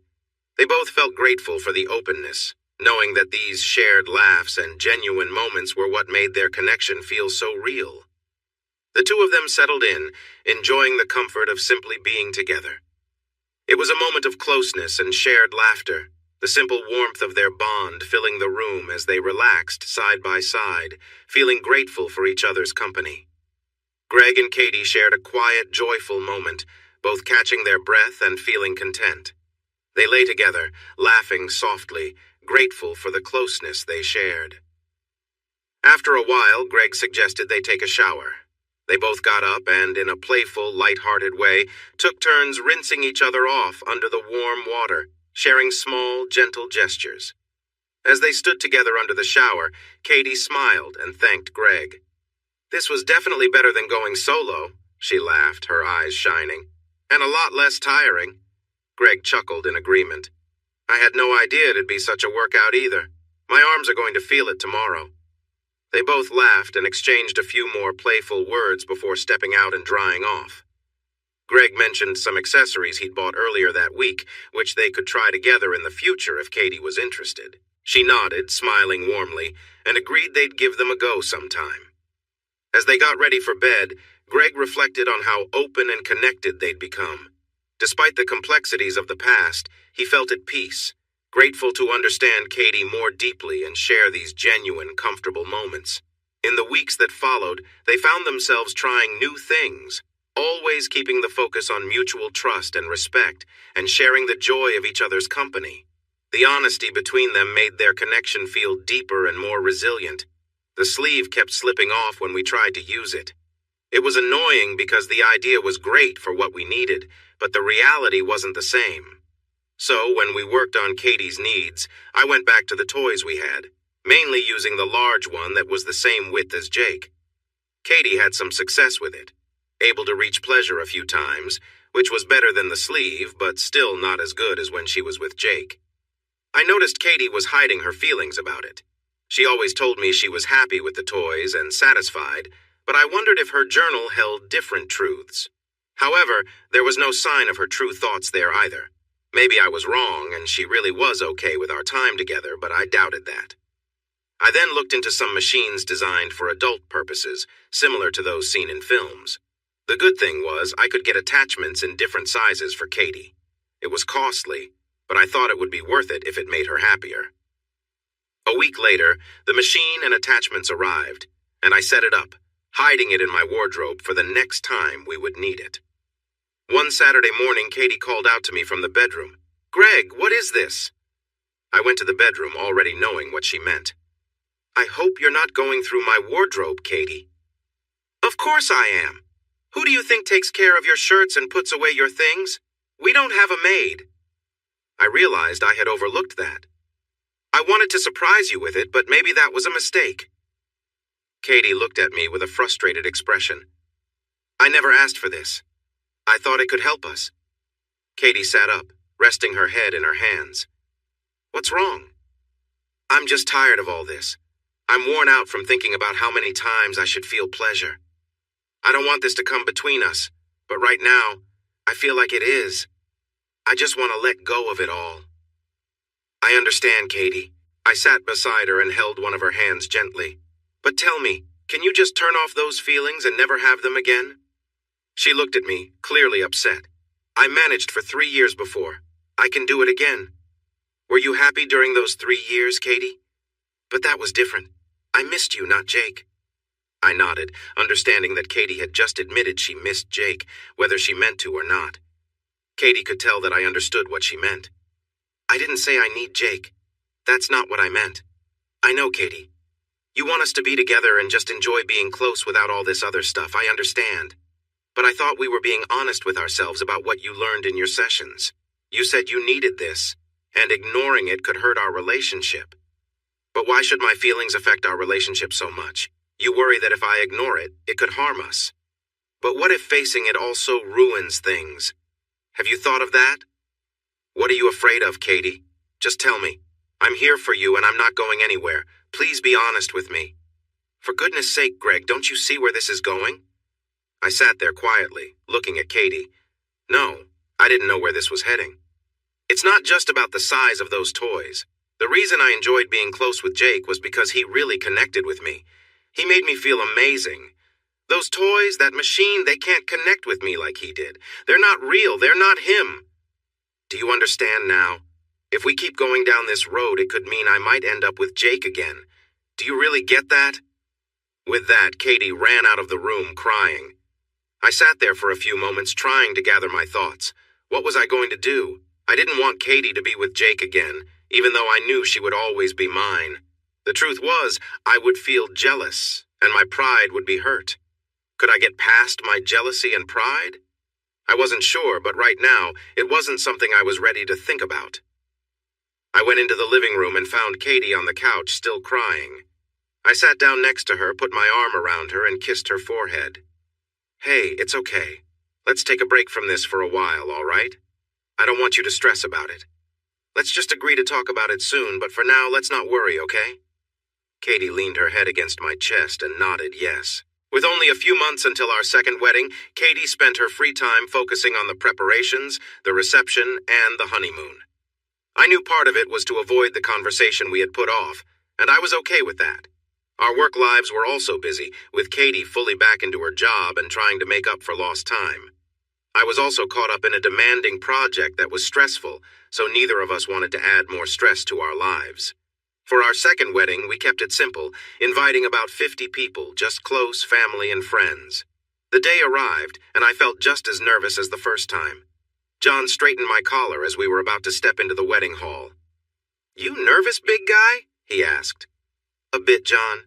I'm not sure why, though." "You'll be fine. Just think about the fun and dancing after the ceremony." "Yeah, thanks for everything, John. You and Shawnee really helped with all the preparations." "No problem. I just took care of the drinks and the DJ. Shawnee spent a lot of time with Katie and Sky getting everything ready. Women really love this sort of thing." "That's true. Katie loves it so much that we are doing it twice." "Okay, are you ready? Let's go." As John and I waited at the front of the hall with the officiant, Shawnee and Sky stood across from us. The doors opened, and in walked Katie, escorted by my father. She looked amazing, and I felt so lucky that she was my partner. My father let go of her hand as she reached me and gave me a nod before taking his seat with my mother and Katie's mom, Beth. I couldn't take my eyes off Katie. She was glowing. After we exchanged our vows, it was time for the kiss that marked us as husband and wife. When I looked at her afterward, Katie had the biggest smile on her face, and I had never seen her so happy. The rest of the night was perfect. The following week, we enjoyed a trip to the Caribbean. We relaxed in the sun, sipped cocktails, danced, and enjoyed each other's company. When we returned to work, it was a sudden change. We jumped right back into our busy lives. Yet we still made time for the occasional dinner out, some Friday nights with friends, or a movie on Saturdays. But for the 2 months after our wedding, we often felt too worn out to enjoy our time together like we used to. One significant change was that we moved from our apartment into a lovely 2-story house just a suburb away from where Katie's mom lives. This was the house we had always dreamed of owning, the perfect place to start a family. It had 3 bedrooms upstairs, along with a family room and 2 bathrooms, one being the main bedroom's ensuite. Downstairs, we had the kitchen, laundry room, dining room, and another family room that we turned into our gaming area. In the back of my mind, I knew we still needed to have a conversation we had put off for 5 months. We hadn't used certain things in all that time, almost as if we were trying to forget about it, and a part of me felt okay about that. It was a Monday night, and I felt tired from work after coming home just before 8 p.m. Katie warmed up my dinner and said sorry for eating hers, not knowing when I would be home. After I finished eating, I took a shower, and when I came back to the living room, Katie said she was tired. She kissed me goodnight and went to bed. I started watching TV, but found it a little dull. I looked at the coffee table and saw Katie's journal. It was normal for her to leave it in the living room. It had been a few days since I last read it, so I picked it up and turned to the page from a few days ago. Thursday's entry had Katie's usual thoughts, but Friday's entry stood out. Katie wrote that she had reached out to Dr. Forsyth and asked for a meeting, possibly just to catch up. She had an appointment for Monday afternoon, but she didn't say why she wanted to see her again. I read through the weekend entries, but did not find anything that interested me. Then I turned to Monday's entry. Katie wrote, "Today, I met Dr. Forsyth again. I needed to talk about what Greg and I had been avoiding for the past few months. I needed reassurance that I would be okay and wouldn't be giving in to my worries about where this path might lead us." The session did not go as I hoped, and that's putting it lightly. Dr. Forsyth asked me to share my fears and discuss what they meant for Greg and our relationship. I explained that the choices we made weren't working, that I wasn't getting what I used to have with Jake. I would rather hold back than put Greg in a situation like that again, even if he was willing. Dr. Forsyth made it clear that if I kept denying myself, it could lead to resentment towards Greg and even make me feel bad about myself again, which might lead me to depression if I continued to hide my feelings. She asked if I trusted Greg with my life, and I said yes. She asked if I loved him more than anything else, and I said yes. She asked if I trusted Greg with my thoughts and feelings, and I said yes. She also asked if there were needs that Greg had that I could not meet. Would I deny him those? And I said no, I would not. She asked if Greg had needs that I could not satisfy. Would I hold back? And I said no, I would not. Then she asked how far I would go to allow him to be satisfied. Would I be okay with him being with other women? This was a difficult question, but I answered yes. Dr. Forsyth then asked why I couldn't allow Greg to do the same for me. I answered that I didn't want to hurt him again, and that I wouldn't want to do that. Then Dr. Forsyth asked if my fear was not only about hurting Greg, but also about possibly losing him again. I wasn't sure if our relationship could handle me being with Jake. I agreed that it wasn't a risk I was willing to take. Dr. Forsyth then pointed out that I was already risking our relationship by not acting. She said I needed to trust Greg more and give him the chance to decide what we should do together. This wasn't a choice for me alone. I felt stuck. I knew Greg would read this, and maybe it was wrong of me to write it down, hoping it would help him decide for both of us. I messed up our life together once before, and I couldn't bear to do it again. I couldn't lose Greg again. I closed Katie's journal and took a deep breath. The discussion we had been avoiding was right in front of me. I understood her worries. She was frightened of losing me again. I also saw Dr. Forsyth's point that this decision wasn't just up to Katie, and that not making a choice might be just as damaging as making one. I was starting to accept that the best option for Katie was the one we both didn't want to consider. It seemed like Katie had realized this a while ago but wasn't ready to face it. The real question was, could I accept this? How could Katie enjoy it if I didn't feel okay about it? I realized that if I was to accept this, I needed to reassure Katie so she wouldn't feel guilty or scared. I just didn't know if I was ready yet. I reminded myself this was just about relationships, not an affair. We were two adults who cared for each other. Were we making too much of this? When I went to bed, I noticed Katie was still awake, likely worrying about what I thought after reading her journal. I wrapped my arm around her, holding her close. "I love you, Katie Johnson. You know that, right?" "Yes, of course." "No, I mean I really love you, more than anyone else. That's how I feel about you." "Good. Dr. Forsyth was right. You need to trust us and remember this isn't just your choice to make." "I know, but I'm scared, Greg. All this just for me to feel more fulfilled. How is this fair to you? Why should I put you through this?" "It's not about fair or unfair, Katie. And yes, it is about what you need. But maybe we have been worrying too much. In the end, it's just about us finding happiness together. If it means you exploring with Jake occasionally, What does that say about us? I'm not sure we're just about physical connections. We're so much more than that. Katie looked at me, and even in the dim light, I could see her eyes glistening with tears. She leaned in and gave me a gentle kiss. I'm really tired of worrying about this, Greg. I want to stop thinking about it. If we're going to move forward, we need to make a choice and stick to it. I just want to move on, with or without Jake being part of this. Okay, let's treat this like we would anything else. We can try it once and see how it goes. If we decide it's not for us, that's fine. At least we would have given it a shot and shown that we trust each other. Are you sure, Greg? Once we decide, we can't go back. I can't change what has happened. It's already a part of our story, and look at us now. We love each other more than ever. This time we'd both be choosing it. No blame, no regret, just a little extra fun, all right? How can you be so relaxed about this? Because I love you and want you to be happy. If part of that means involving Jake sometimes, I'm okay with it. This isn't a game and you two aren't a team. Maybe I'm just joking about wanting a little fun with both my girls. I playfully tickled Katie's sides, making her laugh and squirm. Please stop, Greg. I finally stopped, and Katie turned to face me. If this happens, do you want to be there? Do you want to watch or take part? I think Jake would be fine with it. No, I don't want to watch or join in, especially not the first time. I'd want it to be here, not at a hotel. If we're doing this, I want to be part of it too. But I don't want to meet Jake or become friends. No high fives or anything. I won't dislike him, though. Okay, we can figure those details out. We don't have to rush into anything. We might be imagining that Jake will want to join us. He could say no.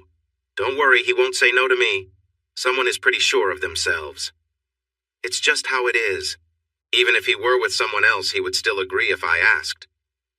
All right, I believe you. Just let me know when you're ready to talk more about it. There's no hurry, okay? Okay, good night, Greg. Good night, my love. A couple of weeks have passed since we talked about inviting Jake to join Katie and me. Neither of us has brought it up since then, likely because we both felt nervous about what would come next. It was a Tuesday night, and I had planned to meet Katie after work at a small restaurant close to our jobs in the city. I walked into the restaurant around 7 p.m. Katie was already at a table and had started on a glass of wine. I ordered 2 more glasses and sat down with her. Have you ordered the food yet? I asked. Not yet. I should have texted you for your choice since it takes a while here. That's okay. How was your day? I hope it was better than yesterday. Yeah, it was much better. I hope my work will be easier over the next week or two. That sounds good. I picked up the menu, and we placed our order a few minutes later. Hey, Greg, about what we talked about 2 weeks ago with Jake. Yes. Did you talk to him? Well, yes. Were you expecting me not to? I figured you would have to call him for this to work. Right, I am just nervous about it. I need to know that you're okay with all this, Greg. Look, Katie, no matter how I feel about it, we agreed together. I am fine with you doing this. I have to admit I'm nervous too, but that's normal, right? Katie nodded and looked down at the table. What's on your mind, Katie? Well, he can come over this Friday if that's okay with you. Let him know that works for me. Okay, probably around 8 p.m. if that's all right. Yeah, that's fine. There's a football game on, so it'll give me something to do while you two spend time together. Okay, I'll tell him. We need to set some rules before we go ahead. What do you have in mind? I thought of a couple of things and you can suggest more. All right, but I'm not sure I have any. My first rule is that he should not stay over. He can come Friday and then go back to his hotel afterward. Okay, I agree. Second, no hanging around afterward. No staying for dinner or chatting. Are you fine with that? Of course, we didn't do that before, so it won't change. Can he take a quick shower when he's done? Yes, that's fine. Anything else? Jake needs to get tested and show he is healthy. I'll message him tonight to see if he can do it before Friday. Also, can you ask Jake not to tell anyone about this? Keep it private, please. Yes, I already mentioned that when I spoke to him today. I told him if anyone finds out, I won't meet with him again. He said he would keep it a secret. What about you? Do you have any rules or questions? You wanted us to use the house. Which room should I use? Is our bedroom okay? Yes, that's fine. Just remember to change the sheets when you're done. I can do that. Anything else? How long will he be here while we're doing this? How long did you usually take at the hotel? About 2 hours. We would take a short break after the first time and then go again. Is that what you want to do this time? Only if you're okay with it. Yeah, I guess I will be. Anything else? Not that I can think of right now, Greg. Then we are all set for Friday. I was pretty distracted at work on Friday. It's not every day you know your wife, the woman you love, will be spending time with another man later that night. I finally left work and headed home. After I took a shower, Katie arrived about 30 minutes later. We had time for a light meal and a glass of wine before Jake was to arrive at 8 p.m. Are you still nervous, Katie? A little, and I'm a bit excited too. Don't tell me he's already got you feeling this way, and he's not even here yet. Oh, come on, Greg. Katie looked into my eyes with an intense gaze. Are you sure you're okay with this, Greg? You can still cancel and we can forget all about it. No, I will be fine. You just focus on having fun. I don't want you to think about me once you get started. Katie sighed. I could tell she was nervous, even if she didn't show it. I love you so much for letting me do this, Greg. If there is anything you need from me in the future, you have to tell me, okay? I will. I think this will give me some time out with the guys without worrying about anything. You know what I mean, Greg. I know what you're doing for me, and I want you to understand how much that means to me. I'm doing this for us too, Katie. Remember that. This isn't just for you. Katie nodded while finishing her salad. I'll go watch football downstairs while you two are upstairs. That should keep me busy. You will need to come down and let him in when he gets here, though. I don't really want to meet him right before he goes upstairs. All right. I better go get ready then. By the way, did Jake get tested? Is he all clear for tonight? Yes, I told him to bring the results to show me. Katie got up from the table and headed upstairs to get ready. Come down and see me before he arrives, okay? Sure, no problem. I cleared the plates and loaded the dishwasher, then made my way to the gaming room. The house has a cozy second living room downstairs, set up with comfortable couches, a small fridge, a big screen TV, an Xbox, and surround sound speakers. When you walk in, there's an entrance area with stairs that go up to the second floor right in front of you. To the right, an open archway leads to the gaming room. If you turn left from the entrance, you'll find the dining room with the kitchen, laundry room, and bathroom located behind it. As you go up the stairs, the master bedroom, along with a walk-in closet and an attached bathroom, fills the whole right side of the upper floor. At the top of the stairs, there's a bathroom, and to the left, there are 2 bedrooms and an upstairs lounge. I turned on the big screen and began watching the pre-game show. I was glad the game would keep me busy and help me not think too much. I wanted to be here mainly to show Katie that I was okay with this situation, so she wouldn't feel guilty as if they were sneaking around. No secrets, I thought. It was almost 8 o'clock when Katie came down to see me. She was wearing a simple summer dress that looked nice without needing too much makeup. You look nice. Can I have a taste? I said. You can have whatever you like, Mr. Johnson. I gave Katie a warm hug and a sweet kiss. This is your last chance before he arrives, I reminded her. I'm good, Katie. Enjoy yourself. Act as if I'm not downstairs, all right?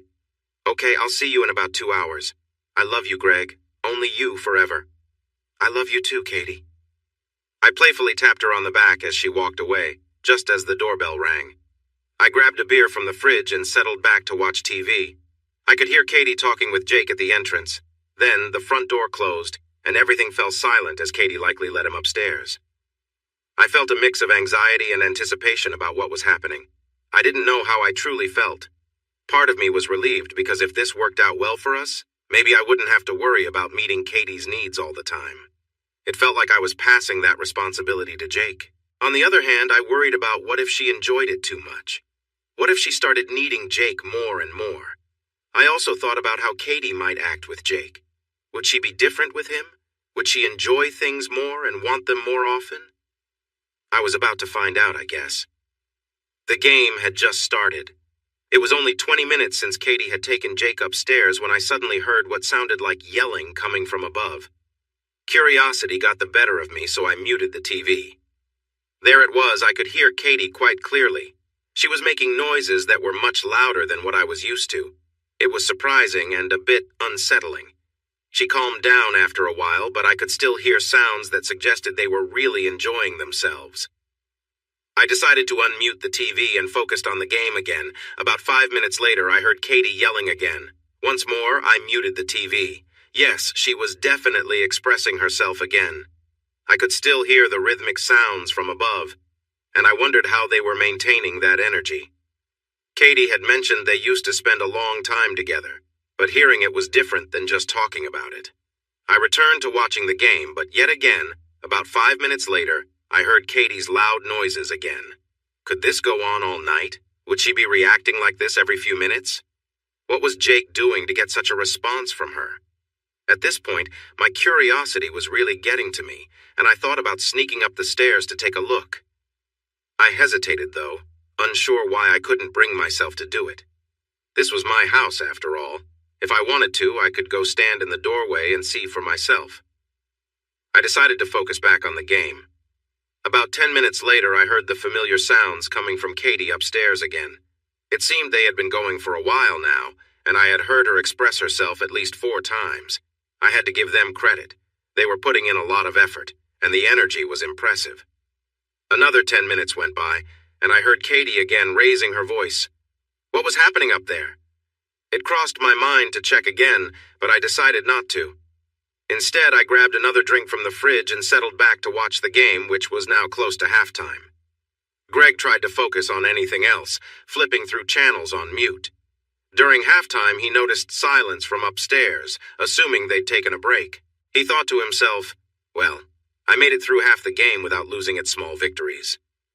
As the silence lingered, he heard Katie laughing faintly, followed shortly by a soft, rhythmic sound from upstairs. Realizing they had resumed, he felt conflicted, unsure whether to turn the volume up or leave it muted. Part of him wanted to block out the sounds, but his curiosity got the best of him.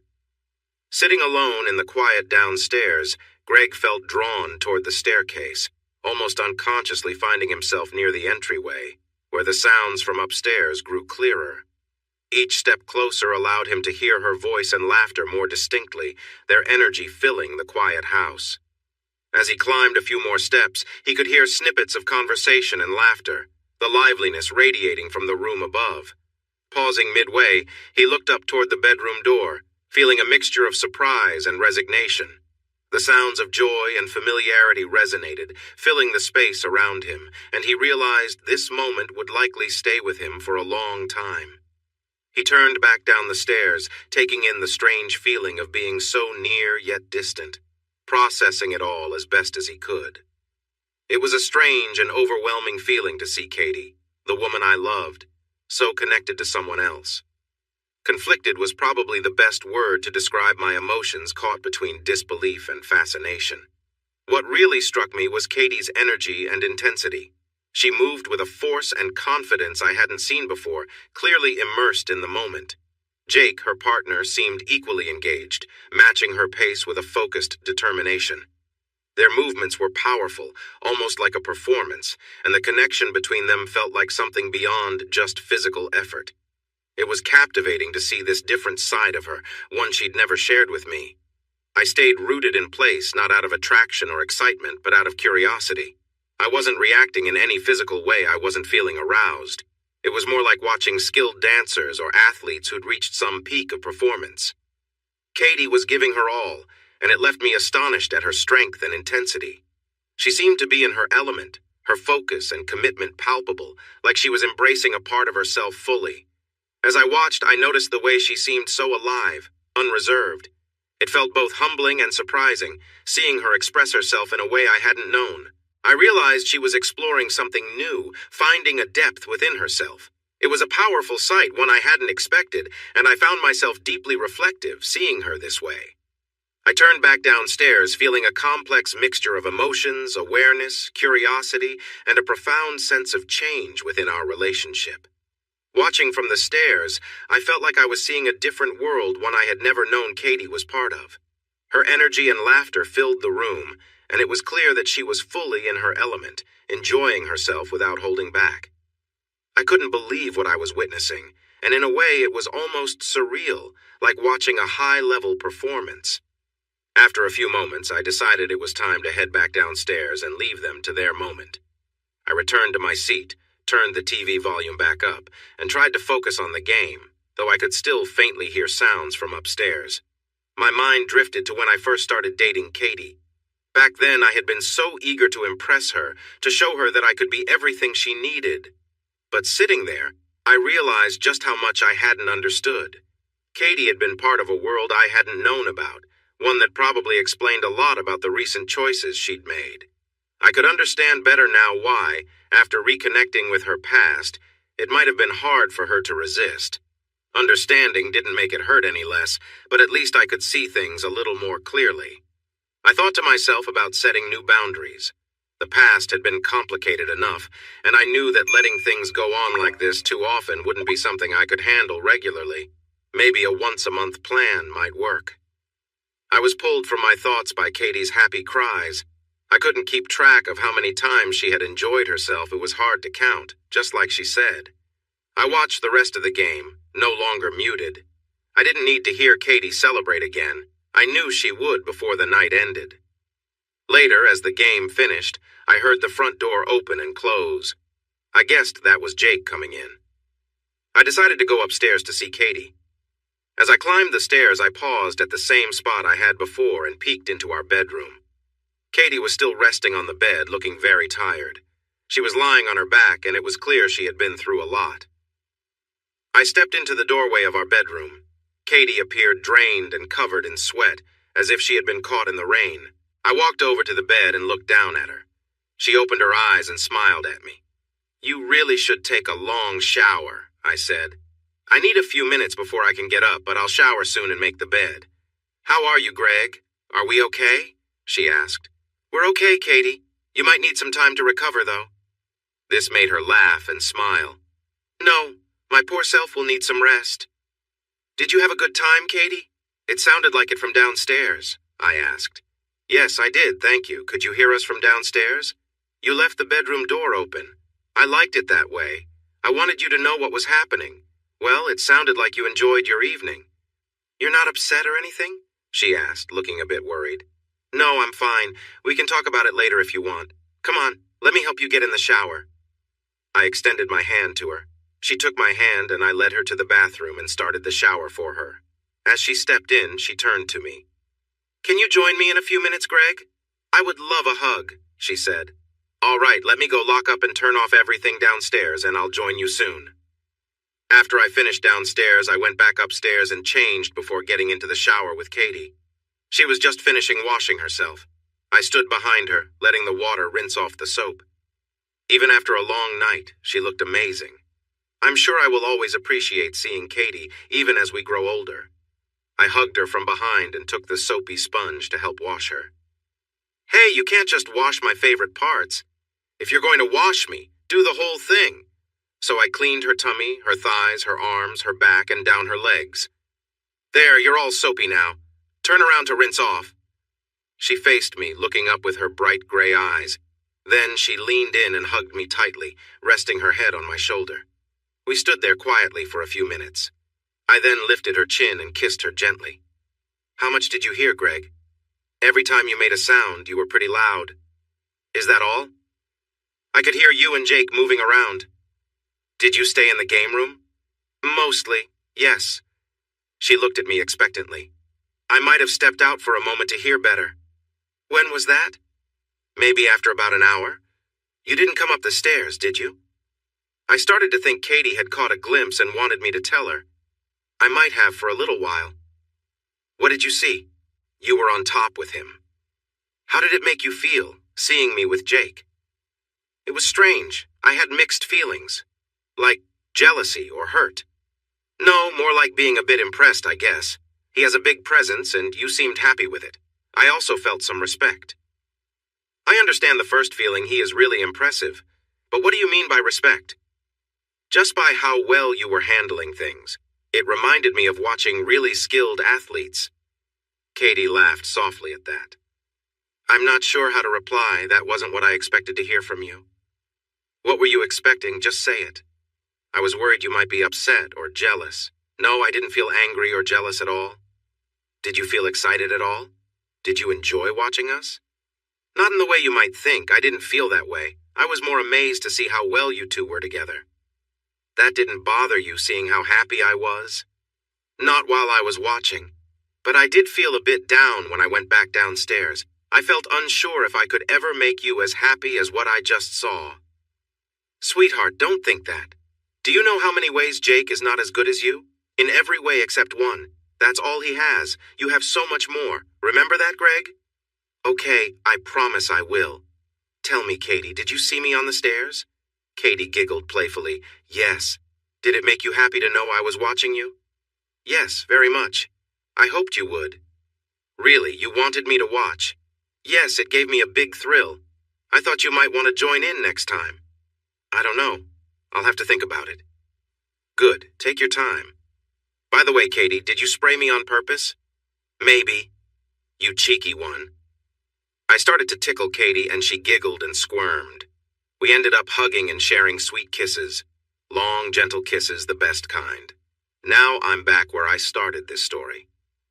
I'm 28 years old and married to the same woman for the second time. I really love Katie, more than I thought possible after everything we've been through. It was a Friday night when Katie and I opened the door to our home. We had just come back from a few drinks with friends. It had been 3 weeks since we first met Jake, and we had agreed to see him once a month. We hadn't talked much about that first time since he left. We went upstairs to get ready for a shower after our night out. I can't believe Jane and Mark are engaged now, Greg. It's crazy that 2 more of our friends are together. Yeah, they looked so happy. Mark is really excited. They are good together. And what did you think of Sky's new boyfriend, Jackson? He seemed cool and really funny. I didn't know Sky liked that kind of guy. Did you know he was a football player? No, Sky just said he was good until injuries stopped him. I don't know if she likes football, but I think she will learn more now. He's also the first black guy I think she's ever dated. She looks really happy. She deserves it. I hope this relationship is better than the last one. Me too. Did you talk to Shani about her pregnancy? John didn't say much except that he can't wait to be a dad. She was really excited. She's going to be a wonderful mom. So will you, Katie. Are you still planning to start our family soon? Yes. We said 12 months, right? That's not far off.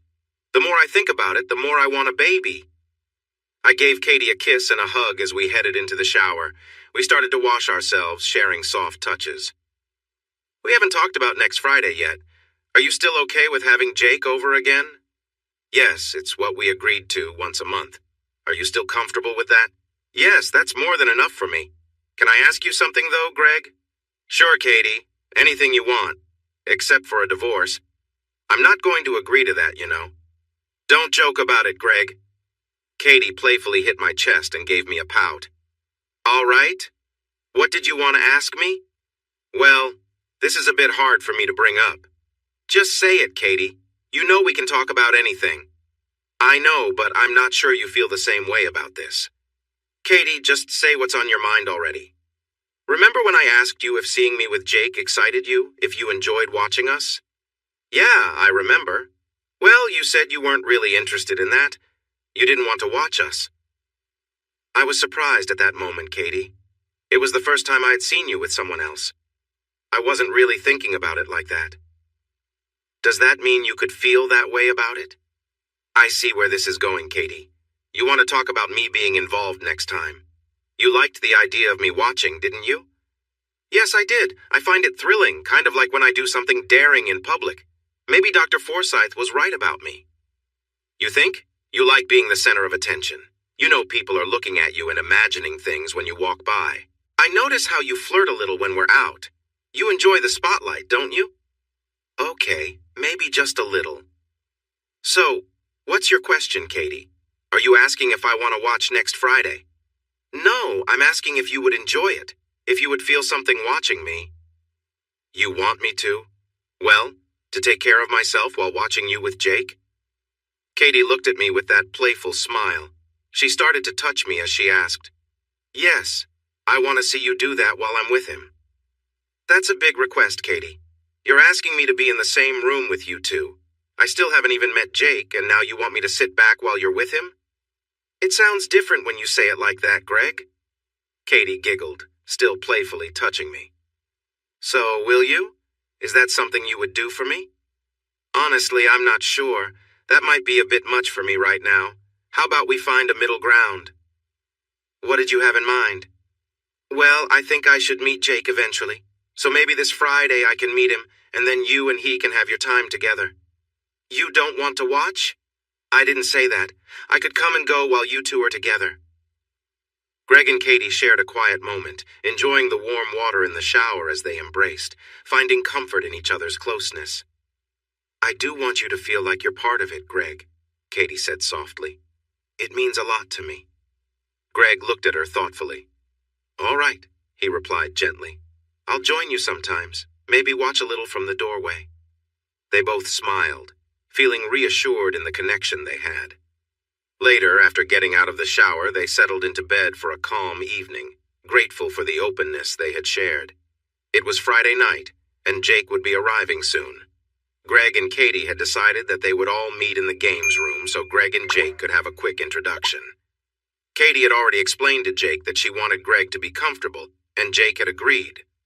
Upstairs, Katie called out, "Greg, can you help me for a minute?" Greg found her in the closet, trying to tie the back of her dress. Here, let me get that for you, he said, tying the bow securely. Thanks. I've been struggling with this for 5 minutes. Katie smiled as he finished the knot.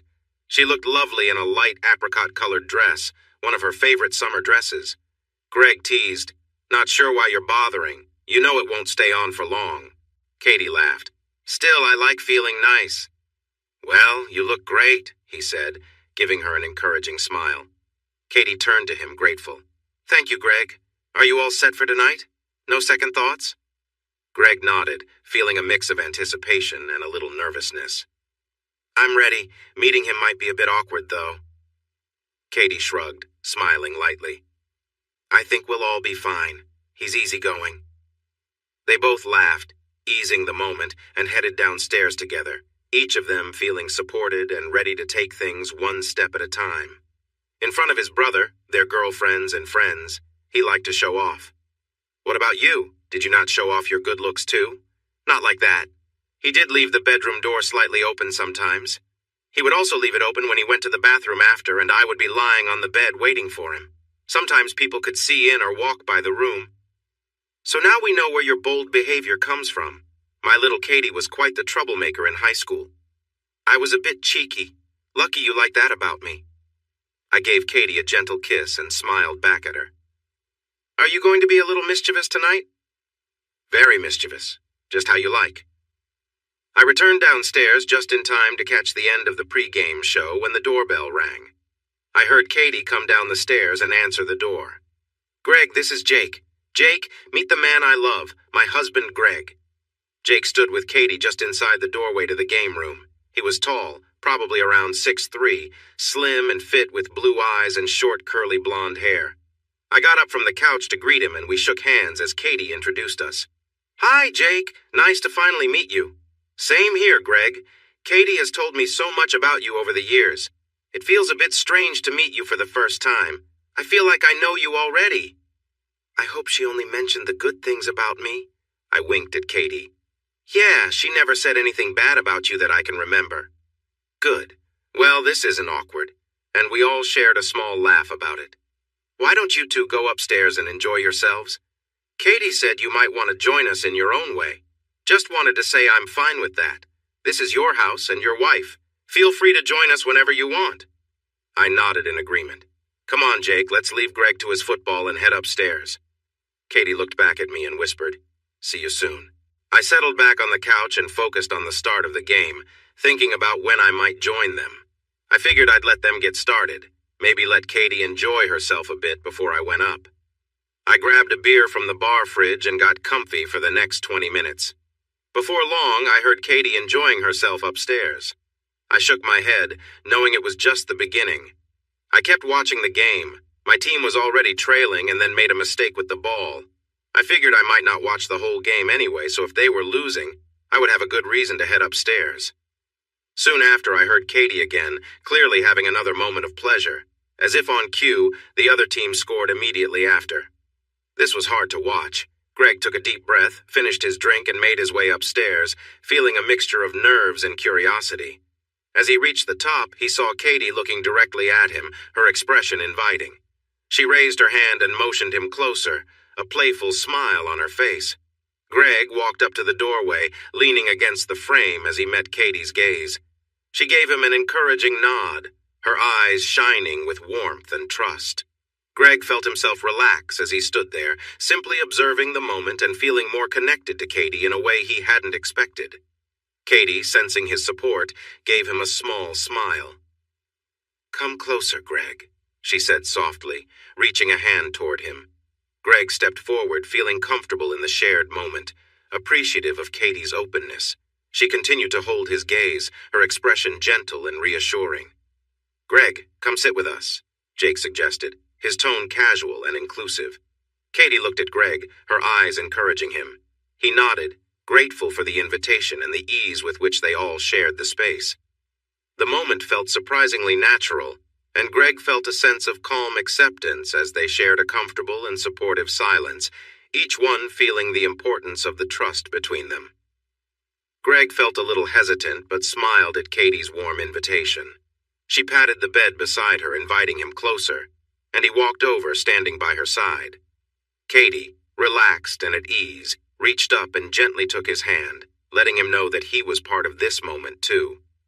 As they shared a quiet look, Greg felt surprisingly comfortable.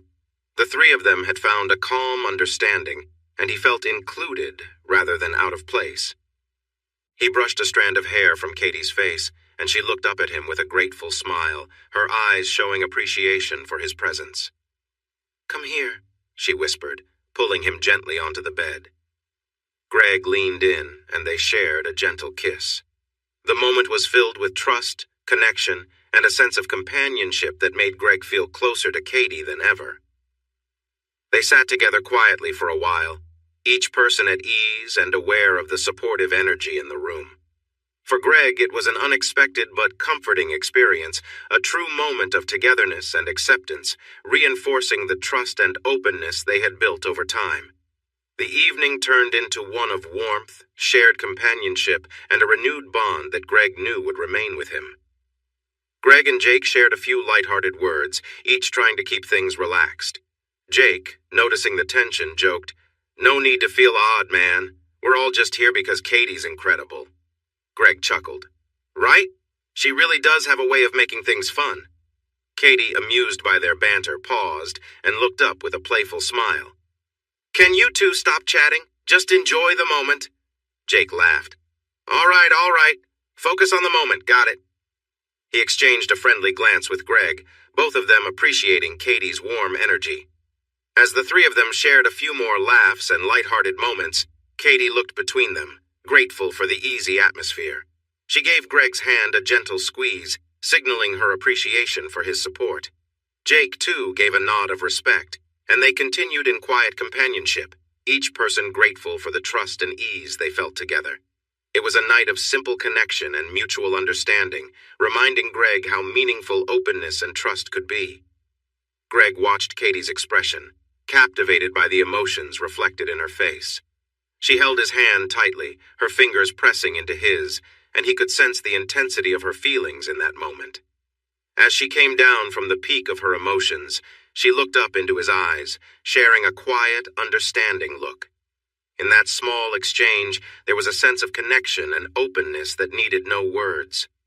When they paused, Katie and Jake decided to take a quick break and freshen up.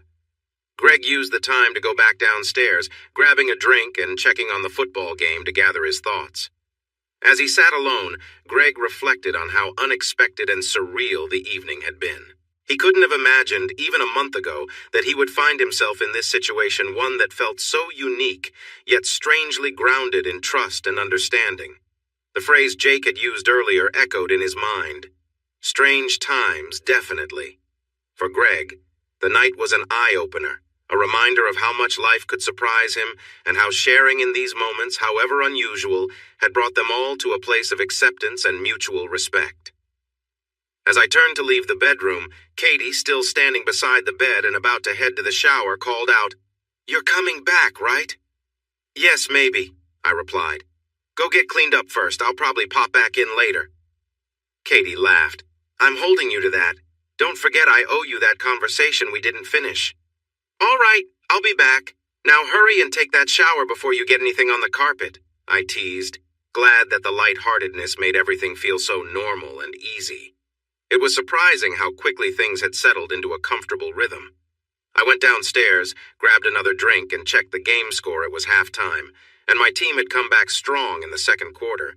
So far, it was turning out to be a pretty decent night. Sitting on the couch, I thought over what had happened upstairs. It felt natural, though I wondered if it would bring any changes to our relationship. But deep down, I knew I was happy with Katie just as things were, and I didn't want this to change the way we were together. As the game started up for the second half, I was surprised to see Katie in the doorway looking my way. "Are you coming back up soon?" "Katie," I smiled, "do you really need me there every minute? I'm sure you're having a good time without me." She gave a little shrug. "I was hoping you'd want to." "I enjoyed it," I said honestly, "but I don't need to be there the whole time. This evening is for you. I'll join you later, though." Katie hesitated but nodded. "All right, just making sure you're okay with everything." "I am," I reassured her. "Just relax, have fun, and I'll be up in a bit." Katie smiled and headed back upstairs, leaving me with the game. After about 20 minutes, with my team now in the lead, I figured I'd go back up and check in. This time I set my drink down and took a moment to collect myself. When I reached the room, Katie was at ease, laughing and enjoying herself. She looked over with a big smile. "Took you long enough," she teased. I simply nodded, feeling relaxed in the moment. The evening was turning into a mix of lightheartedness, trust, and companionship, exactly what I'd hoped it would be. I stood there, a bit confused, watching the woman I love as she was close to another man. I could see Katie start to move with more energy, even though everything seemed to be going well. She bit her lip and kept looking into my eyes, her breaths getting louder as she continued to press back against him. "That's it. Keep moving," Jake encouraged her as he matched her rhythm with his own.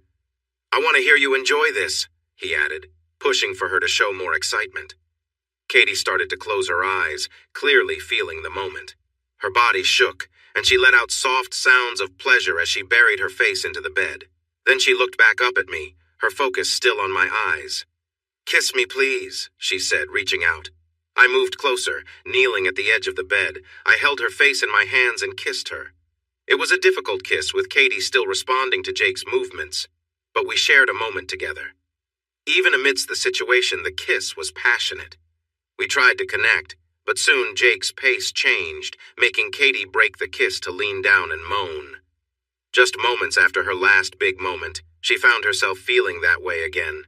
She reached for my hands, and I held them tightly as she went through the waves of feeling. After a moment, she pulled me in again for another kiss. Then she turned to Jake and asked him to change positions.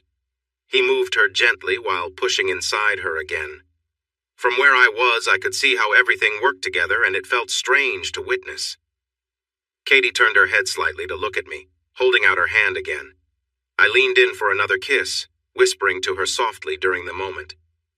"How does that feel?" I asked. "Oh yes, it feels amazing," she replied with a smile. Katie turned to me, a look of excitement and warmth in her eyes. She reached up to give me a soft kiss and then looked at me with her usual playful smirk. "Are you really here with me, Greg?" she whispered. I smiled back, nodding, letting her know that I was present and part of this moment with her. As I held her hand, she laughed and teased, "You make everything feel so right." She was visibly happy, and I felt grateful to be a part of her joy. We stayed there for a while, simply enjoying the connection and warmth between us. The experience was new, but it was rooted in trust and openness, a shared understanding that left us both feeling closer.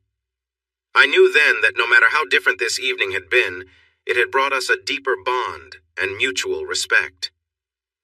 After the evening's events, Katie lay back on the bed with a tired but happy look. We exchanged quiet smiles, taking in how unexpected yet surprisingly comfortable the evening had turned out to be. "That was a pretty unique experience," I admitted, chuckling a little. Katie laughed softly. You're telling me. I had no idea it would be this comfortable for everyone. I didn't think we'd actually enjoy ourselves this much. Neither did I, honestly, but here we are, and it turned out all right? Katie leaned over, her eyes bright. Thank you for being here with me tonight. I know it was different, but it meant a lot. I gave her a light squeeze on the shoulder. It was different, yeah, but I really did enjoy it too. This whole thing felt open and surprisingly easy. We shared a moment of quiet understanding, both relieved and pleased with how naturally everything unfolded. The night had been new and unexpected, but somehow it brought us closer, building a new layer of trust and openness. That's hard to pretend, I said. Yeah, it was surprising for me too. I almost choked. I can't believe I was having such strong feelings at the same time, Katie replied. She then took a drink of water and playfully squirted it at me. Hey, what was that for? I asked, laughing. Just wanted to share the fun, she said with a giggle as she hugged me. You really are quite playful, aren't you? I had no idea you could be so cheeky after all this time together, I said. Really, we always enjoyed ourselves. I'm still me with you, Katie said. I don't know, maybe you just needed some time to feel comfortable to show that side of you, I suggested. Katie smiled and leaned against me. I think my time with Jake was about having fun without deeper feelings. But with you, I love you, so I always wanted our moments together to mean something special, she explained. Maybe so, but I like this side of you, and I hope it stays. Okay, Katie? I said. Whatever you want, she replied, smiling. We exchanged a long, sweet kiss. After everything we had been through, the heartache, my past relationships, her struggles, we were together and more in love than I ever imagined. I truly loved Katie with all my heart, and she loved me too. A few months later, Katie decided to stop taking her birth control, and we found out we were expecting our first child. We were excited about the future, maybe 2 or 3 kids, but we hadn't made up our minds yet. Life was moving forward, and because we chose to trust each other again, we were making things work. We couldn't be happier. Hey everyone! Thanks for watching. Don't forget to subscribe and turn on notifications so you won't miss any of the exciting stories we have coming up. What do you think about the characters in this story? Let us know in the comments. We'd love to hear from you.